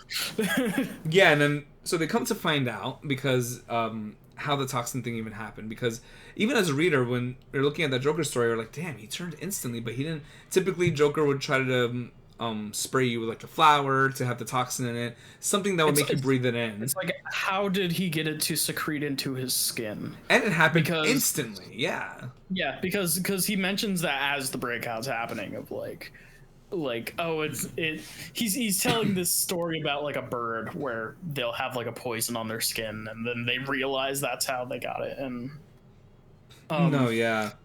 but they mentioned that someone had slipped him the toxin in his food, so that when he ate it, then his body would start secreting the Joker toxin. Oh, okay, yes, because I think it was something where they were saying that it should not have been toxic enough. I remember that part where it's like, you know, it's weird because he has 50 different versions of this toxin, but for whatever reason, like it would need to be something so potent. And Batman's like, well, it must have been the most potent, because for him to just touch him and immediately turn through sweat is really potent. She goes, actually, no, that's one of his weakest. Yeah, it's one of his oldest forms. So it's like, what happened? So she's saying that it was using a refined alcohol to facilitate excretion through the pores, but. So that's interesting. So, you know, we see that there, So it's that's how we know it's been modified, which now we're also like, it's like, oh, well, who's been modifying medication? Mm-hmm. It's like, things are starting to tie together. Yes. And on top of the fact that Joker probably wouldn't even go that far, because he probably just would have used the most recent version of the toxin. So they're like, when it's facilitating through the skin, we're talking about more of like the medical background things. We're like, okay, that's not Joker. Because right now, you know, it happened to the Doctor, it happened to Barbara Sr. So Batman's goal right now is like, we need to find the Joker, because now he also caught Barbara's mom. So he talks about. And then, oh, sorry, please. No, I was just gonna say, like, they talk about the fact that like the Doctor was also like pretending to be Joker due to the toxin, and so he went off one direction, and the Joker went off another, and we're not exactly sure where Joker went and where he is now.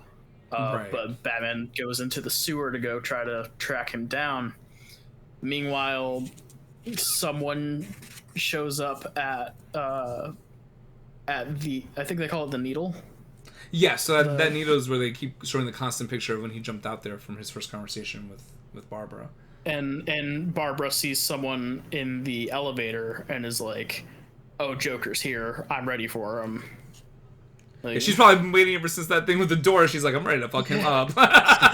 She's probably been wanting Joker for a hot minute. So like, But then we cut back to Batman going through, and he has his night vision, and he then finds Joker in the sewers. And I will say, I guess I'm a bit 50-50 as far as Joker's illustration here. It's rough, and I guess it's supposed to look that way, but there are certain panels where I like it, so I think maybe the drawing's not consistent, because he seems different in some panels than others. But I don't think it's my favorite version of him. Yeah, me neither, but it definitely conveys what it's meant to, so... Oh, no, yeah, because, I mean, it's very short-lived here, anyway. He's lanky and unsettling, and, like, his mouth is cracked because of the way this toxin works, and, like... And the way it goes through his pores, because that's how he got like that, because he's basically poisoned himself. And he realizes that Batman is using night vision and turns on the light and blinds Batman, which again, smart, because he I would say out of all the villains, especially if I was thinking of the Batman mantle, I would be the most afraid to go against him, because he knows Batman like the back of his hand. He knows exactly his abilities, what's in that utility belt, everything he's gonna do, how he thinks. So like, he's one of the toughest to go against. He just knows him so well. And we see that Joker has set up the light to do some sort of strobing effect. Yeah. Because Dick immediately deactivates the night vision, but as soon as he does, it gets dark again. And then it's like flashing on and off the light with every panel. And Joker realizes that it's like he realizes immediately like, oh, you're not Batman. Oh no, it was too. I told you the second he spoke, he was like, and because he goes into a whole thing almost berating him this entire fight as he's fighting him in the light, and he's like only my sick back can hurt me. He goes, and he even almost begs Dick. He's like, can you tell him to come out and play with me? Like, yeah. He misses Bruce. I came down here to rest and to sleep and dream, and then to be born again, wet and new when my bat returns. Yeah, like he's just absolutely. I mean, I feel like here he's just like, just fucking around with Dick. He's not taking Dick serious at all. Like it's just like that. No. This fight is pointless. Why are we even here? And they keep telling him. Also, yeah. Dick shows the fact that he is Batman because he actually does manage to take down Joker. Yes, because when Joker goes, as he's hitting him, he goes to hit him again. Then he grabs him and just flips him over. And I mean, the fight's over pretty quickly. This is not a long fight, but it's something where he keeps questioning him on the toxin, and he goes, I have no idea what you're saying. And that's one thing I will say with Joker. Out of all the villains, and because maybe of how insane he is, he just doesn't lie. Like because when he hurts people, he's proud. He has no reason to. I mean, when he hurts people, he's proud of it. So like, he'd be the first one to tell you like, yeah, I did that. So like, it's just something where, when he's like, it wasn't me. Dick's not believing him. I'm like, Dick, he's not lying. Like, we know the Joker well enough to know that if he said it wasn't him, he most likely didn't do it. So like, going like, my bat would know my work. Right. Like, I miss him. And then he's like, I the Gordons, you see, you idiot, it wasn't me, as he's like breaking down, and then it cuts to the it cuts to between a bunch of panels of where everyone is. Yeah, because it's showing with Barbara looking at the man on the camera, Batman's still with Joker, and now Barbara's seeing her waking up to Gordon, and she goes, it was him, and I knew reading this, I was like, she's talking about James. Mm-hmm. Like, yeah. So now the light bulb on the right page goes off in Batman's head. I like these light bulb moments that he has during this run. And then again, probably one of the second or third best drawings in this comic next to the Joker one. I love this look of he's like, hi there, sis, aren't you happy to see me? And James is right behind her. And that is such a good drawing. That, again, the angles of her looking up at him because she's sitting in the wheelchair. Like, I love it. Yeah, again, this comic is filled with a lot of iconic artwork. This is one of the panels that is, like, always associated with this comic. And honestly, he kind of looks a little Riddler-esque. Oh no, 100%. I mean, even Enigma himself is very like lanky too. He's like the lug, the geeky look with the glasses. Like I think even though I will say in multiple mediums they've showed Enigma so different of how they portray his character, but he typically is that lanky, like nerdy type of dude. Although James looks a bit more like Bill. Even in the Batman, where when you first see him, he's in his suit, but when it's finally revealed who it is, like, that is just classic comic book Riddler. So yes, now they basically skip all of that. The light bulb goes off. Even the reader, you're like, oh shit, we know Barbara Senior's talking about James, and James is the one that came to the house and sprayed her or whatever he did to her. So he's talking with Commissioner Gordon, and Commissioner Gordon's lamenting of like, I should have stopped him.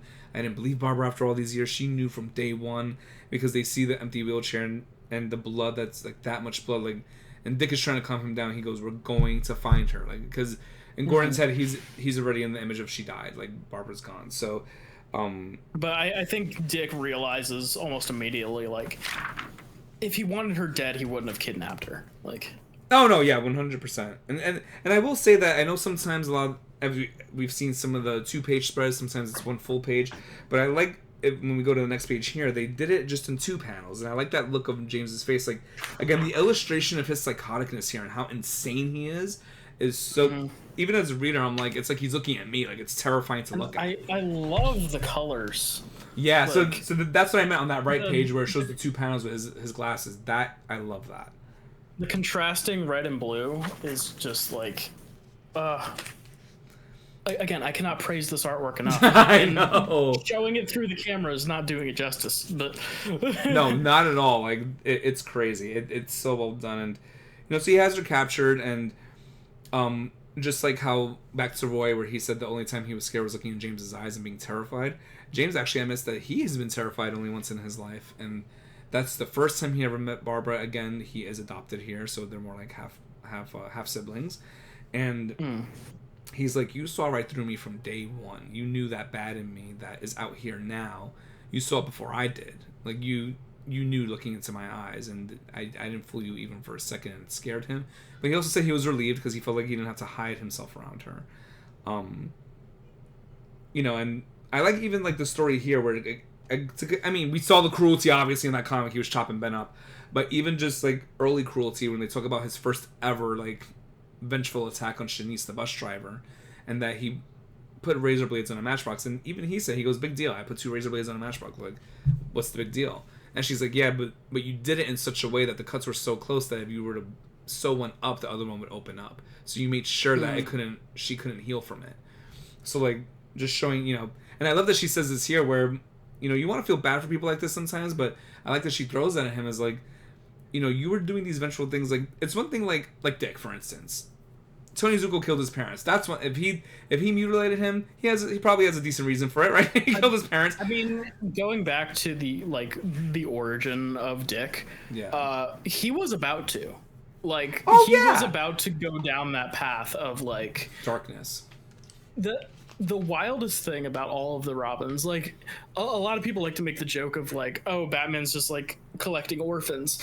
No, he's preventing future supervillains. Well, no, and that's what happens with every single one of them is, like, they are about to go right down that path, and Batman's like, okay, hold on. no, yeah, because and that's the thing too, is that, like, even with Dick, but I was just mentioning Dick because he would have a reason to do so, like a reasonable crash out, right? Like, they killed your parents, or like with Batman, where a more reasonable crash out, his parents being shot down the alleyway, and it happened in front of him. With Dick, at least it wasn't as intense as with Bruce, but, like, those are reasonable crash outs. Like, you have someone calling you 4 Eyes, like, dude, like, that's why I like that she threw it in his face. Is like, you were just using any little excuse to torture them. So that way you could tell yourself that you're torturing them for a reason. I mean, it was a bullshit reason. Like, even the guy that buried his glasses, like, you were kids, get the fuck over it. Like, it was things that, like, he wasn't really being bullied per se, so it's like, I'm glad she said that, because the shade here between them was very brother and sister shade, because she was, like, not scared of his ass. it was great until and then he also shows off that he has embedded 2 knives into her legs. He pulls off the blanket from her, and they're in her femoral arteries. And of course she didn't feel them because she's paralyzed, but she could still die if he pulls them out, because the knives are the only thing keeping her alive.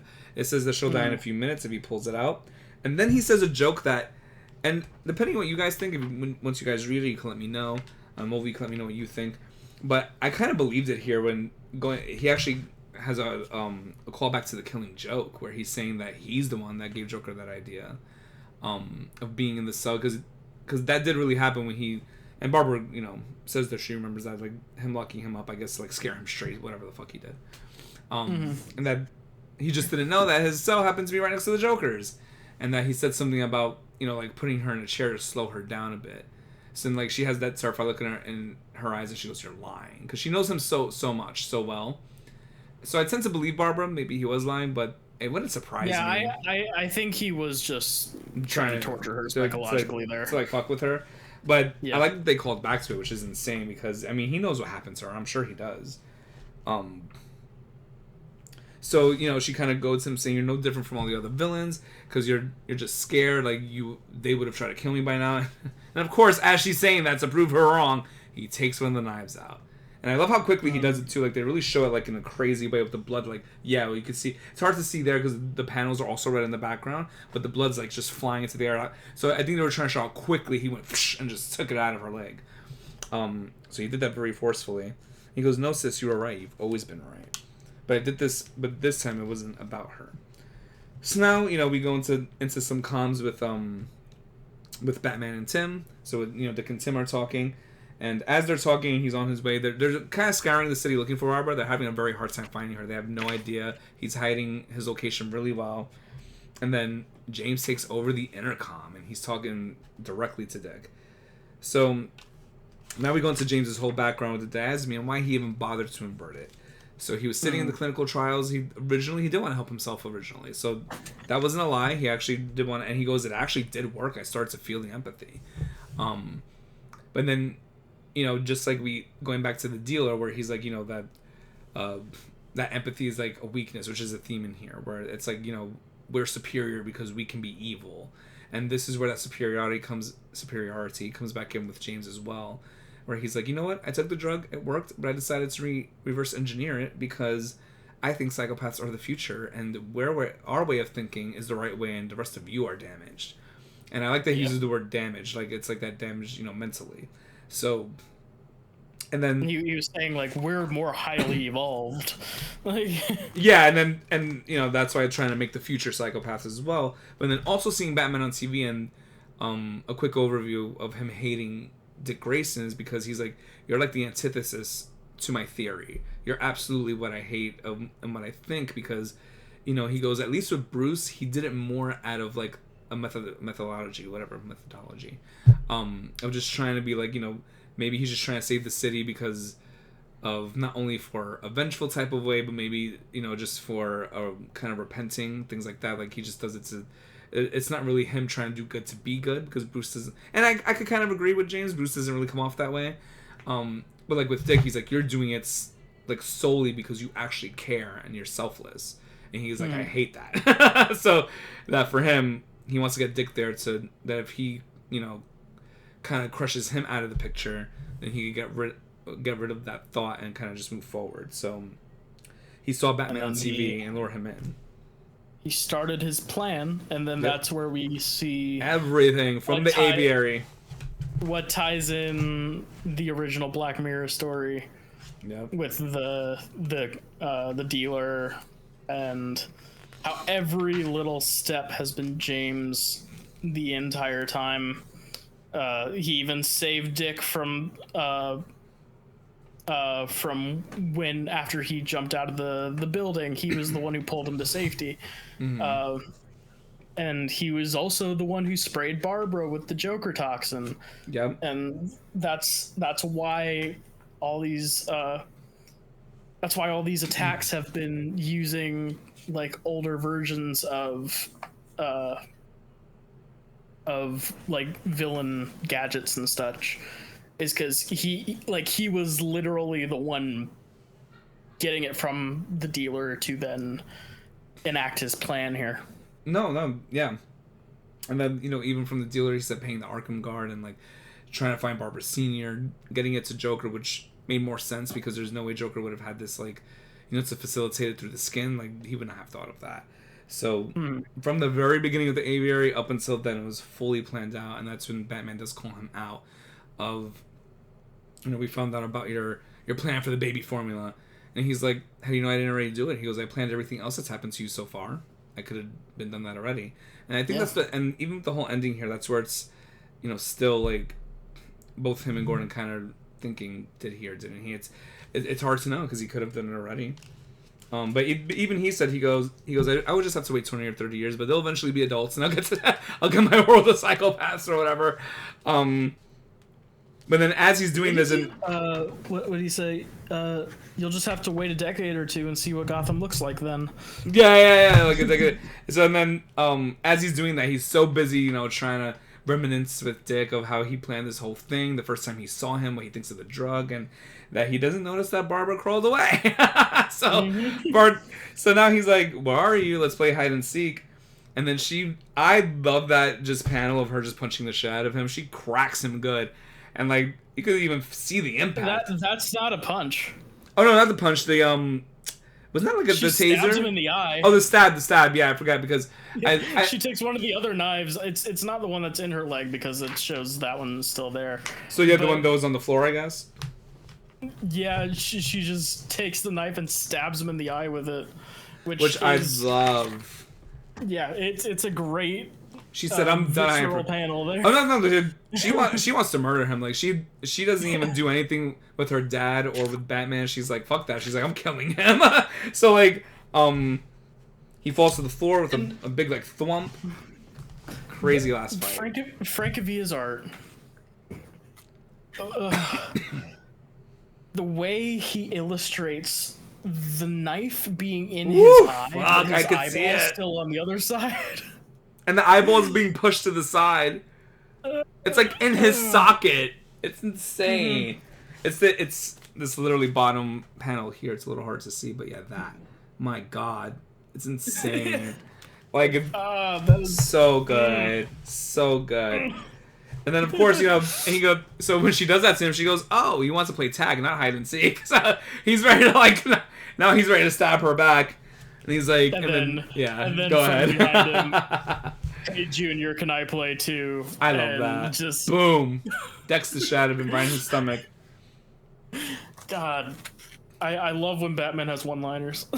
Oh no, Dick does it so much more often than even Bruce, and I love it. Yep.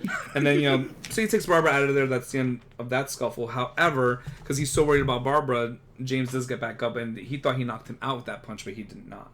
And one of my favorite scenes here, even more than just the final scene with And he cauterizes her wounds so that she doesn't bleed out.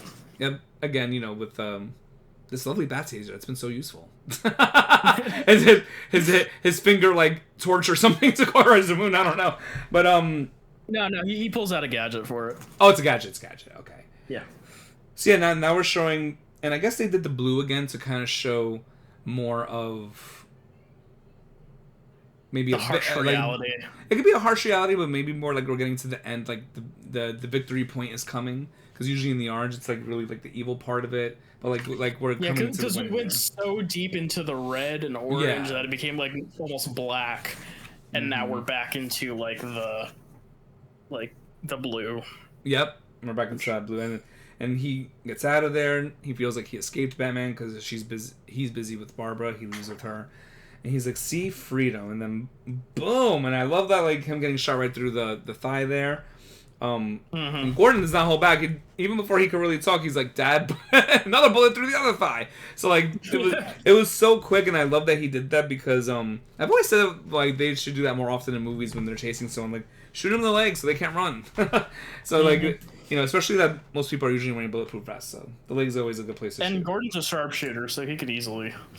Oh no, he did not miss. It was one bullet each. Like he was very he got him good, and he goes, and something that they harken back to when James was first back in town. He goes, "I told you not this time, James. I'm not letting you go." So it's under the assumption here this is the end of, you know, we're basically at the end of the comic. It's also the end of James. He doesn't die. He actually does save him from the fall, but we're just under the assumption he's going to spend the rest of his life in Arkham.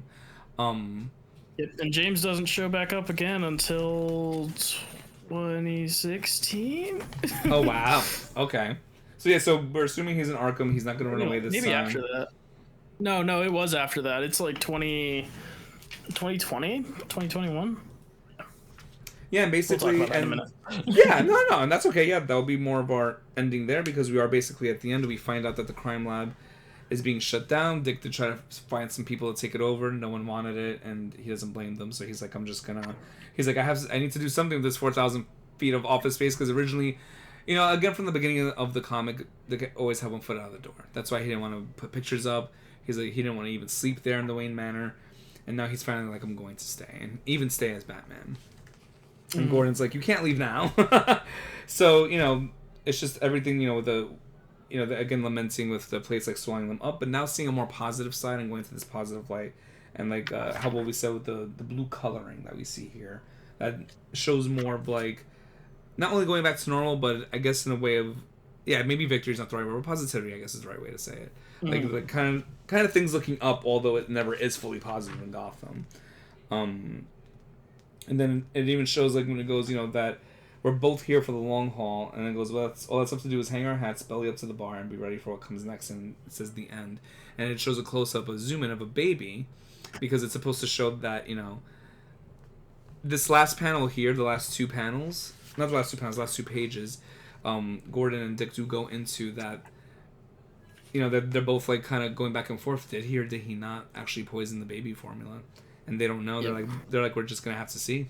We don't know. And it won't matter. and it won't matter, right? Yeah, exactly. And then we get the amazing Black Mirror. Year. I know.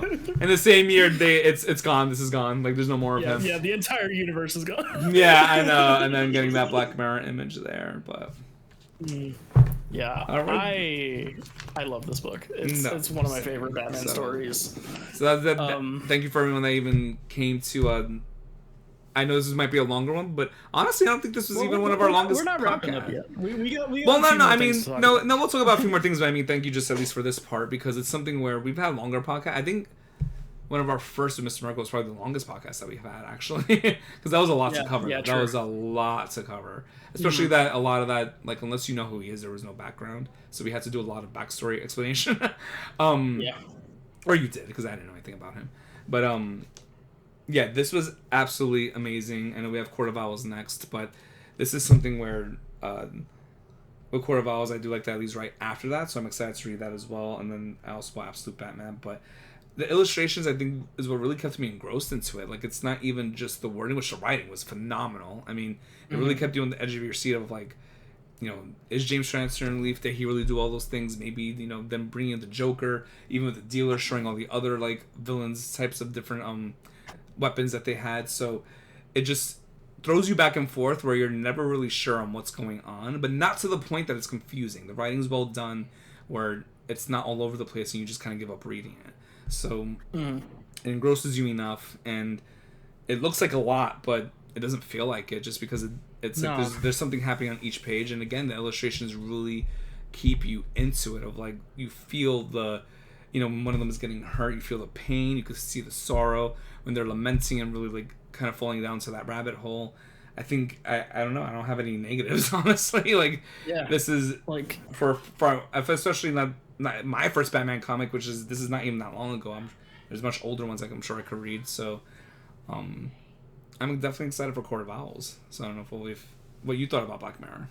Yeah, it's like I said, it's one of my favorite Batman stories. It's like I love how in depth it gets into the detective side.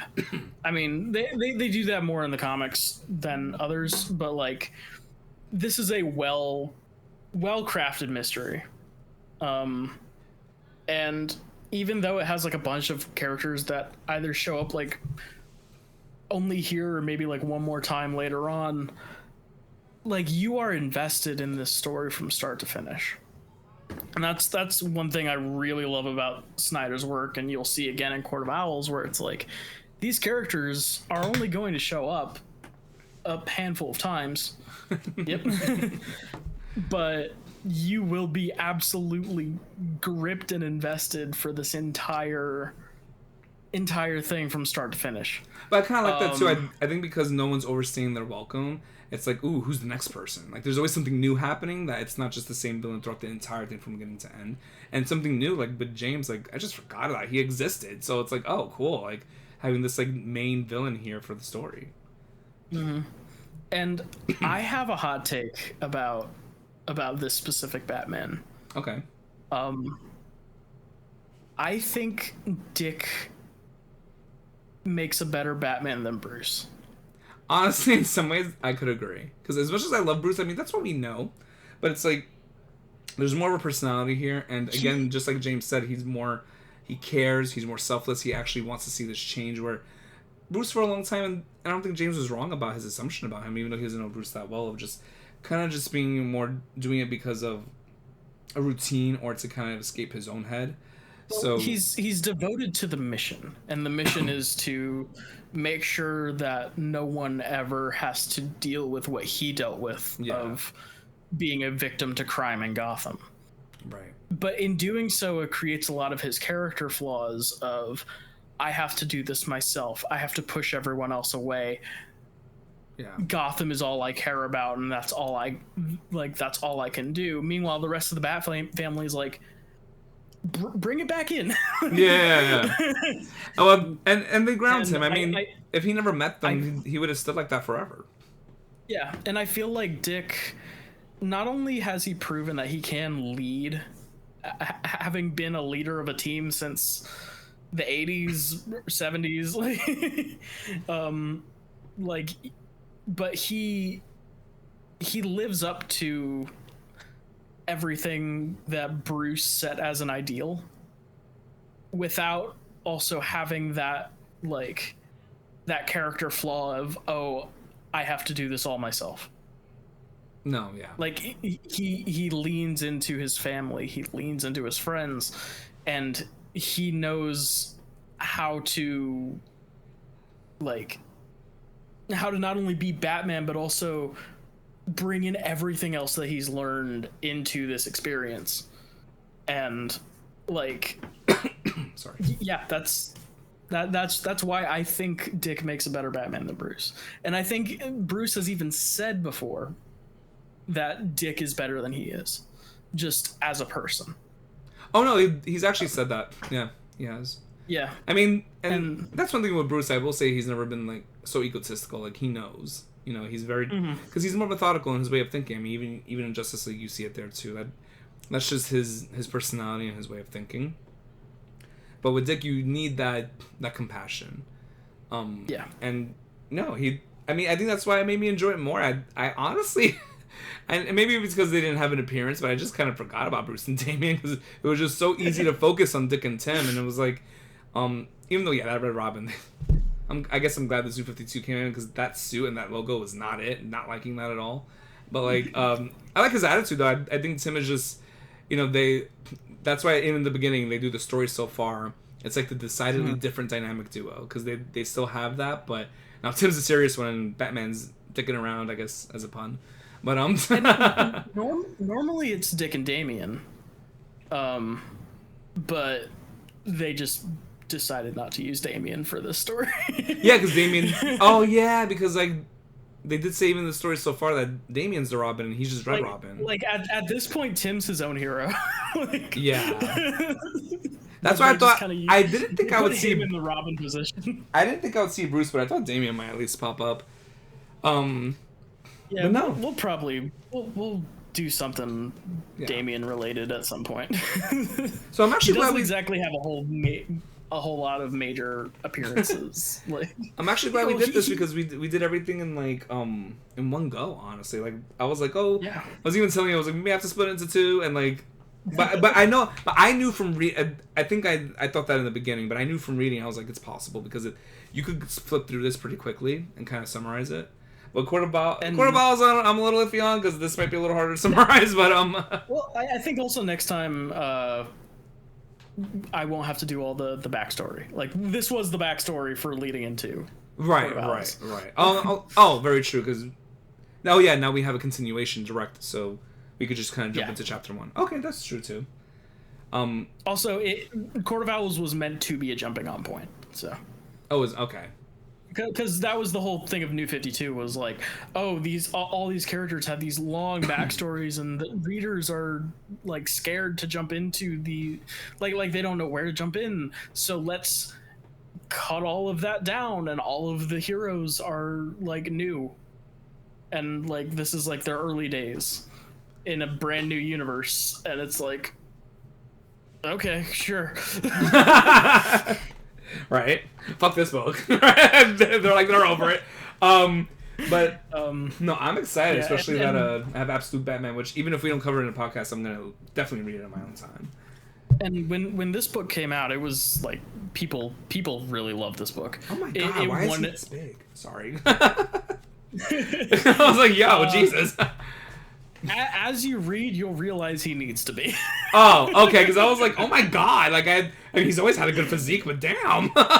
Because he straight up fights some eldritch horrors in his book.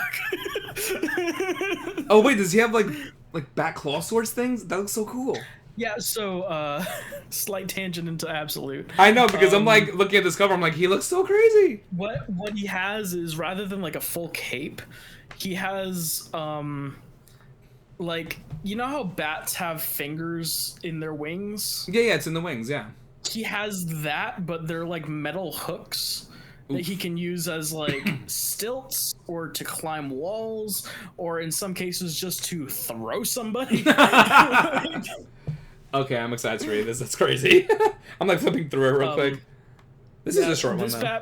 This Batman is completely broke, but he is a civil engineer, so he builds all of his gadgets. I kind of like that better. More relatable. There's a few things they change, like key things they change about Batman. Best way to go into it is don't think about it as our Bruce. This is very much another universe. Okay. And a completely different character.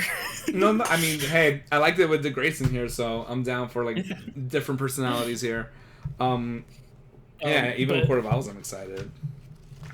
But yeah, so I'm glad you enjoyed this book. It's one of my favorites. For my first, thank you. I appreciate that's my first, and I love Batman so much. So like, for it to be that good, especially for my first one, wow. Scott Snyder's probably my favorite comic author, just period. Yeah. So I'm definitely glad that you took to this very quickly. I mean, no, there was no confusing parts of it. I literally had to reread nothing. Like, my outline was so easy to do because I was able to just even read a few chapters and go back and do it. Like, because I was able to even do it off the top of my head. I didn't have to like reread too much. It's very memorable. I barely had to use the outline during the podcast today. I pulled it up a few times, but barely. I mean, I kind of just remembered. I mean, this was... Because I feel like the other ones, I definitely had to look at it more. So, like, this was something where it was so simple. I mean, yeah. This is definitely probably one of my favorites so far. Probably... Well, maybe next to last run is probably still one of my favorite, because I love TMNT. But this is, like, very close. Yeah. Especially Court of Owls, I do want to see where now this new era of Batman is going into and how I could compare it now to Black Mirror. And being the same writer, like, he carries a few things over. You said you started reading it already, right? Yes, only chapter 1, so I didn't read a lot, but but the intro thing with Joker. Oh yeah. Yeah, that whole mask thing was what he took. He took that from this. Yeah. Yeah, because when we got up to it, you said that would come up again in Court of Owls. Yeah. Oh, okay, cool. I mean, I love doing this whole weekend. Thank you for bearing with me, at least for the month of October, leading into a UK trip for a wedding. But I don't think I've ever been this busy in all my years. Especially for me. I mean, I do that Screamtober event annually, but trying to shove a subathon in there for my birthday on top of then 2 weeks later going to the UK, which I've never been to, and preparing for a wedding. I think I've been like in a whirlwind for a month and a half. So I appreciate the constant pushback because we kept delaying, and I just was so overwhelmed I literally could not do it at that time. So I appreciate that, but that's why I want to do the bi-weekly. I know we said in the beginning, but for everyone watching, we might try to just do the 2 weeks going forward, unless something comes up, of course. But I think we could time it enough where we could do it twice a month instead of just once a month. Yeah. So that would be December 6th. It's 2 weeks from now with Batman Court of Owls right here, which very I excited. Cover, right? So, and especially with more graphic novels as opposed to comics that are usually shorter and the panels take up more of the pages. I kind of like this where this is more like on book status because it's a lot more wordy, it seems, from when I'm even flipping through it. So I guess more like more of a novel, because I don't think I've ever read a full graphic novel. I've read always shorter comics growing up. I mean, these came out as comics. This is just the first 11 issues of Batman of the New 52. Oh, okay, and they just put it as the saga together in one. Okay. Yeah. Oh, okay, so that will explain the thickness. But let me see. How many issues was this? I'm gonna be judging Greg Capullo pretty hard here because he's got 2 illustrators that are really hard to live up to right now. Capullo is some of my favorite Batman art. Is he? Ever. Okay, because this Black Mirror, I'm having that's top tier for horror, especially for horror. That's insane. But I know, I mean, even flipping through it does look amazing. This was 10 issues, so really it's just an issue longer than this. Oh, okay. So maybe it just looks longer for some reason. Oh, it's probably because it's smaller. Oh yeah. True. solar pages. Because I was like, it almost looks like double in length. I'm like, that can't be. This collected Detective Comics number 871 to 881. Oh wow. But no, thank you so much for joining, Movie. This is, and for that background, because even as I'm reading, I was like, I really need to talk about this Final Crisis. I know nothing about it.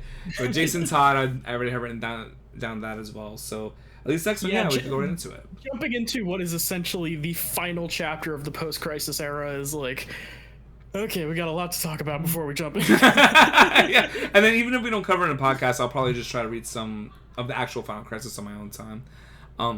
Because all of the Crisis events are very, very much like universe-spanning, whole wild things. But again, thank you everyone for coming to the podcast today. And yeah, we'll be doing that on December 6th with Batman Court of Owls. And have an amazing holiday. For some of you that are in the US, I think Canada did it last month for your Thanksgiving. But yeah, we'll see you again on December 6th. I'm not sure if there's anything else you want to add. No, I'm good. So yeah, the Comic Wars are back bi-weekly. So we're going to be trying to do this every 2 weeks of December 6th, and then of course 2 weeks after that. And then that's when we'll probably wait till next month, because then of course that's Christmas and New Year's and we'll be busy. Yeah. I think 2 weeks after 6 will be December 20th. And then we'll probably just wait until January for the next one. Which we'll determine what that could be. I'm not sure what we'll do after Court of Owls. So that is TBD for now. All right. Later, everyone. Thank you for joining.